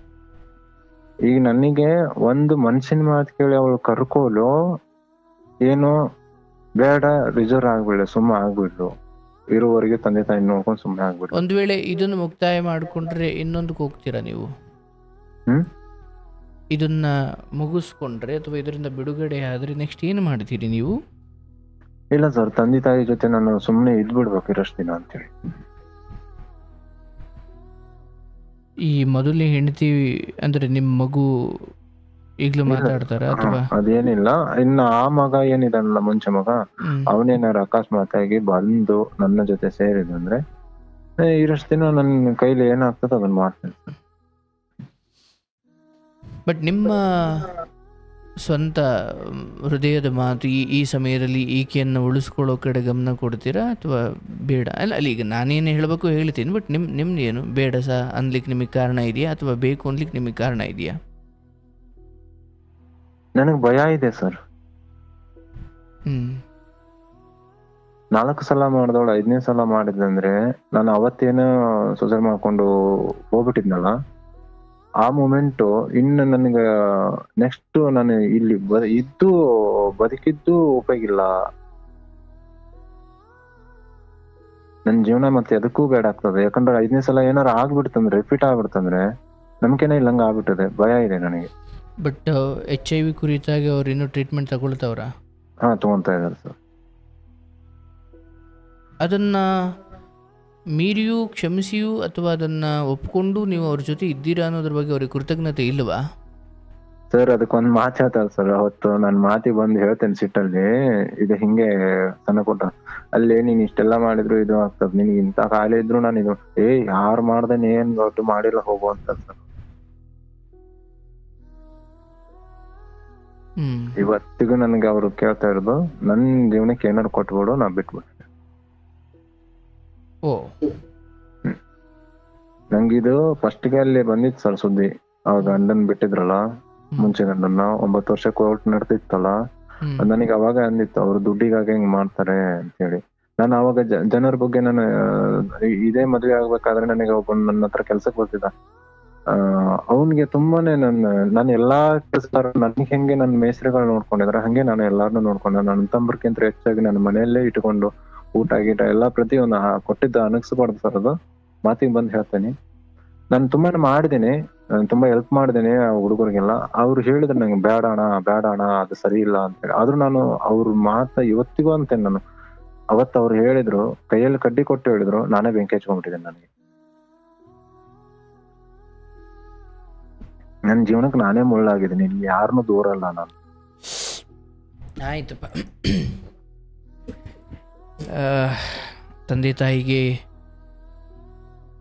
ಈ ವಿಚಾರದಲ್ಲಿ ಅವ್ರೇನೋ ಬಂದು ಹೇಳುವಷ್ಟಿಲ್ಲ, ಯಾಕಂದ್ರೆ ನೀವು ಮೊದ್ಲಿಂದಲೂ ಅದನ್ನೇನು ಉಳಿಸ್ಕೊಂಡು ಇಲ್ಲ, ಅವರು ಹೇಳೋ ಪ್ರಯತ್ನನೂ ಮಾಡಿರ್ಬೋದು. ಅವರು ಹೇಳಿದ್ದಾರೆ, ಹೇಳಿ ಮೊನ್ನೆ ಮಾತಾಡಿ ಸುಮಾರು ಅವ್ರದ್ದು ಎಲ್ಲ ಪ್ರಯತ್ನ ಮುಗೀತು. ಈಗಾದ್ರೂ ಅವ್ರು ಹೇಳ್ತಾರೆ, ಒಂದು ಸಲ ನಾವು ಹೋಗಿ ಬರೋಣ ಅಂತೇಳಿ. ತಂಗಿನೂ ಗಂಟಿದ್ದಾಳೆ, ಅಪ್ಪ ಅಮ್ಮನೂ ಹೇಳ್ತಾ ಇದ್ರು, ಒಂದು ಸಲ ಹೋಗ್ಬರೋಣ ಅವ್ರ ಮನೆ ಮಠ. ಫೋನ್ ಇರ್ತಾ ಇಲ್ಲ, ಒಂದ್ಸಲ ಹೋಗ್ಬರೋಣ. ನಾನು ಹೇಳಿದೆ ಒಂದೇ ಮಾಸಲ, ನಾನು ಕಾಲ್ ಬಿದ್ದಿದ್ದೀನಿ, ನಿನ್ನೂ ಕರ್ಕೊಂಡು ಹೋಗಿದ್ದೇನಪ್ಪ ನಾನು, ನಿನಗೆ ಅವತ್ತು ಮರ್ಯಾದೆ ಕೊಳ್ಳಿಲ್ಲ ಮಾಡಿದ್ರೆ, ಇನ್ನು ನನ್ನ ತಾಯಿನೂ ಕರ್ಕೊಂಡು ಹೋಗಿ ನಿಮ್ಮಿಬ್ಬರನ್ನು ನನಗೆ ಮರ್ಯಾದೆ ಕೊಳ್ಳಿಲ್ಲ ಅಂದ್ರೆ ಪರವಾಗಿಲ್ಲ, ನಿಮಗೊಂದು ಮರ್ಯಾದೆ ಇಲ್ಲ ಜಾಗದಲ್ಲಿ ನಾನು ಹೋಗೋದಿಲ್ಲ. ಆಯ್ತಪ್ಪ, ಇಲ್ಲಿ ಬೆಟರ್ ಏನು ಮಾಡ್ಬೋದು ಅಂತ ಹೇಳ್ತೀನಿ. ಇಂಥ ಸಮಯದಲ್ಲಿ ನಿಮ್ಮ ಬಗ್ಗೆ ಕಾಳಜಿ ಅಥವಾ ನಿಮ್ಮ ಬಗ್ಗೆ ದ್ವೇಷ, ಈ ಎರಡೂ ಹೃದಯದಲ್ಲಿ ಇಟ್ಟುಕೊಂಡು ಒಬ್ಬೊಬ್ರು ಒಂದೊಂದು ರೀತಿ ಸಲಹೆ ಕೊಡಬಹುದು. ಕೆಲವೊಮ್ಮೆ ಏನಾಗ್ಬಿಡುತ್ತೆ, ಇಂತಹ ಪರಿಸ್ಥಿತಿಗಳು ನೀವು ಕೆಳಗಡೆ ಬಿದ್ದಿದ್ದೀರಿ ಅಂತ ಮೇಲೆತ್ತುವವರ ರೂಪ ಧರಿಸಿ ಬಂದು ನಿಮ್ಮನ್ನು ಮತ್ತೆ ಕೆಳಗೆ ಕಳಿಸೋ ಪ್ರಯತ್ನಗಳು ನಡೀಬೋದು. ನೀವು ಯಾವಾಗಲೂ ಇಂತಹ ಪರಿಸ್ಥಿತಿಗಳು, ಕೇವಲ ಇದು ಅಂತಲ್ಲ, ನಿಮ್ಮ ವೃತ್ತಿಯಲ್ಲೂ ಏನೋ ಬಿದ್ದಿರೋ ಪರಿಸ್ಥಿತಿಗಳು, ಸಂಕಟದ ಪರಿಸ್ಥಿತಿಗಳು, ನಷ್ಟದ ಪರಿಸ್ಥಿತಿಗಳು ಬಂದಾಗಲೆಲ್ಲ ಸ್ವಲ್ಪ ಎಷ್ಟು ತಾಳ್ಮೆ ಮಾಡ್ತೀರೋ ಅಷ್ಟು ಒಳ್ಳೆಯದು. ನಾನು ಈಗ ಇಲ್ಲಿಂದ ಡೈವರ್ಸ್ ತಗೊಂಡೋ ಬಿಡುಗಡೆ ಆಗಿಯೋ ಇನ್ನೇನೋ ಬಿಡಿಸ್ಕೊಂಡ್ಬಿಡ್ಬೇಕು ಅನ್ಲಿಕ್ಕೆ ನನಗೆ ಇನ್ನೊಂದು ಯಾವುದೋ ಹೆಣ್ಣು ನನ್ನ ಕಾಯ್ತಾ ಕೂತಿಲ್ಲ, ಅಥವಾ ಇದನ್ನು ಬಿಡಿಸ್ಕೊಂಡ ತಕ್ಷಣ ನಾನು ಇನ್ನೇನೋ ಆಗಬೇಕು ಅನ್ನೋ ಬುದ್ಧಿಯೂ ಈಗ ನನಗಿಲ್ಲ. ನೆಕ್ಸ್ಟ್ ಅದು ಒಳ್ಳೇದೂ ಅಲ್ಲ. ಈಗ ನಿಮಗೆ 25 ವಯಸ್ಸೋ 35 45 ವಯಸ್ಸು ಇಲ್ಲಿ ಮುಖ್ಯ ಅಲ್ಲ. ನೀವು ಇನ್ನೊಂದು ಯಾವುದೇ ಹೆಣ್ಣಿನ ಬದುಕಲ್ಲಿ ಹೋದರೂ ಕೂಡ ಹೆಚ್ಚು ಕಡಿಮೆ ಇಷ್ಟೇ ಅಥವಾ ಇದಕ್ಕಿಂತ ಇನ್ನೂ ಹೀನಾಯ ದುಃಖ ಅಷ್ಟೇ ಇರುತ್ತೆ. ಯಾಕಂದರೆ ನಿಮ್ಮ ಪ್ರಾರಂಭದ 21ನೇ ವಯಸ್ಸಿನಲ್ಲೇ ಆ ಸಮಯದಲ್ಲಿ ನೀವು ಮಾಡಿಕೊಂಡು ಎಡವಟ್ಟುಗಳು ಅಥವಾ ಅಲ್ಲಿಂದ ಒಂದು ನೇರವಾಗಿ ಹೇಳ್ತೀನಪ್ಪ, ನೀವು ತುಂಬಾ ಯೋಗ್ಯವಾಗಿ ಈ ಮದುವೆ ವಿಚಾರವನ್ನು ನಡೆಸ್ಕೊಂಡೇ ಇಲ್ಲ ಅಲ್ವನಪ್ಪ. ಎಂತ ಕಡು ಬಡತನದ ಮನೆಯ ಹುಡುಗನಾದ್ರೂ ದೇವ್ರು ಬಡತನ ಕೊಡ್ಬೋದು, ಈ ತರ ಅಸಡ್ಡೆ ಅಥವಾ ಅವ್ಯವಸ್ಥೆ ಜೀವನ ಮಾಡ್ಕೊಳ್ಳಿ ಅಂತ ದೇವ್ರೆಲ್ಲೂ ಹೇಳಲ್ಲ ಅಲ್ವನಪ್ಪ. ಅಯ್ಯೋ ನಮ್ಗೆ ತುಂಬ ಕಷ್ಟ ಇತ್ತು ಸರ್, ನಮಗೆ ಕಷ್ಟಕ್ಕೂ ಈ ನಾನು ಬಸ್ ಸ್ಟ್ಯಾಂಡ್ಗೆ ಹೋಗ್ಬಿಡೋದು, ಅಲ್ಲಿ ಫೋನ್ ಮಾಡೋದು, ಅವ್ರ ಅಪ್ಪ ಅಮ್ಮನ ಬಿಟ್ಟು ಬರೋ ಒಂದು ಹೆಣ್ಣನ್ನು ಕರ್ಕೊಂಡು ಬಂದುಬಿಡೋದು, ಆಮೇಲೆ ಅಲ್ಲಿ ಈ ಬದುಕಿದೆಯಲ್ಲ, ನಂದು ಏನೇ ಗುಡಿಸ್ಲಲ್ಲಿ ಹಾಯ್ಕೊಂಡು ತಿಂತಿದ್ರು ನನಗೆ ಇಂಥ ಜೀವನ ಇದು ನನ್ನದೇ ಏನು ತಪ್ಪು ನಿರ್ಧಾರ ಆಗಿತ್ತಲ್ವೇ, ಅದಕ್ಕೂ ವಿಧಿಗೂ ಸಂಬಂಧವೇ ಇಲ್ಲ, ಯೋಗ್ಯ ಅಲ್ಲ ಸರ್. ಅಲ್ಲಿಂದ ಶುರುವಾಯಿತು. ಈ ವಿದ್ಯೆ ಇಲ್ಲದೆ ಹೋದ್ರು, ಚಿಕ್ಕ ವಯಸ್ಸಿಗೆ ಅಲ್ಲಿ ಇಲ್ಲಿ ಕೆಲಸ ಮಾಡಿಕೊಂಡು ಏನೋ ಒಂದು ಕಸಬು ಕಲ್ತ್ಕೊಂಡು ಮೇಸ್ತ್ರಿ ಥರ ಜೀವನ ಮಾಡಿಕೊಂಡು ಅಂದ್ರೆ ಅದರಲ್ಲೆಲ್ಲ ನೀವು ಅದ್ಭುತ. ವಿದ್ಯೆ ಇಲ್ಲದೆ ಹೋದ್ರು 4 ಜನಕ್ಕೆ ಕೆಲಸ ಕೊಡೋ ಥರ ಬೆಳೆದಿದ್ದೀರಲ್ಲಪ್ಪ, ಅದು ಅದ್ಭುತ. ಆದರೆ in terms of marriage life ಅಥವಾ ಮದುವೆಯ ಜೀವನ ಅಥವಾ ಒಂದು ಹೆಣ್ಣಿನ ಬದುಕಲ್ಲಿ ಪ್ರವೇಶ ಮಾಡಿ ಒಂದು ಸಂಗಾತಿಯಾಗಿ ಜೀವನ ನಡೆಸೋ ಸಂಗತಿ ಬಂದಾಗ ನೀವು ಯೋಗ್ಯವಾಗಿ ಎಲ್ಲೂ ನಡ್ಕೊಳ್ಳಿಲ್ಲ. ನೀವು ಅಂದ್ಕೊಂಡ್ರಿ ನಾನು ಆಕೆಗೆ ಬಾಳು ಕೊಟ್ಟೆ, ಈಕೆಗೆ ಬಾಳು ಕೊಟ್ಟೆ. ಅರೆ ಬಾಳು ಕೊಡೋದು ಭಾಳ ದೊಡ್ಡ ಮಾತು ಅಲ್ವೇ ಅಲ್ಲ, ನನ್ನ ಬಾಳು ಉಳಿಸ್ಕೊಳ್ಳೋದೇ ದೊಡ್ಡ ಮಾತು. ನೀವಲ್ಲಿ ಇನ್ನೊಬ್ಬ ಹೋಗಿರೋ ನಮ್ಮ ಜೀವನದೊಳಗೆ ನನ್ನ ಬದುಕನ್ನು ಬೀದಿಲಿಟ್ಬಿಟ್ಟು ನನ್ನ ಬದುಕನ್ನು ಹಾಸ್ಬಿಟ್ಟು ಎಲ್ರೂ ಮಲ್ಕೊಳ್ಳಿ ಅಂತ ಹೇಳಲಿಕ್ಕೆ ಆ ಮಟ್ಟಿಗೆ ದೊಡ್ಡ ವ್ಯಕ್ತಿ ಆಗೋದೇ ಬೇಡಪ್ಪ. ನನ್ನ ಜೀವನ ನೆಮ್ಮದಿಯಾಗಿ ನಿದ್ದೆ ಬರೋ ಥರ ನಾನು ಕಾಪಾಡ್ಕೊಳ್ಬೇಕು ಮೊದಲು.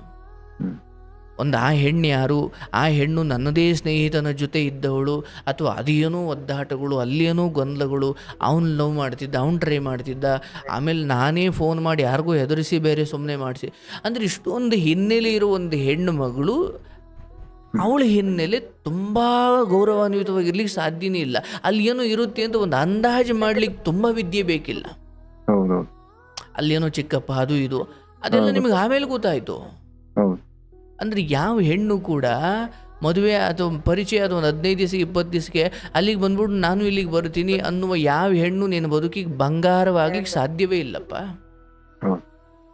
ಇವತ್ತು ನೀನೊಂದು ಮಗುವಿನ ತಂದೆಯಾಗಿ ನೀನು ಒಬ್ಬ ಪೋಷಕನ ಜಾಗದಲ್ಲಿ ನಿಂತುಕೊಂಡು ನಿನ್ನದೇ ಒಂದು ಸಂತಾನ ಮುಂದೆ ದೊಡ್ಡವರಾದ ಮೇಲೆ ನಿನಗೆ ಅನ್ಯಾಯ ಮಾಡಿ ನಿನ್ನ ಕಣ್ಣು ತಪ್ಪಿಸಿ ಏನೇ ಇರ್ಬೋದು ಮನೆಯಲ್ಲಿ ಒದ್ದಾಟಗಳು ಮನಸ್ತಾಪಗಳು, ಹಿಂಗೆ ಕೊಡೆ ಹಿಡ್ಕೊಂಡು ನಾನು ಬಸ್ ಸ್ಟ್ಯಾಂಡ್ಗೆ ಹೋಗಿ ಅವನಿಂದನೂ ಹೋಗ್ತೀನಿ ಅನ್ನೋದಾದರೆ ಎತ್ತವರಾಗ ನನಗೆ ನೋವಾಗುತ್ತಪ್ಪ. ಅದು 21 ವರ್ಷ ಗೊತ್ತಾಗಲಿಲ್ಲ ಸರ್, ಏನು ಮಾಡಿ ಗೊತ್ತಾಗದೇ ಆದಂತಹ ಅಥವಾ ಆ ವಯಸ್ಸಲ್ಲಿ ಆದಂತಹ ತಪ್ಪುಗಳಿಗೂ ಅದರದ್ದೇ ಆದ ಶಿಕ್ಷೆ ಇದ್ದೇ ಇದೆ. ಶಿಕ್ಷೆ ಗೊತ್ತಿದ್ದಾಯ್ತಾ ಗೊತ್ತಿಲ್ಲದೆ ಆಯ್ತಾ, ಅಯ್ಯೋ ಕುಡಿದು ಬಿಟ್ಟಿದ್ದ ಸರ್, ಕೊಂದುಬಿಟ್ಟ ಸರ್, ಬಿಟ್ಬಿಡಿ ಅಂತ ಹೇಳೋಕ್ಕಾಗುತ್ತಾ? ತಪ್ಪನ್ನು ಸಹ ತಪ್ಪು ಅಂತಲೇ ಪರಿಗಣಿಸಲಾಗುತ್ತೆ. ತಪ್ಪು ಮಾಡುವಾಗ ಅವನು ಪ್ರಜ್ಞೆ ಇತ್ತೋ ಇಲ್ವೋ ಅದು ಮುಖ್ಯ ಅಲ್ವೇ ಅಲ್ಲ. ಅಯ್ಯೋ ಕುಡ್ದಿದ್ದ ಸರ್, ಚಾಕಲ್ ಚೂಚಿಬಿಟ್ಟ ಸರ್, ಬಿಡಿ ಬಿಡಿ ಸರ್, ಅವನ ಪಾಪ ಕುಡ್ದಿದ್ದ. ತಪ್ಪನ್ನು ಮಾತ್ರ ಪರಿಗಣಿಸಲಾಗುತ್ತೆ. ಕುಡ್ದು ಮಾಡೋದ್ನೋ ಈ ಕುಡಿದೇ ಮಾಡೋದು ಅದು ಮುಖ್ಯ ಅಲ್ಲ. ಸೊ ಹಾಗಾಗಿ ನೀವು ಅಲ್ಲಿಂದಲೂ ಯಾಕೋ ಭಾಳ ತಪ್ಪು ಆಯ್ಕೆನೇ ಮಾಡ್ಕೊಂಡಿರೋದ್ರಿಂದ ಪರಿಣಾಮ ಅಥವಾ ಅದರ ಭವಿಷ್ಯ ಕೂಡ ತಪ್ಪಾಗಿ ಬಂದಿದೆ. ಅದರಲ್ಲಿ ಏನು ಆಶ್ಚರ್ಯ ಏನಿಲ್ಲ. ತಪ್ಪು ದಾರಿ ನಮ್ಮನ್ನು ತಪ್ಪು ಕಡೆನೇ ಕರ್ಕೊಂಡು ಹೋಗುತ್ತೆ, ಒಳ್ಳೆ ದಾರಿ ನಮ್ಮನ್ನು ಒಳ್ಳೆ ಕಡೆ ಕರ್ಕೊಂಡು ಹೋಗುತ್ತೆ. ದಾರಿಯೇ ತಪ್ಪಿದ್ದಾಗ, ನಮ್ಮ ಆಯ್ಕೆಯೇ ತಪ್ಪಿದ್ದಾಗ ನಾವು ಒಳ್ಳೆ ಕಡೆ ಹೋಗಿ ಸೇರ್ಲಿಕ್ಕೆ ಸಾಧ್ಯವೇ ಇಲ್ಲ. ಸೊ ಹಾಗಾಗಿ ಆಯಿತು, ಇಲ್ಲಿಗೆ ಬಂದಿದ್ದೀರಿ, ಏನೋ ನಿಮ್ಮ ತಪ್ಪುಗಳನ್ನು ತಿದ್ದುಕೊಳ್ಳೋ ಪ್ರಯತ್ನ ಮಾಡ್ತಿದ್ದೀರಿ, ಪಶ್ಚಾತ್ತಾಪ ಪಡ್ತಿದ್ದೀರಿ, ಅದರಲ್ಲಿ ನೀವು ಅದ್ಭುತ ಇದ್ದೀರಿ, 4 ಜನಕ್ಕೆ ಕೆಲಸ ಕೊಟ್ಟಿದ್ದೀರಿ, ಅದು ಅದ್ಭುತ. ಆದರೆ ಈ ಹೆಣ್ಣಿನ ವಿಚಾರಕ್ಕೆ ಬಂದಾಗ ಇದನ್ನು ಮೀರಿ ನಾನು ಇನ್ನೇನು ಡೈವರ್ಸ್ ಆಗಿಬಿಟ್ಟು ನಾನು ಇನ್ನೊಂದೇನೋ ಮದುವೆ ಆಗಬೇಕು ಅಂತ ಇದ್ದರೆ ಡೈವರ್ಸ್ ಪ್ರಶ್ನೆ ಇಲ್ಲಿ ಬರಬೇಕಿತ್ತಪ್ಪ. ಸೊ ನಿಮ್ಮ ಮನಸ್ಸಲ್ಲಿ ಇವತ್ತಿಗೂ ಅಥವಾ ನಾಳೆ ಆದರೂ ಮುಂದಾದರೂ ಅವತ್ತು ಇಂಥ ಕಾಯಿಲೆ HIV ಇದೆ ಅಂತ ಅಂದಾಗ ಆಗಲಿ, ಅಥವಾ ನೀನು ಯಾವ ಜಾತಿ ಆದರೂ ಪರವಾಗಿಲ್ಲ, ಏನಾದರೂ ಪರವಾಗಿಲ್ಲ, ನಾನು ನಿನ್ನನ್ನು ಮದುವೆ ಆಗ್ತೀನಿ, ಕಾಪಾಡಿಕೊಳ್ತೀನಿ ಅಂತ ಅವತ್ತೇನು ಕೊಟ್ಟು ಮಾತುಗಳಿದ್ದಾವಲ್ಲಪ್ಪ, ಆಕೆ ಬರೋ ದಿವಸಕ್ಕೆ ಬರ್ದಿರಲಿ ಡೈವರ್ಸ್ ಕೊಟ್ಟು ಇನ್ನೇನೋ ಮಾಡ್ಕೊಳ್ಳೋ ಅವಶ್ಯಕತೆ ಇಲ್ಲ. ಇಲ್ಲಿ ನಿಮ್ಮ ಪಾಡಿಗೆ ನಿಮ್ಮ ತಂದೆ ತಾಯಿ ನೋಡಿಕೊಂಡು ನಿಮ್ಮ ಮಗು ನಿಮ್ಮ ಸಂಪರ್ಕಕ್ಕೆ ಬಂದರೆ ಅದನ್ನ ವಿಶ್ವಾಸಕ್ಕೆ ತಗೊಂಡು ನಿಮ್ಮ ಜೀವನ ನೀವು ಕೆಲಸ ಮಾಡ್ಕೊಂಡು 4 ಜನಕ್ಕೆ ಕೆಲಸ ಕೊಟ್ಟು ಅವ್ರ ಮನೆ ದೀಪ ಬೆಳಗಿ ಆ 4 ಜನಕ್ಕೆ ಕೆಲಸ ಕೊಟ್ಟು ಅವ್ರನ್ನ ಒಳ್ಳೆ ದಾರಿಯಲ್ಲಿ ನಡೆಸ್ಕೊಂಡು ಏನೋ ನಿಮ್ಮ ಜೀವನ ಹಿಂಗೆ ನಡ್ಕೊಂಡು ಹೋಗಲಿ.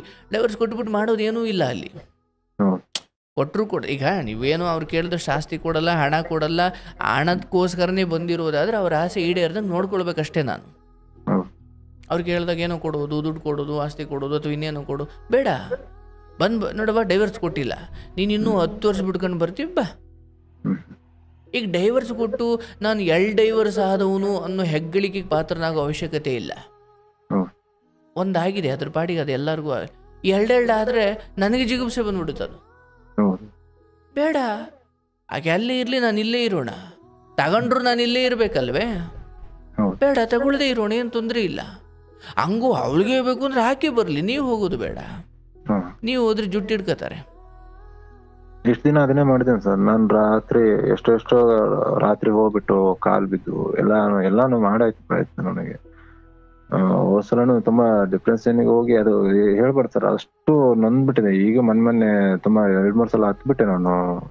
ತುಂಬಾನೇ ಕಷ್ಟ ಆಯ್ತು. ಒಂದು ಅನ್ಕೊಂಡಿದ್ದೆ, ಅಪ್ಪ ಅಮ್ಮ ಈ ಸಲ ಇದಾರಲ್ಲ ನನ್ ಜೊತೆ, ತಂಗಿ ಇದ್ದಾಳೆ, ಅಪ್ಪ ಇದ್ದಾನೆ, ಎಲ್ಲಾರು ಇದಾರಲ್ಲ ನನ್ ಜೊತೆ.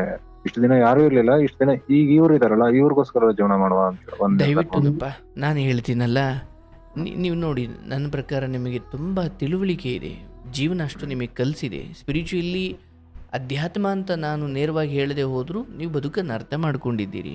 ಬಟ್ ನಿಮ್ಮದೇ ಕಾಲ ಮೇಲೆ ಚಪ್ಪಡಿ ಹಾಕೊಂಡು ನಿಮ್ಮ ಕಾಲ ಮೇಲೆ ಕಲ್ಲು ಹಾಕೊಂಡು ಪಾಠ ಕಲ್ತಿದ್ದೀರಿ. ನೋಡಿ, ಕೆಲವೊಬ್ಬರು ಯಾರನ್ನೋ ನೋಡಿ ಪಾಠ ಕಲಿತಾರೆ, ಯಾರ್ದೋ ಕತೆ ಕೇಳಿ ಪುಸ್ತಕ ಓದಿ ಪಾಠ ಕಲಿತಾರೆ. ನಿಮ್ದು ಹಂಗಲ್ಲ, ನೀವು ಅಲ್ಲಿಂದ ಇಲ್ಲಿವರೆಗೂ ಚಪ್ಪಡಿ ಕಲ್ಲು ತಗೊಂಡು ನಿಮ್ಮ ಕಾಲ ಮೇಲೆ ಹಾಕೊಂಡೇ ಬಂದ್ಬಿಟ್ಟಿದ್ದೀರಿ ಏಕ. ಹಾಗಾಗಿ ಆರೋಗ್ಯ ಇದ್ದರೆ ಅದಕ್ಕಿಂತ ದೊಡ್ಡ ಭಾಗ್ಯ ಇನ್ನೊಂದಿಲ್ಲಪ್ಪ. ಏನೋ ಒಂದು ದೊಡ್ಡ ಕಾಯಿಲೆ ನಿನಗೆ ಬಂದಿತ್ತು ಅಂದ್ಕೋ, ಏನಾಗ್ತಿತ್ತು ನಿನ್ನ ಕತೆ? ದೇವರಿಗೆ ನೀನು ಆ ಕಾರಣ ಕೃತಜ್ಞನಾಗಿರು. ಅಪ್ಪ, ತಪ್ಪನ್ನು ತಿದ್ದುಕು ಅಂತ ಭಗವಂತ ನಿಮ್ಮನ್ನು ಇಷ್ಟಕ್ಕೆ ಬಿಟ್ಟಿದ್ದಾನೆ.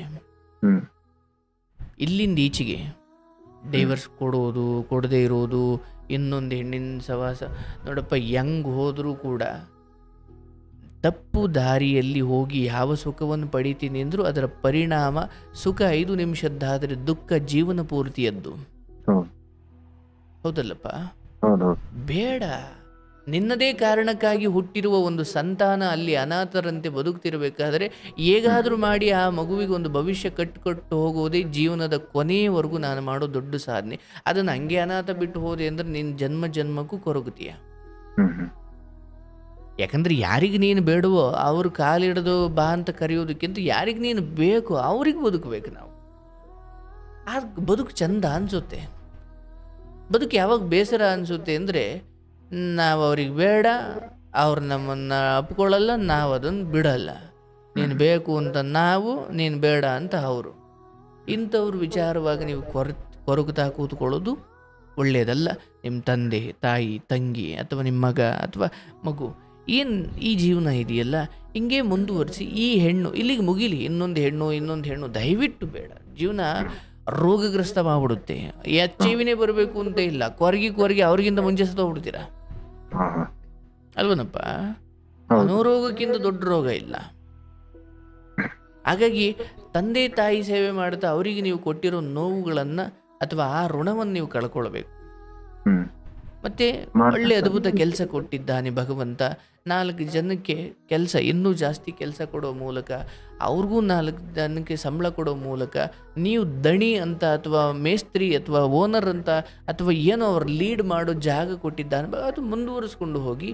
ಈ ಹೆಣ್ಮಗಳು ತಿದ್ದುಕೊಂಡು ನಾಳೆ ದಿನ ಬರ್ತಾರೋ, ಮುಂದಿನ ತಿಂಗಳು ಬರ್ತಾರೋ, ಮುಂದಿನ ವರ್ಷ ಕಾಯಿರಿ. ಬಟ್ ಈ ನೋಟಿಸ್ ಕೊಡೋದು, ಡೈವರ್ಸ್ ಕೊಡೋಕೆ ಹೋಗೋದು ಬೇಡ. ಕೊಟ್ಟಿಯೇನು ಹಬ್ಬ ಅಂದ್ರೆ ಒಂಚೂರು ಕಾಂಪನ್ಸೇಷನ್ ನೀವೇ ಕೊಡಬೇಕಾಗುತ್ತೆ, ಅದು ಬಿಟ್ಟರೆ ಬೇರೆ ಏನಿಲ್ಲ.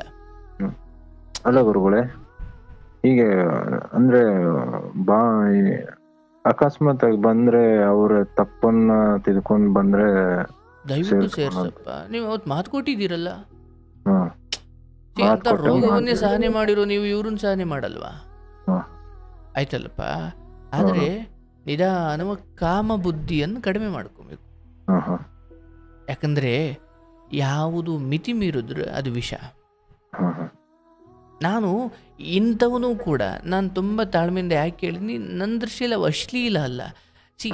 ನಿಮ್ಮ ಶ್ರೀಮತಿ ಅಥವಾ ನಿಮ್ಮ ಧರ್ಮಪತ್ನಿಯ ಜೊತೆನೇ ತಾನೇ ನೀವು ಈ ವಿಚಾರ ಹೇಳಿದ್ದು, ತಪ್ಪಿಲ್ಲ.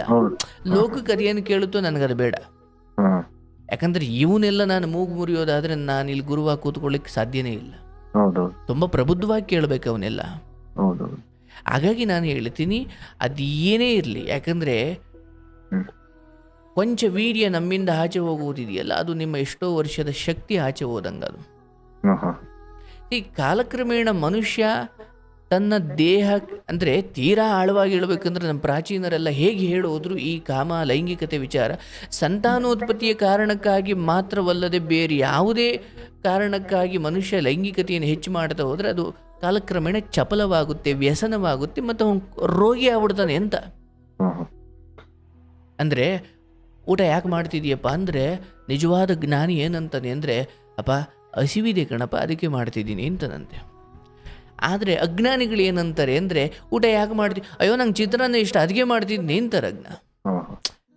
ಊಟ ಹಸಿವು, ನನಗೆ ಊಟ ಮಾಡಿದ್ರೆ ಹೊಟ್ಟೆ ತುಂಬಬೇಕು ಅದಕ್ಕೆ ತಿಂತಿದ್ದೀನಿ ಅಂದರೆ ಅದು ಊಟ. ಇಲ್ಲ ನನಗಿದಿಷ್ಟ ಅದಕ್ಕೆ ನಾನು ತಿಂತಿದ್ದೀನಿ ಅಂದರೆ ಅದು ನಾಲ್ಗೆ ರುಚಿ, ಅದು ಚಪಲ. ಹಂಗೋಗ್ಬಿಟ್ರೆ ಊಟವೂ ವಿಷವಾಗ್ಬಿಡುತ್ತಂತೆ. ಹಸಿವಿಗೆ ತಿಂದರೆ ಅದು ಅಮೃತ, ಚಪಲಕ್ಕೆ ತಿಂದರೆ ಅದು ವಿಷ. ಕಾಮವೂ ಅಷ್ಟೇ. ಸಂತಾನೋತ್ಪತ್ತಿಗೆ ಅಂತ ಮಾತ್ರ ಹೇಳಲ್ಲ, ಮಿತಿ ಇದ್ದರೆ ಅದು ಅಮೃತ. ಅದು ಯಾರೊಂದಿಗೆ ಯಾರ ಜೊತೆ ಬೇಕಾ ಅವ್ರ ಜೊತೆ ಅಂತ. ನಾಯಿಗೂ ಮನುಷ್ಯಗೂ ಏನು ವ್ಯತ್ಯಾಸ? ಮತ್ತೆ ಏನು ವ್ಯತ್ಯಾಸ ಇರಲ್ಲ. ಅವ್ರಿಗೆ ಅದು ಇಲ್ಲದೆ ಇರ್ಬೋದು, ನಿಮಗೆ ಆ ಧರ್ಮ ಪ್ರಜ್ಞೆ ಇರಬೇಕಲ್ಲ. ಅವ್ರು ಯಾಕೆ ಬರೆಸ್ಕೊಂಡ್ರು, ಅವ್ರು ಎಲ್ಲಿ ಹೋಗಿದ್ರು, ನಿಮ್ಗೆ ಅದು ಬೇಡ. ಯಾಕಂದ್ರೆ ಅದನ್ನೆಲ್ಲ ಮೀರಿನೇ ಒಪ್ಕೊಂಡಿರೋದಲ್ಲ. ಅದನ್ನು ಎತ್ತಾಡೋಕೆ ಹೋಗಬೇಡಿ. ಆ ಮೂಲಕ ನೀವು ಅವ್ರಿಗೆ ನೋವು ಕೊಡೋದು ಬೇಡ. ಅದನ್ನು ಭಗವಂತ ನೋಡ್ಕೊಳ್ತಾನೆ, ಶಿಕ್ಷೆ ಕೊಟ್ಟಿರ್ಬೋದು, ಗೊತ್ತಿಲ್ಲ. ನಾವು ಅದನ್ನು ಎತ್ತಾಡೋಕೆ ಹೋಗಬಾರ್ದು. ಆದರೆ ಹೀಗೆ ನಾನು ಹತ್ರ ಹೋದರೆ ಅಥವಾ ನಾನು ಇಂಥ ವಿಚಾರವನ್ನು ಪ್ರಸ್ತಾಪಿಸಿದ್ರೆ ನನ್ನ ಮೇಲೆ ಆಪಾದನೆ ಮಾಡೋದು ಬೇಡ. ಸ್ವಾಭಿಮಾನಕ್ಕಿಂತ ಆ ಸುಖ ದೊಡ್ಡದಲ್ಲ, ಬೇಡ. ನೀವು ಅದನ್ನು ಬೇಕು ಅಂತ ಹಠ ಹಿಡಿದ್ರೆ ಕುಷ್ಠರೋಗಿ ಆಗ್ಬಿಡ್ತೀರಾ. ಬೇಡ ಅಂತ ನೀವು ಮನಸ್ಸಿಗೆ ರೂಢಿ ಮಾಡಿಸಿದ್ರೆ ಅದು ಬೇಡ. ಅಂದರೆ ನಿಮ್ಮ ಮನಸ್ಸಿಗೆ ನೀವೇನು ಹೇಳ್ತೀರೋ ಅದು ಹಂಗೆ. ಇವಳು ಅಲ್ದಿರ ನಾನು ಇನ್ನೊಬ್ಳ ಹತ್ರ ಹೋಗ್ತೀನಿ ಅಂತ ನಿಮ್ಮ ಮನಸ್ಸಿಗೆ ಟ್ರೈನ್ ಮಾಡಿದ್ರೆ ನಾಳೆ ಅದು ಕೇಳುತ್ತದು. ಇಲ್ಲ ಗುರುಗಳು, ಅದೊಂದು ತಪ್ಪು ಮಾಡಲಿಲ್ಲ ನಾನು. ಅಲ್ಲ, ಹಂಗೊಂದು ವೇಳೆ ಧರ್ಮ ಅರ್ಥ ಕಾಮ ಯಾವುದರಲ್ಲೇ ಆಗಿರ್ಬೋದು, ಒಂದು ರೀತಿ ನೀತಿ ಇದು ನಂದು ಇಷ್ಟರಲ್ಲೇ ನಾನು ಇರಬೇಕು ಅನ್ನೋ ಈ ಕಟ್ಟುಪಾಡನ್ನು ಮೀರಿ ಯಾರು ಹೋಗ್ತಾರೋ ಧರ್ಮ ಅರ್ಥ ಕಾಮ ಇವೆಲ್ಲವೂ ಅವರಿಗೆ ನರಕವನ್ನೇ ತಂದೊಡ್ಡುತ್ತೆ. ಮೋಕ್ಷದ ಕಡೆ ಕರ್ಕೊಂಡು ಹೋಗ್ಬೇಕಾದ ಇವೆಲ್ಲ ನೀತಿಗೆಟ್ರೆ ನರಕದ ಕಡೆ ಕರ್ಕೊಂಡು ಹೋಗ್ತವೆ. ಕಾಮ ಎಲ್ಲಿರ್ಬೇಕು ಅಲ್ಲಿರಬೇಕು, ಯಾರೊಂದಿಗಿರ್ಬೇಕು ಅವರೊಂದಿಗಿದ್ರೆ ಅದು ಮೋಕ್ಷದ ಕಡೆ ಕರ್ಕೊಂಡು ಹೋಗುತ್ತೆ. ನಾನು ಯಾರ್ಯಾರ ಜೊತೆನೋ ಅಂದ್ರೆ ಅದು ನರಕ. ಅದು ಇಲ್ಲ ಗುರುಗಳೇ, ಮುಂಚೆದಾದ್ರೂ ನಾನು ಅಷ್ಟೇ ಇದು ಮಾಡಿದ್ರು ಅವರು ಒಬ್ಬರ ಜೊತೆನೆ, ಇದಾದ್ರೂ ನಾನು ಇವ್ರೊಬ್ಬರ ಜೊತೆನೆ ಬಿಟ್ರೆ ನನಗೆ ಮತ್ತೆ ಇವ್ರು ಹೋದ್ರು ಎಲ್ಲ ಇದು ಮಾಡುತ್ತಲ್ಲ. ಲೋಕಕ್ಕೆ ಹೇಳಿದ್ದು ಒಂದು ಯಾವ್ದು ನನಗೆ ಬೇಕು ಅದನ್ನ ತಗೊಳ್ಳೋಣ, ಆಯ್ತಾ? ಸೊ ಆ ಹೆಣ್ಣು ತುಂಬಿದ ಸಭೆಯಲ್ಲಿ ನಿಮ್ಮ ಬಗ್ಗೆ ಅಂಥದ್ದೊಂದು ಆಪಾದನೆ ಮಾಡಬೇಕಾದ್ರೆ ಅಟ್ಲೀಸ್ಟ್ ನನಗೊಂದು ಸ್ವಾಭಿಮಾನ ಇರಬೇಕಲ್ಲ. ಓಕೆ, ಆಯಿತು. ಆಕೆಗೆ ಅವರ ಅಮ್ಮ ಮುಖ್ಯನೋ ಯಾರು ಮುಖ್ಯನೋ ಸರಿ, ಜಗತ್ತಿಷ್ಟೇ ಸರ್. ಯಾರಿಗೆ ಮುಖ್ಯ, ಯಾರಿಗೆ ಯಾರು ಮುಖ್ಯ ಅವ್ರ ಜೊತೆನೇ ಇರೋಕೆ ಇಷ್ಟಪಡ್ತಾರೆ. ಬಟ್ ನಾವು ಅವ್ರಿಗೆ ಮುಖ್ಯ ಅಲ್ಲ ಅಂತ ಗೊತ್ತಾದ ಮೇಲೂ ಹಿಂದೆ ತಿರುಗೋದಿದೆಯಲ್ಲ, ಅದು ಸ್ವಾಭಿಮಾನ ಇಲ್ಲದ ಜೀವನ. ಅದು ಎಂಥರೇ ಆಗಲಿ, ಹಬ್ಬ ಅಂದರೆ 2 ದಿನ ಕರ್ಕೊಬೋದು, 3 ದಿನ ಕರ್ಕೊಂಬರ್ಬೋದು. ಇನ್ನು ಹಗ್ಗ ಕಟಾಕಳಕ್ಕಾಗುತ್ತಾ? ಬಿಟ್ಬಿಡಿ. ಡೈವರ್ಸು ಗೀವರ್ಸು ಇವೆಲ್ಲ ಕಾನೂನಾತ್ಮಕವಾಗಿ ಬೇಕಷ್ಟೇ. ಏನು ಇದನ್ನು ಕೊಟ್ಟು ಇನ್ನೊಂದು ಹಂಗೆ ಆಗಬೇಕು ಅಂದಾಗಲೇ ಆ ಹುಡುಗಿ ಹತ್ರ ಡೈವರ್ಸ್ ತಗೊಳ್ಳಿಲ್ಲ, ಈಗ ಯಾಕೆ ತಗೊಳ್ತೀರಾ? ಇವರು ನಮಗೆ ದುಡ್ಡು ಕೊಡ್ಬೇಕು, ಅದು ಕೊಡ್ಬೇಕು, ಇದು ಕೊಡ್ಬೇಕು ಅಂತಾರೆ. ಕೊಟ್ರೆ ಅಲ್ಲಪ್ಪ, ಈಗ ಡೈವರ್ಸ್ ಕೊಟ್ಟುಬಿಟ್ರೆ ಅದನ್ನೆಲ್ಲ ತಗೊಳ್ಳಲ್ವ ಅವರು? ದುಡ್ಡು ತಗೊಳ್ಳಲ್ವ? ಅದೇ ದುಡ್ಡು ತಗೊಂತಾರೆ. ನಾವು ಹೇಳುದು, ನೀವು ಮತ್ತೆ ಇವತ್ತೇ ಇಷ್ಟು ಕೇಳ್ತೀರಿ, ನಾಳೆ ಇನ್ನೊಂದು ಕೇಳ್ತೀರಿ ಅಂತ ನಮ್ಮ ಇದು ಅಷ್ಟೇ. ಅವ್ರಿಗೆ ಬೇಕು ಅಂದ್ರೆ ಅವ್ರು ಡೈವರ್ಸ್ ತಗೊಳ್ಳಿ. ನನ್ನ ಪ್ರಕಾರ ಈ ವಿಚಾರದಲ್ಲಿ ಕೇಳೋದು ಕರೆಯೋದು ಯಾವುದಕ್ಕೂ ಹೋಗಬೇಡಿ. ಬೇಡ ಬೇಡ. ನಿಮ್ಮ ತಂದೆ ತಾಯಿ ತಂಗಿ ಎಲ್ಲ ಹೇಳ್ಬೋದು, ಬಟ್ ನೀವು ಸ್ವಲ್ಪ ಹತ್ತಿರದಿಂದ ನೋಡಿರೋರಾಗಿ ಬೇಡ. ಜೀವನ ಚೆನ್ನಾಗಿದೆ, ಮುಂದುವರ್ಸ್ಕೊಂಡು ಹೋಗಿ. ಆಕೆ ಬಗ್ಗೆ ಹಳೇದು ಏನೋ ಒಂದು ಕತೆ ಇದೆ, ಯಾರೋ ಕಿವಿಗೆ ತಲುಪಿಸಿದ್ರು, ಅದು ಆದಮೇಲೂ ನೀವು ದುಸ್ಸಾಹಸ ಕೈ ಹಾಕಿದ್ದೀರಿ. ಮತ್ತೆ ಯಾಕೆ? ಒಂದೋ ಕತೆ ಕೇಳಿ ಬುದ್ಧಿ ಕಲಿಬೇಕಿತ್ತು. ಇಲ್ಲ, ನಿಮ್ಮ ಬದುಕಲ್ಲಿ ಅದು ನಡೆದಾಗಲಾದ್ರೂ ಬುದ್ಧಿ ಕಲಿಬೇಕಲ್ವೇ? ಎರಡನ್ನೂ ಅದಾದ ಮೇಲೂ ನಮ್ಮ ಅಪ್ಪ ಹೇಳಿದ್ರು, ನಮ್ಮ ಅವ್ವ ಹೇಳಿದ್ರು, ನನ್ನ ತಂಗಿ ಹೇಳಿದ್ರು ಅಂದರೆ ಮತ್ತೆ ಅದೇ ಆಗುತ್ತಷ್ಟೇ, ಇದಕ್ಕಿಂತ ದೊಡ್ಡದಾಗುತ್ತಷ್ಟೇ. ಬೇಡ, ಅವ್ರ ಅಮ್ಮನ ಜೊತೆ ಅವ್ರು ಚೆನ್ನಾಗಿರಲಿ, ನೀವು ನಿಮ್ಮ ಅಪ್ಪ ಅಮ್ಮನ ಜೊತೆ ಚೆನ್ನಾಗಿರಿ. ಇಲ್ಲಿ ಡೈವರ್ಸು, ಅಲ್ಲಿ ಕೋರ್ಟು ಕೇಸು, ಅದು ನ್ಯಾಯ ಪಂಚಾಯತ್ ಏನು ಬೇಡ ಸರ್. ನಿಜವಾದ ಪ್ರೇಮ, ನಿಜವಾದ ಸಂಗಾತಿ, ಇದಕ್ಕೆ ಹೆಚ್ಚು ಕೋರ್ಟು ಕಚೇರಿ ನ್ಯಾಯ ಬೇಕಾಗೇ ಇಲ್ಲ. ಮೇಲ್ನೋಟಕ್ಕೆ ನೋಡಿದ್ರೆ ಹೌದಲ್ಲ. ಅವೆಲ್ಲ ಹೆಂಗಿರಬೇಕು ಅಂದರೆ, ನನ್ನ ರಾಮ ಬರ್ತಾನೆ ಅಂತ ಕಾದ ಸೀತೆ ಥರ, ಅಥವಾ ನನ್ನ ಸೀತೆ ಎಲ್ಲಿ ಹೋದ್ರೂ ಪವಿತ್ರಳಾಗಿ ಇದ್ದೇ ಇರ್ತಾಳೆ ಅನ್ನೋ ರಾಮನ್ ಥರ. ಇದು ಹಿಂಗಿದ್ರೆ ಚಂದ. ನಾನು 50 ಜನ ಕರ್ಕೊಂಬರೋದಾದರೆ ಅಲ್ಲೇ ಕೆಟ್ಟು ಹೋಯ್ತಲ್ವ ಅದು. ಬರ್ಬೋದು, ಬಟ್ ನಾನು ಇಷ್ಟು ಜನ ಕರ್ಕೊಂಬರೋ ಥರ ಆಯಿತು ಅಂದ್ರೆ ಅಲ್ಲೇ ಕೆಟ್ಟು ಹೋಯ್ತು ಅದು. ಅಂದರೆ ನಿಜವಾಗ್ಲೂ ಜ್ಞಾನದ ದೃಷ್ಟಿಯಿಂದ ನೋಡಿದ್ರೆ ಅದು ಅಲ್ಲೇ ಕೆಟ್ಟು ಹೋಗಿದೆ ಅಂತ ಅದು ನಿಮಗೂ ಗೊತ್ತಾಗುತ್ತೆ. ಬಟ್ ನಮ್ಮದು ಮೋಹದ ದೃಷ್ಟಿ ಅಲ್ವಾ. ಹಾಗಾಗಿ ಜ್ಞಾನದ ದೃಷ್ಟಿ ಬೆಳೆಸ್ಕೊಳ್ಳೋದು ಅನಿವಾರ್ಯ. ಕೆಲಸ ಇದೆ, ದುಡಿಮೆ ಇದೆ, ಜೀವನ ಮಾಡ್ತಿದ್ದೀರಿ, 4 ಜನಕ್ಕೆ ಕೆಲಸ ಕೊಟ್ಟು ಪುಣ್ಯ ಇದೆ, ಅಪ್ಪ ಅಮ್ಮ ಇದ್ದಾರೆ, ನಡೀಲಿ. ಮುಂದೆ ಏನಾಗಬೇಕು ಆಗುತ್ತೆ. ತುಂಬ ಯೋಚನೆ ಮಾಡಲಿಕ್ಕೆ ಹೋಗಬೇಡಿ. ಬಟ್ ಯಾವುದೇ ಕಾರಣಕ್ಕೂ ಒಬ್ರಿಗೆ ಬೈಯೋದು, ಒಡೆಯೋದು ಯಾವುದು ಮಾಡಬೇಡಿ. ಎಂತೆಂಥವ್ರು ಹೊಂಟೋದ್ರು, ನಮ್ಮದು ನಿಮ್ದು ಯಾವುದು ಬೇಡ. ಗುರುಗಳೇ, ಈಗ ನಂಗೆ ಈ ಮನುಷ್ಯ ಶಾಂತಿನ ಇಟ್ಕೋಬೇಕಂದ್ರೆ ಏನಾರು ಒಂದು, ಅಂದ್ರೆ ಈ ಬೆಳಗ್ಗೆ ಎದ್ದು ಯಾವ್ದಾರ ಒಂದು ಜಪ ಗಿಪ ಏನೋ ಒಂದು ಮಾಡ್ಬೇಕು. ಹಂಗೇನಿಲ್ಲ. ಈಗ ನಾನು ಹೇಳೋದು, ನಿಮ್ಮ ಜ್ಞಾನದ ಮಟ್ಟ ಹೆಚ್ಚಾಗಬೇಕಂದ್ರೆ ಮೊದಲು ತಿಳುವಳಿಕೆ ಬೇಕು. ನಮ್ಮಲ್ಲಿ ಯಾವಾಗಲೂ ಹೇಳ್ತಾರೆ, ಗುರುಗಳೇ ಯಾವುದಾದ್ರೂ ಮಂತ್ರ ಹೇಳ್ಕೊಡಿ ಏಕಾಗ್ರತೆಗೆ, ಯಾವುದಾದ್ರೂ ಮಂತ್ರ ಹೇಳ್ಕೊಡಿ ನಿದ್ದೆಗೆ, ಯಾವುದಾದ್ರೂ ಮಂತ್ರ ಹೇಳ್ಕೊಡಿ ನನಗೆ ನೆಮ್ಮದಿಯಾಗಿರೋ. ನೋಡಿ, ಎಲ್ಲಿಯವರೆಗೂ ಎಷ್ಟು ಮಂತ್ರ ಪಠಣೆ ಮಾಡಿದ್ರೂ ಮಂತ್ರದ ಅರ್ಥ ಗೊತ್ತಿಲ್ಲದೆ ಹೋದರೆ, ಮಂತ್ರದ ಅರ್ಥ ಅಂದರೆ ಮತ್ತೆ ಅಲ್ಲಿಗೆ ಜ್ಞಾನಕ್ಕೆ ಬಂದು ನಿಲ್ಲುತ್ತೆ. ಈಗ ನಾನು ಹೌದು ಅಂದರೆ, ನೀವು ಎಲ್ಲಿವರೆಗೂ ಇಂಥ ಮಹನೀಯರ ಪ್ರವಚನಗಳನ್ನ ಕೇಳ್ತಾ, ಅವ್ರು ಹೇಳೋ ಮಾತುಗಳು ಕೇಳ್ತಾ, ಈಗ ನೋಡಿ, ನಾನು ಇಷ್ಟೊತ್ತು ನಿಮಗೆ ಯಾವ ಮಂತ್ರ ಅಥವಾ ಸಂಸ್ಕೃತ ಶ್ಲೋಕವನ್ನು ಒಂದೂ ಬೆಳೆಸದೆ ನಾನು ಜ್ಞಾನವನ್ನಷ್ಟೇ ಹೇಳಿದೆ, ವಿವರಣೆ ಹೇಳಿದೆ. ಅಂದರೆ ಇವು ಹೆಚ್ಚು ನಿಮ್ಮ ಕಿವಿಗೆ ಬೀಳ್ತಾ ಬೀಳ್ತಾ ಬೀಳ್ತಾ ಹೋಗ್ತಾ ನೀವು ಆಗೋಗ್ಬಿಡ್ತೀರ. ಆವಾಗ ನಿಮಗೆ ಮಂತ್ರವೋ ಇನ್ನೇನೋ ನೋಡಿ, ಬೆಳಗ್ಗೆ ಬೇಗ ಎದ್ದೇಳೋದು ಅಥವಾ ಒಂದು ಏಕಾಗ್ರತೆಗೋಸ್ಕರ ಜಪಮಣಿ ಹಿಡಿದು ಒಂದು ಯಾವುದೋ ಮಂತ್ರವನ್ನು 108 ಬಾರಿ ಪಠಿಸೋದು, ಅದಕ್ಕೆ ಅದರದೇ ಆದ ಶಕ್ತಿ ಇದೆ, ಇಲ್ಲ ಅಂತ ನಾನು ಹೇಳಲ್ಲ. ಬಟ್ ಬದುಕನ್ನು ಈ ಮಟ್ಟಿಗೆ ಕಳೆದಿರೋ ಒಂದು ಹಂತ ಆದಮೇಲೆ ಯಾವ್ಯಾವರ ಒಬ್ಬರ ಕೋಪವನ್ನು ನಾನು ಹೇಗೆ ತಗೊಳ್ಬೇಕು, ಒಬ್ಬರ ಅಹಂಕಾರವನ್ನು ನಾನು ಹೇಗೆ ತಗೊಳ್ಬೇಕು, ಒಬ್ಬರ ಹಠವನ್ನು ನಾನು ಹೇಗೆ ತಗೊಳ್ಬೇಕು, ಹೆಂಡತಿ ವರ್ತನೆ, ಅಪ್ಪನ ವರ್ತನೆ, ಇದನ್ನು ಹೇಗೆ ತಗೊಳ್ಬೇಕು, ಹಿಂದೆ ಪ್ರಾಚೀನರು ಅಥವಾ ಮಹಾತ್ಮರು ಹೇಗೆ ತಗೊಂಡು ಹೋಗಿದ್ದಾರೆ, ಈ ಜ್ಞಾನ ಹಿಂದಿನವರು ನನಗೆ ಗೊತ್ತಿದ್ದರೆ ಓಕೆ, ನಾನು ಇಲ್ಲಿ ಹಿಂಗೆ ಬದುಕಬೇಕು ಅಂತ ನನಗೂ ಒಂದು ತಿಳುವಳಿಕೆ ಬರುತ್ತೆ. ನಾನು ಜ್ಞಾನವನ್ನು, ಪ್ರವಚನವನ್ನು, ಪುಸ್ತಕವನ್ನು, ಈ ತಿಳುವಳಿಕೆಯನ್ನು ನಾನು ಕೇಳೇ ಇಲ್ಲ ಅಂದರೆ ಸುಮ್ಮನೆ 2 ಮಂತ್ರ ತಿಳ್ಕೊಂಡ್ರೆ ಏನೂ ಆಗಲ್ಲಪ್ಪ ಜೀವನದಲ್ಲಿ. ಬೆಳಗ್ಗೆದ್ದು ನಾನು ಇವತ್ತಿಗೂ ಮಾಡುವಂಥದ್ದು, ಎದ್ದ ತಕ್ಷಣ ನನ್ನ ಪ್ರವಚನವನ್ನು ನಾನು ಕೇಳೋದೇ ಇಲ್ಲ. ಯಾರೊಬ್ಬರು ಮಹನೀಯರ್ದ ಒಂದು ಪ್ರವಚನ ನಾನು ನಾನು ಆಮೇಲೆ ಧ್ಯಾನ ಮಾಡ್ತೀನಿ, ಪ್ರಾಣಾಯಾಮ ಮಾಡ್ತೀನಿ, ಅಥವಾ ನಾನು ಆನಂತರ ಸ್ವಲ್ಪ ಮೌನವಾಗಿ ಕೂತ್ಕೊಳ್ತೀನಿ, ಪುಸ್ತಕ ಓದ್ತೀನಿ, ಆಮೇಲೆ ನಾನು ಜಿಮ್ಗೆ ಹೋಗ್ತೀನಿ, ಆಮೇಲೆ ನಾನು ಕೌನ್ಸ್ಲಿಂಗ್ ಶುರು ಮಾಡ್ತೀನಿ, ಆಮೇಲೆ ಜನಗಳು ಬಂದಿರ್ತಾರೆ, ಮತ್ತು ಪುಸ್ತಕವನ್ನು ಓದ್ತೀನಿ, ಮತ್ತು ತಾಯಿಗೆ ಸಮಯ ಕೊಡ್ತೀನಿ, ನನ್ನ ಮನೇಲಿ ನಾನು ನಗ್ತಾ ಮನೆಗೆ ಮಗನಾಗಿ ಖುಷಿಯಾಗಿ ಒಂದಷ್ಟು ಸಮಯ ಕಳೀತೀನಿ, ಮತ್ತು ಕಾರ್ಯಕ್ರಮ ಶುರುವಾಗುತ್ತೆ, ಮತ್ತು ರಾತ್ರಿ 11 ಗಂಟೆ ಮುಗಿಸ್ತೀನಿ, ಮತ್ತು ಹೋಗಿ ಮಲ್ಕೊಳ್ತೀನಿ. ನಂದೊಂದು ಅದ್ಭುತವಾದ ದಿನಚರಿ ಇದೆ. ಅದನ್ನು ಮೀರಿ ಇನ್ನೇನೋ ಕೆಟ್ಟ ಕಡೆ ಹೋಗ್ಲಿಕ್ಕೆ ನಾನು ಗಮನ ಬಿಡೋದೇ ಇಲ್ಲ. ನಾನು ಅಂದರೆ ಇದೆಲ್ಲ ಹೆಂಗಾಗುತ್ತೆ ಅಂದರೆ, ನೀವು ಮಾತೆತ್ತಿದ್ರೆ ನಿಮ್ಮ ಕಾಲರ್ ಟ್ಯೂನ್, ರಿಂಗ್ ಟೋನಿಂದ ಹಿಡಿದು ಎಲ್ಲವೂ ಕೂಡ ನಿಮ್ಮನ್ನು ಮೋಟಿವೇಟ್ ಮಾಡೋ ಥರನೇ ಇಟ್ಕೊಂಡಿರಬೇಕು. ಬೆಳಗ್ಗೆದ್ದು ನೀವು ಒಂದು ಯಾವುದೋ ಒಂದು ಪ್ರವಚನ ನೀವು ಅವ್ರನ್ನ ನೋಡೋದು ಬೇಡ, ಒಂದು ಧ್ವನಿಯನ್ನು ಆನ್ ಮಾಡಿಬಿಟ್ಬಿಟ್ರೆ ಕೇಳ್ತಾ ನೀವು ಸುಮ್ಮನೆ ಈ ಕಾರ್ಯಕ್ರಮ ಕೇಳ್ತಾನೆ ನಿಮಗೊಂದೇನೋ ಒಂದು ತಿಳುವಳಿಕೆ ಬಂದಿರ್ಬೋದು. ಇದು ನೆಮ್ಮದಿ ಸಿಕ್ತು ಅದು ಪೂರ್ಣತೆ ತುಂಬ ದೂರ ಹೋದ್ಮೇಲೆ ಸಿಗುತ್ತೆ, ಆ ನೆಮ್ಮದಿಯ ಕಟ್ಟಕಡೆಯ ಬಿಂದು. ಬಟ್ ಅಲ್ಲಿವರೆಗೂ ನಾವೆಲ್ಲ ಅಪರಿಪೂರ್ಣರೇ, ಅತೃಪ್ತಿಗಳೇ. ಸರ್ ಸಿಕ್ತು ಸರ್ ಮೋಟಿವೇಶನ್, ಮತ್ತು ರಾತ್ರಿ ಹಂಗೆ ಆಗ್ಬಿಡ್ತು ಸರ್. ಯಾಕೆ ಹಂಗಾಯಿತು ಅಂದರೆ, ನಾನು ಯಾವುದು ಅಂದರೆ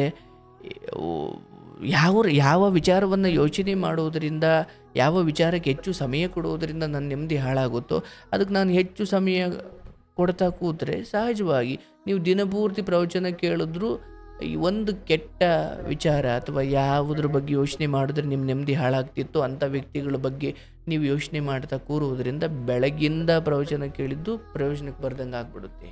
ಸೊ ನೀವೇನು ಮಾಡಬೇಕು, ಬೆಳಗ್ಗೆ ಬೇಗಿದ್ದು ಹೇಳಬೇಕು ಸ್ವಲ್ಪ, ಮತ್ತು ಆದಷ್ಟು ಬಿಡುವಾಗಿದ್ದಾಗ ಯಾವಾಗ ಬೇಕು ಆವಾಗ ಒಳ್ಳೊಳ್ಳೆ ಕಥೆಗಳಿದ್ದಾವೆ, ಒಳ್ಳೊಳ್ಳೆ ಪ್ರವಚನಗಳಿದ್ದಾವೆ, ಕೇಳ್ತಾ ಹೋಗಬೇಕು. ಈ ಬದುಕಿನ ಬಗ್ಗೆ, ಈ ಹುಟ್ಟು ಸಾವು, ಆತ್ಮ ಅಥವಾ ಈ ಜಂಜಾಟ, ಈ ಸಂಸಾರ, ಈ ಮಗ, ಈ ಹೆಂಡತಿ, ಇದು ಯಾಕೆ ನಾವು ಸಿಗಾಕೊಂಡಿದ್ದೀವಿ, ಇದನ್ನು ಹೆಂಗೆ ನಿಭಾಯಿಸಬೇಕು, ಇದನ್ನು ಹೆಂಗೆ ಮೀರಬೇಕು, ಇದನ್ನು ಕೇಳಿ ತಿಳ್ಕೊಳ್ಳೋದ ಹೊರತು ನಾವು ಇದನ್ನೆಲ್ಲ ಹೆಂಗಾಯ್ತು ಹಂಗೆ ನೋಡ್ತೀವಿ. ಸತ್ಯ ಹಂಗಿಲ್ಲ, ಸತ್ಯ ಬೇರೆ ಇದೆ. ಅದನ್ನು ಜ್ಞಾನ ದೃಷ್ಟಿ ಅಂತಾರೆ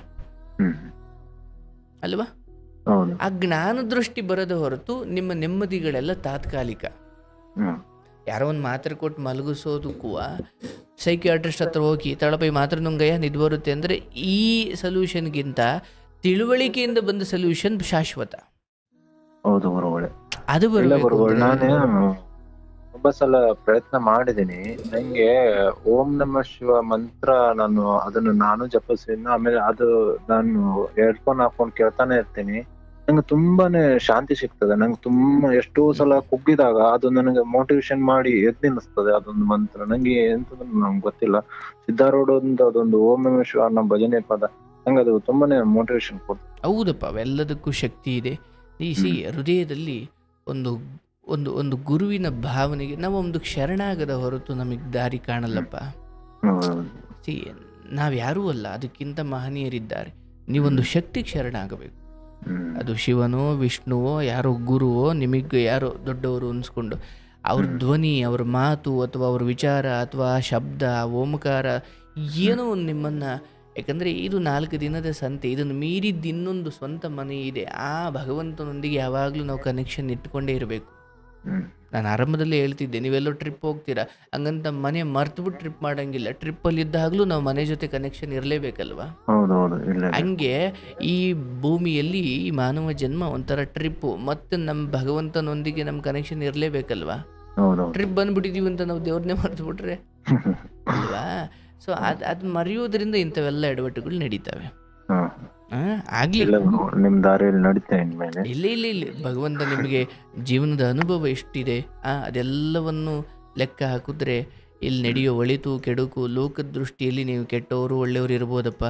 ಅನುಭವಗಳು ನಿಜವಾಗಲೂ ವರ. ನೆಕ್ಸ್ಟ್ ನೀವು ತುಂಬ ಎಚ್ಚರಿಕೆಯಾಗಿ ನಡೆಯೋದು ಯಾಕೆ ಅಂದರೆ ಇವೆಲ್ಲ ನಡೆದಿರೋದಕ್ಕೆ. ಇಲ್ಲಾಂದ್ರೆ ಈ ತಪ್ಪನ್ನು ಇನ್ನೊಂದು 5 ವರ್ಷ ಬಿಟ್ಟು ಮಾಡ್ತಿದ್ರಿ ಅಷ್ಟೇ. ಏನ್ ತಪ್ಪ ಆದ್ರೂ ಬೇಗ ಆಗ್ಬಿಡ್ಲಪ್ಪ ಅಂತನೊಬ್ಬ ಯಾರು ದೊಡ್ಡವರು. ಯಾಕಂದ್ರೆ ಉಳಿದಿರೋ ಜೀವನನಾದ್ರೂ ತಿದ್ದುಕೊಂಡು ಬದುಕ್ತೀನಿ ಅಂತ. 50ರಲ್ಲಿ ಆಗ್ಬಿಟ್ರೆ ಅಲ್ಲಿ ತಿದ್ದುಕೊಳಕ್ ಅವಕಾಶವೇ ಇರಲ್ಲ. ನಂಗೆ ಅದೇ ಈಗ ನಂಗೆ ಕಾಡುವಂತ ಪ್ರಶ್ನೆ ಅದಷ್ಟೇ. ನಾನು ಈಗ ಏನು ನನ್ನ ಇಷ್ಟು ಸಮಯ ಇದೆಯಲ್ಲ, 2 ದಿನ ಬದುಕಲಿ, ಆ 2 ದಿನದಲ್ಲಿ ನನ್ಗೆ ಏನು ನಾನು ತಪ್ಪುಗಳನ್ನು ಮಾಡಿದ್ರೆ ಅದನ್ನು ಸರಿ ಮಾಡ್ಕೊಂಡೇ ಹೋಗ್ಬೇಕು.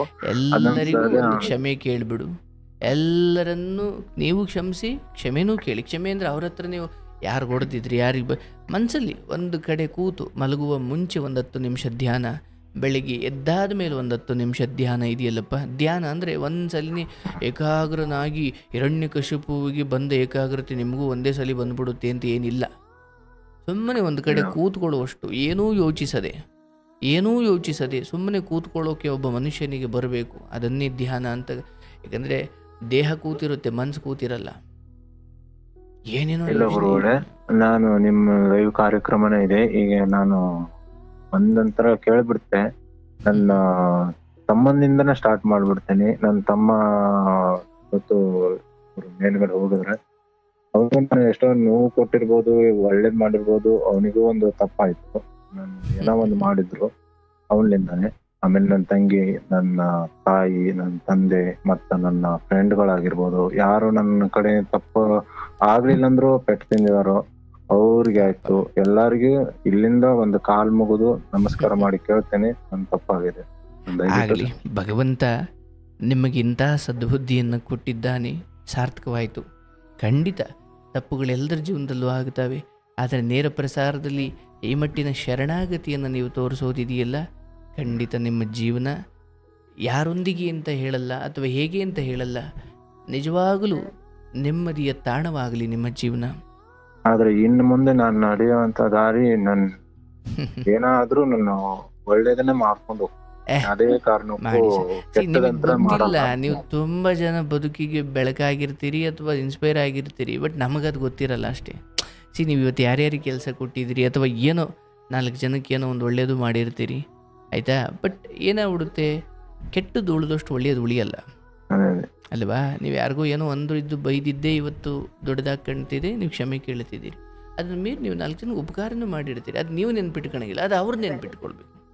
ನಮ್ಮ ತಪ್ಪನ್ನು ನಾವು ನೆನ್ಪಿಟ್ಕೊಳ್ಬೇಕು, ನಮ್ಮ ಒಳ್ಳೇದನ್ನು ಅವ್ರು ನೆನ್ಪಿಟ್ಕೊಳ್ಬೇಕು. ಅದರಿಂದ ಇದೆಲ್ಲ ಉಲ್ಟಾ ಸಮಾಜದಲ್ಲಿ ಯಾರು ಉಳಿಸ್ಕೊಂಡು ಹೋಗಲ್ಲ ಸರ್. ಆಗಿದೆ ನಂಗೆ ಸುಮಾರು ಅಂತದೆಲ್ಲ ಆಗಿದೆ ಸರ್. ಈಗ ಆದ್ರೂ ಬೇಡ, ಉಳಿಸ್ಕೊಳ್ಳೋದು ಬೇಡ. ನಾವೇನ್ ಮಾಡ್ತೇವೆ ನನ್ ಮನ್ಸಿಗೆ ಗೊತ್ತಿರ್ಲಿ, ಇನ್ನೊಬ್ರಿಗೆ ಒಳ್ಳೇದಂತ ಹೇಳಿ ಪ್ರೂವ್ ಮಾಡಂಗಲ್ಲ. ನನ್ನ ಆತ್ಮಕ್ಕೆ ಆ ಮೇಲೊಬ್ಬಂಗೆ ನಾವು ಒಳ್ಳೆಯವನಾದ್ರೆ ನೋಡಿ. ನೀವು ಆಗ್ಲೇ ಹೇಳಿದ್ರಿ, ನಾನು ಯಾರ್ಯಾರಿಗೂ ಹೊಡೆದು ಬಿಟ್ಟಿದ್ದೀನಿ, ಯಾರ್ಯಾರಿಗೂ ತೊಂದರೆ ಕೊಟ್ಟು ಬಿಟ್ಟಿದ್ದೀನಿ, ಅವೆಲ್ಲ ಇವತ್ತು ನನ್ನನ್ನು ಕಾಡ್ತಿದ್ದಾವೆ ಅಂತ. ಕೆಟ್ಟದ್ದು ಹೆಂಗೆ ನಿಮ್ಮನ್ನು ಕಾಡ್ತಿದ್ದಾವೋ ಒಳ್ಳೇದು ನಿಮ್ಮನ್ನು ಕಾಯ್ತಾವೆ ಕೂಡ, ಅದು ನಿಮಗೆ ನೆನಪಿರ್ಲಿ. ಜನ ಮರಿಬಹುದು. ಇದೊಂದು ಮಾತಂತ್ರೆ ಗುರುಗಳೇ ಮೆಚ್ಚಬೇಕಾಯ್ದೆ. ನಾನು ಇಷ್ಟುವರೆಗೆ ನನಗೆ 3 ವರ್ಷದಿಂದ 4 ವರ್ಷ ಅಲ್ಲ, ನಾನು ಮಾಡಿಸ್ತಾನೆ ಇದ್ದೇನೆ 6 ತಿಂಗಳಿಗೆ. ಅದು ಮತ್ತು ಅದನ್ನೇ ಬರ್ತಾ ಇದೆ, ಅಂದ್ರೆ ನನ್ನಲ್ಲಿ ಕಾಯ್ತಾ ಇದೆ ಅನ್ನೋ ಒಂದು ನಂಬಿಕೆ ನನಗೆ ಬಹಳ. ಯಾಕಂದ್ರೆ ನಮ್ಗೆ ಕರ್ಮ ಕಾಡೋದು ಹೌದು, ಅದೇ ಕರ್ಮ ಕಾಯುವುದು ಹೌದು. ಆದ್ರೆ ಕರ್ಮ ಶುದ್ಧ ಕರ್ಮವೋ ಪಾಪ ಕರ್ಮವೋ ಅದು ನಮಗ್ ಬಿಟ್ಟಿದ್ದು. ಹೌದು, ಕರ್ಮ ಕಾಡುತ್ತೆ ಯಾವುದು ಪಾಪ ಕರ್ಮ, ಕರ್ಮ ಕಾಯುತ್ತೆ ಯಾವುದು ಪುಣ್ಯ ಕರ್ಮ. ಹಾಗಾಗಿ ನಮ್ಮ ಕರ್ಮಗಳು ಶುದ್ಧವಾಗಿರ್ಲಿ, ಉಳಿದದ್ದು ವಿಧಿಯ ಇಚ್ಛೆ ಅಲ್ವಾ. ಒಳ್ಳೇದಾಗ್ಲಿ, ಭಗವಾನ್ ನಿಮ್ಮನ್ನು ಚೆನ್ನಾಗಿಡ್ಲಿ, ಇನ್ನೂ ಹೆಚ್ಚು ಕೆಲಸ ಸಿಗಲಿ, ಇನ್ನೂ ಹೆಚ್ಚು ಜನಕ್ಕೆ ನೀವು ಏನು ದಾರಿ ತೋರಿಸುವಂತಾಗಲಿ, ಹೆಚ್ಚು ಮನೆಗಳು ಕಾಂಟ್ರಾಕ್ಟ್ಗಳು ಸಿಗಲಿ, ಪ್ರಾಜೆಕ್ಟ್ಗಳು ಸಿಗಲಿ. ನಿಮಗೆ ಯಾರು ನಂಬಿ ಕೆಲಸ ಕೊಟ್ಟಿದ್ದಾರೋ ಅದನ್ನ ಉಳಿಸ್ಕೊಂಡು ಹೋಗಿ, ಅಪ್ಪ ಅಮ್ಮನ ಚೆನ್ನಾಗಿ ನೋಡ್ಕೊಳ್ಳಿ. ಹೆಂಡತಿ ವಿಚಾರ ಡೈವರ್ಸ್ ಅದು ಇದು ಅಂತ ಹೋಗಬೇಡಿ, ಅದು ಹಾಕಿ ಅಲ್ಲಿರಲಿ, ನೀವು ಬಾಡಿಗೆ ನೀವಿರಿ, ಬಂದ ಕಾಲಕ್ಕೂ ನೋಡ್ಕೊಳ್ಳೋಣ. ಮಗಂದು ಏನಿದೆ ಸ್ವಲ್ಪ ವಿಶ್ವಾಸಕ್ಕೆ ತಗೊಳ್ಳೋ ಪ್ರಯತ್ನ ಮಾಡಿ. ಆತನ ಕರ್ತವ್ಯ ತಂದೆಯಾಗಿ ಏನು ಮಾಡಬೇಕು ಮುಂದೋ ಇವತ್ತು ಅದನ್ನು ಮಾಡ್ತಾ ಹೋಗಿ, ಕೊರಗ್ತಾ ಕೂರಬೇಡಿ. ಟೈಮ್ ಊಟ ಮಾಡಿ, ಕಾರ್ಯಕ್ರಮ ಕೇಳ್ತಾ ಇರಿ. ಒಳ್ಳೇದಾಗಲಿ, ಆಯ್ತಾ ಗುರುಗಳೇ? ನಿಮ್ಮ ಪರ್ಸನಲ್ ನಂಬರ್ ಸಿಗ್ಬೋದು ನನಗೆ?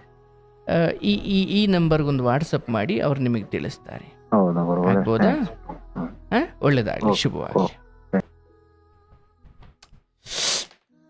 ಗೋವಿಂದ. ನೋಡಿ, ಪಾಪ ಅವ್ರದ್ದು ಒಂದಷ್ಟು ಗೊಂದಲಗಳು, ಪಶ್ಚಾತ್ತಾಪಗಳು ಇವ್ರ ಕಥೆಯಿಂದ ಒಂದು ತಿಳ್ಕೊಳ್ಬೋದು. ಮದುವೆ ಅನ್ನೋ ವಿಚಾರದಲ್ಲಿ ಸ್ವಲ್ಪ ಎಡವುದ್ರು. ಮೊದಲನೇ ಸರಿ ಹೋಗದೆ ಹೋದ್ರೆ 2ನೇದಾಗೋಣ ಬಿಡು ಅನ್ನಂಗಿಲ್ಲ. ಆದಷ್ಟು ತುಂಬ ಗೌರವಾನ್ವಿತವಾಗಿ ಮುಂದುವರಿರಿ ಮದುವೆ ಅನ್ನೋ ವಿಚಾರದಲ್ಲಿ. ಒಳ್ಳೆಯದಾಗಲಿ, ನಿಮಗೆ ಶುಭವಾಗಲಿ.